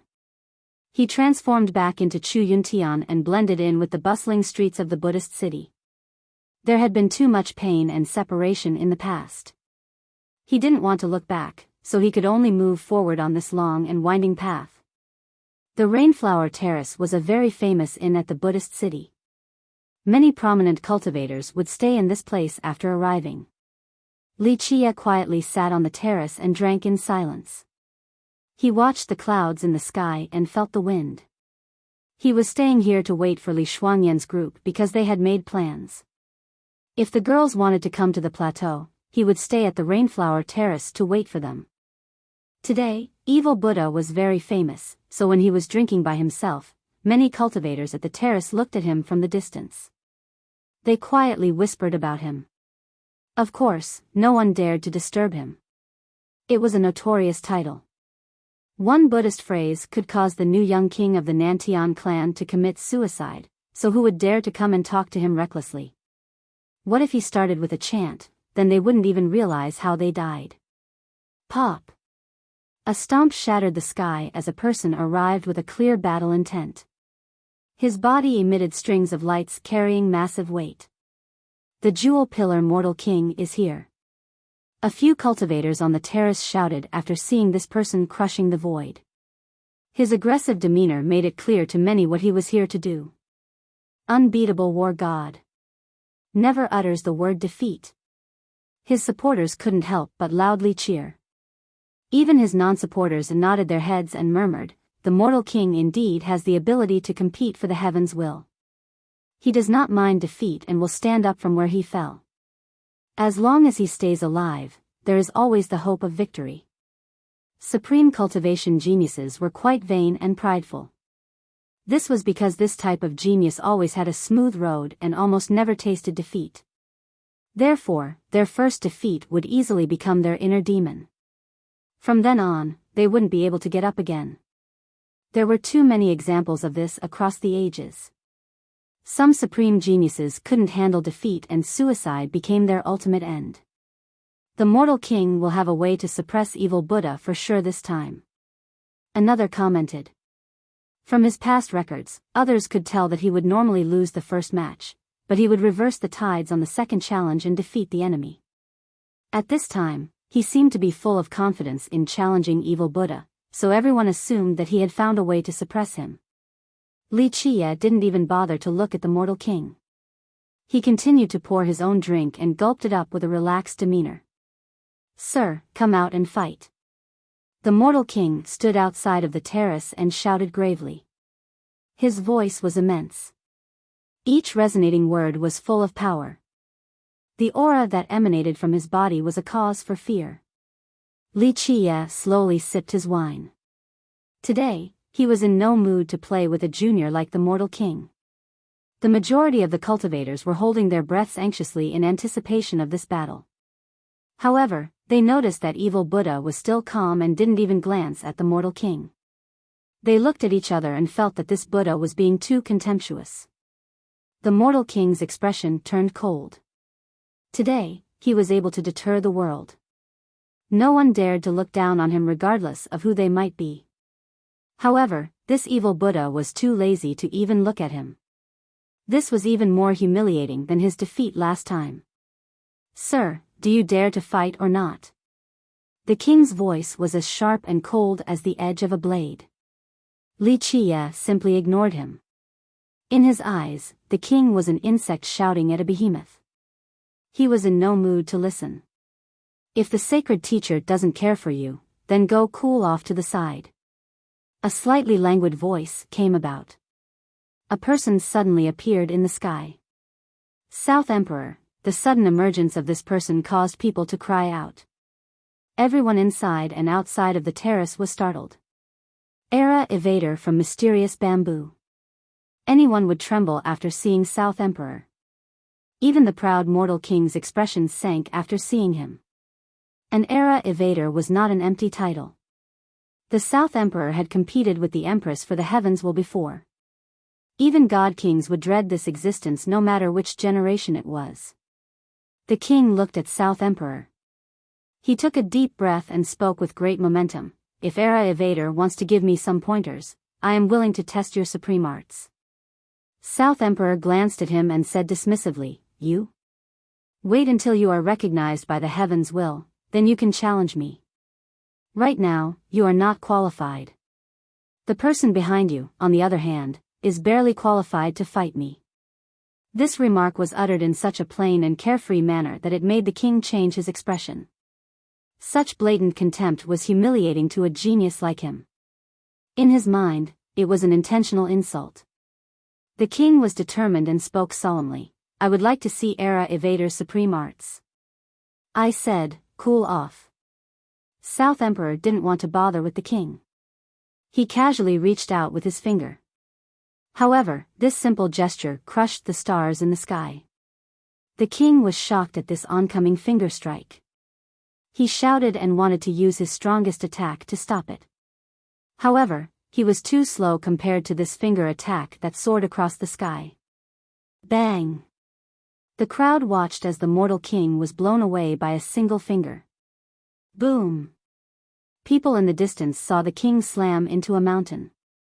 The impact shattered it while the king continued to fly before disappearing into the horizon. Such a scene astounded everyone. The mortal king was among the most outstanding talents in this generation. Even a virtuous paragon from the last generation would treat him with some respect. However, just one finger from South Emperor was able to push him thousands of miles away.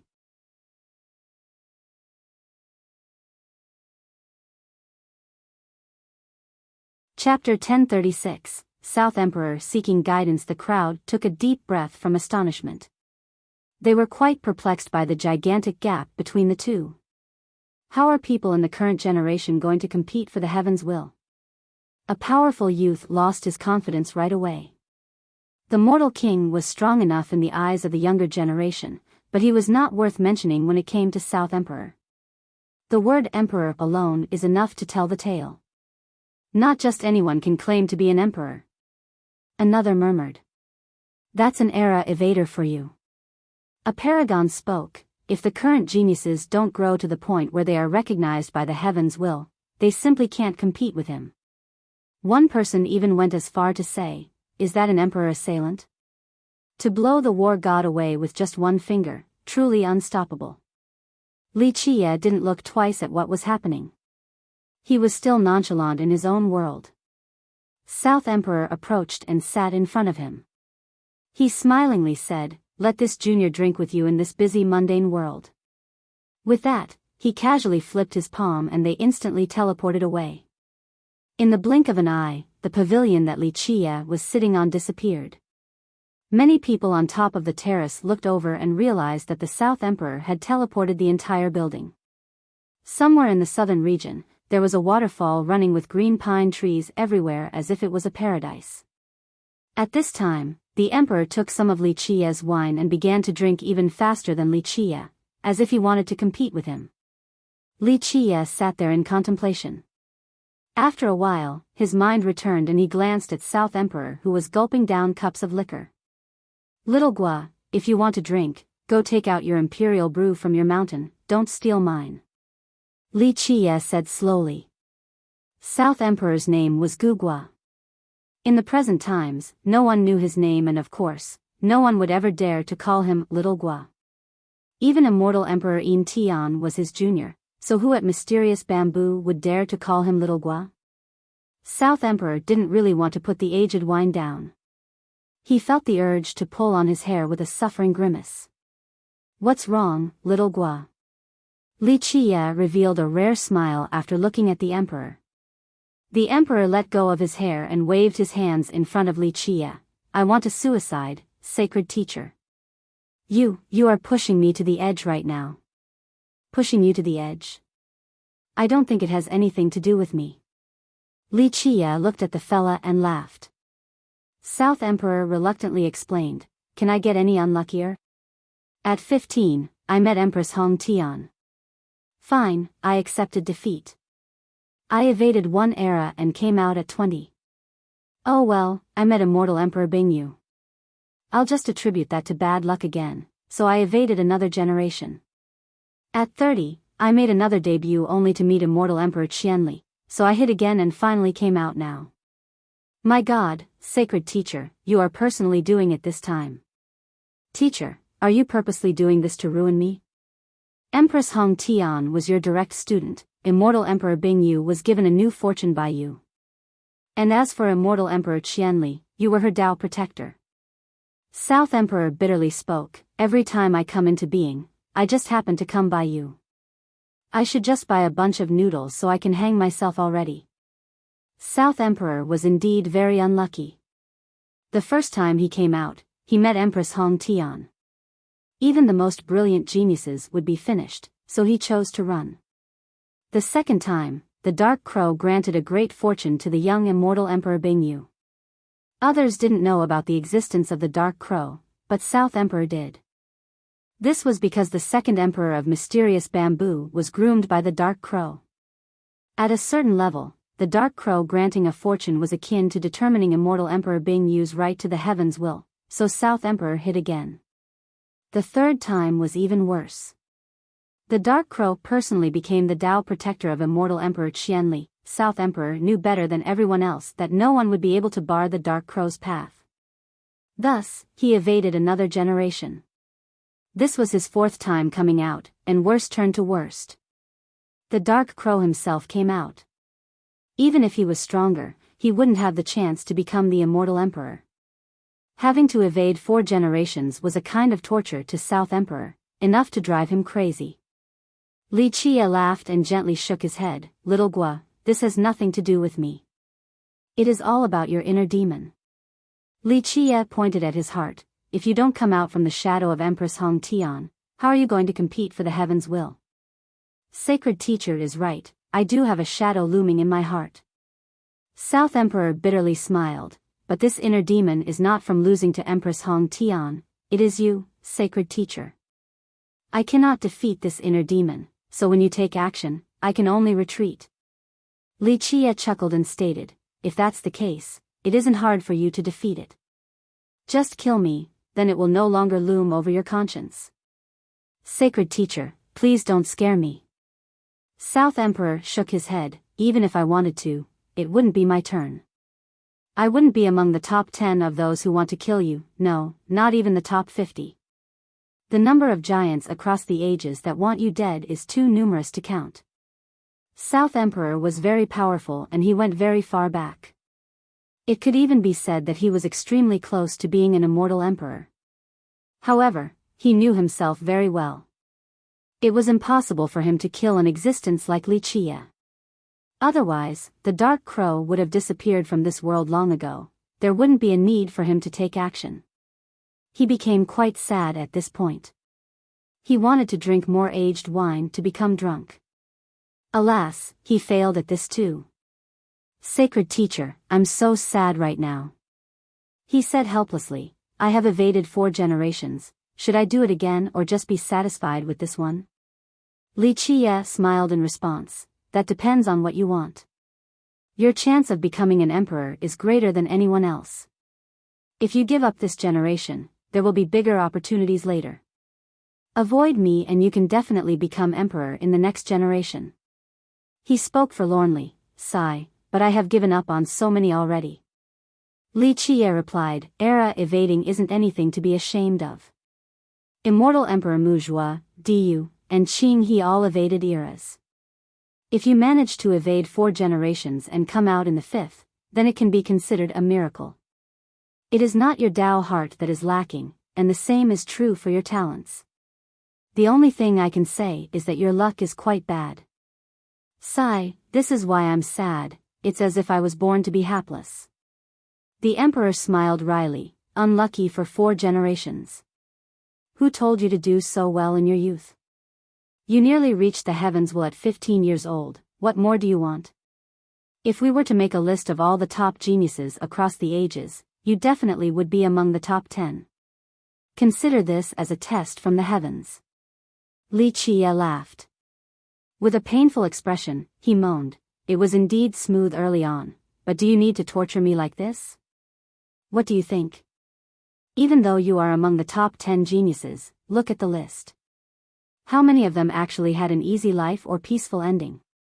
Li Chia shook his head, the heavens granted you such great talents, so it has to harden your willpower first. Fine then, the old villainous heavens can continue to torture me. South Emperor complained before becoming serious, sacred teacher, I came this time just to listen to your opinion.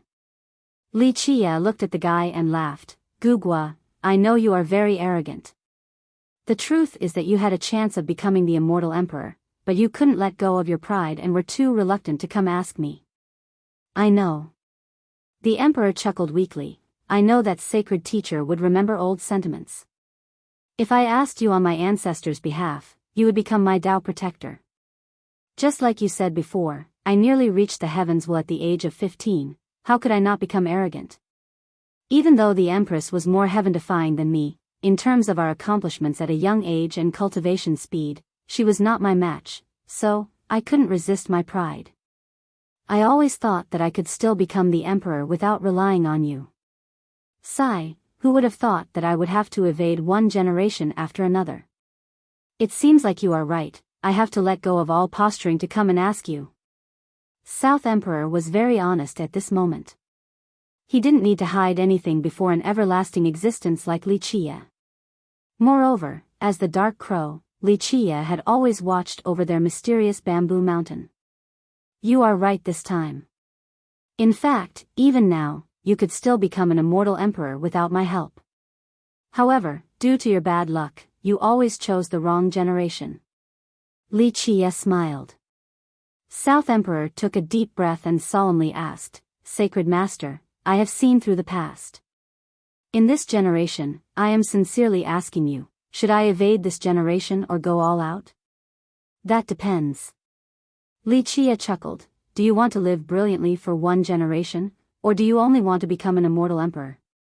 If you only want to become an emperor, then evade this era and you will definitely become one in the next after I leave. No one will be able to stop you. However, if you want to see this generation's brilliance, then go all out. Li Chia looked at the emperor and said, remember, immortal emperor is only the beginning. I know that. South Emperor gently nodded, emperor is only the beginning. However, sacred teacher, if I can't become an emperor, how can I even talk about starting? There is another choice. Li Chia revealed a mysterious smile. You don't need to become an immortal emperor since you can be an immortal monarch instead. This is another option.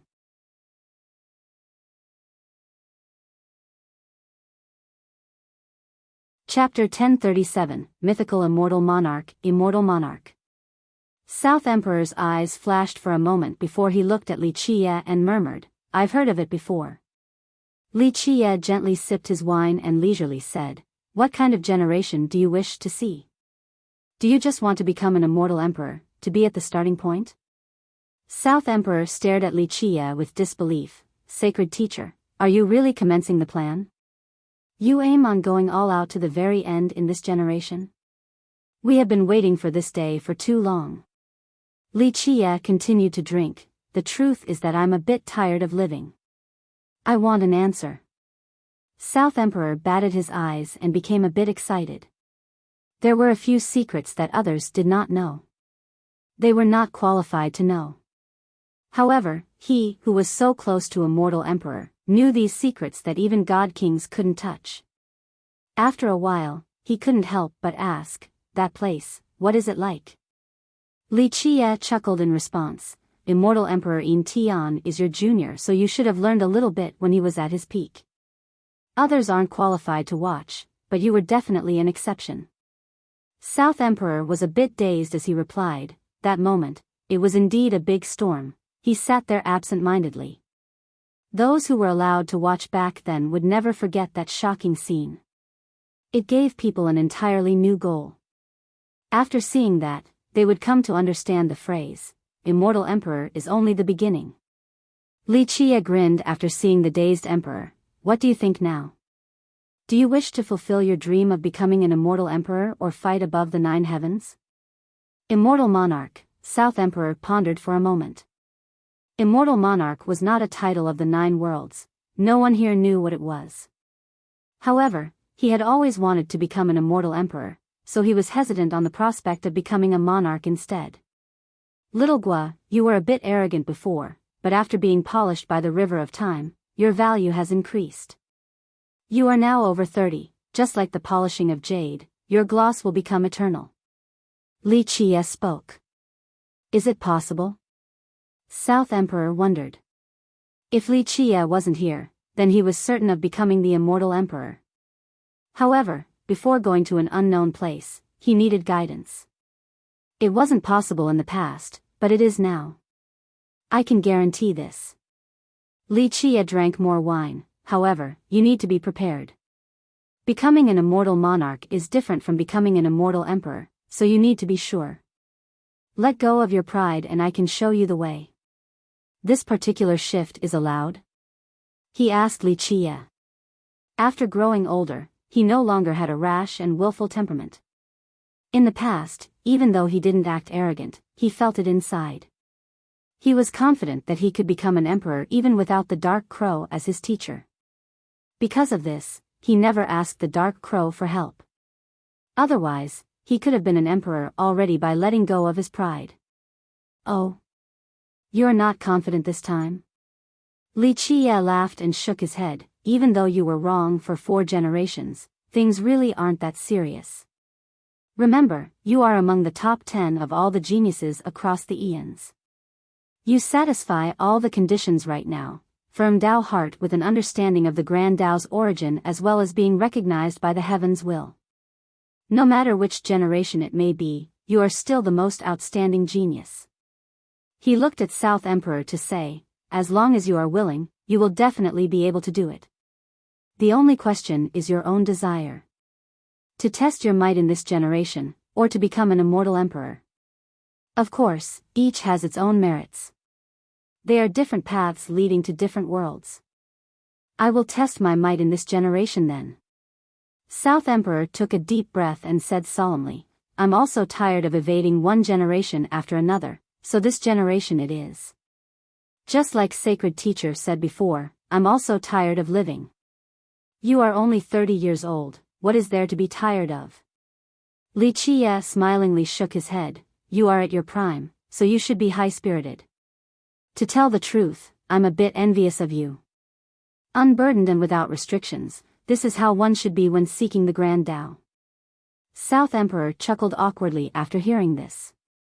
Even a top character like him became a bit embarrassed, not loving anyone and having nobody to love me, is this still considered lucky? It's because your standards are too high.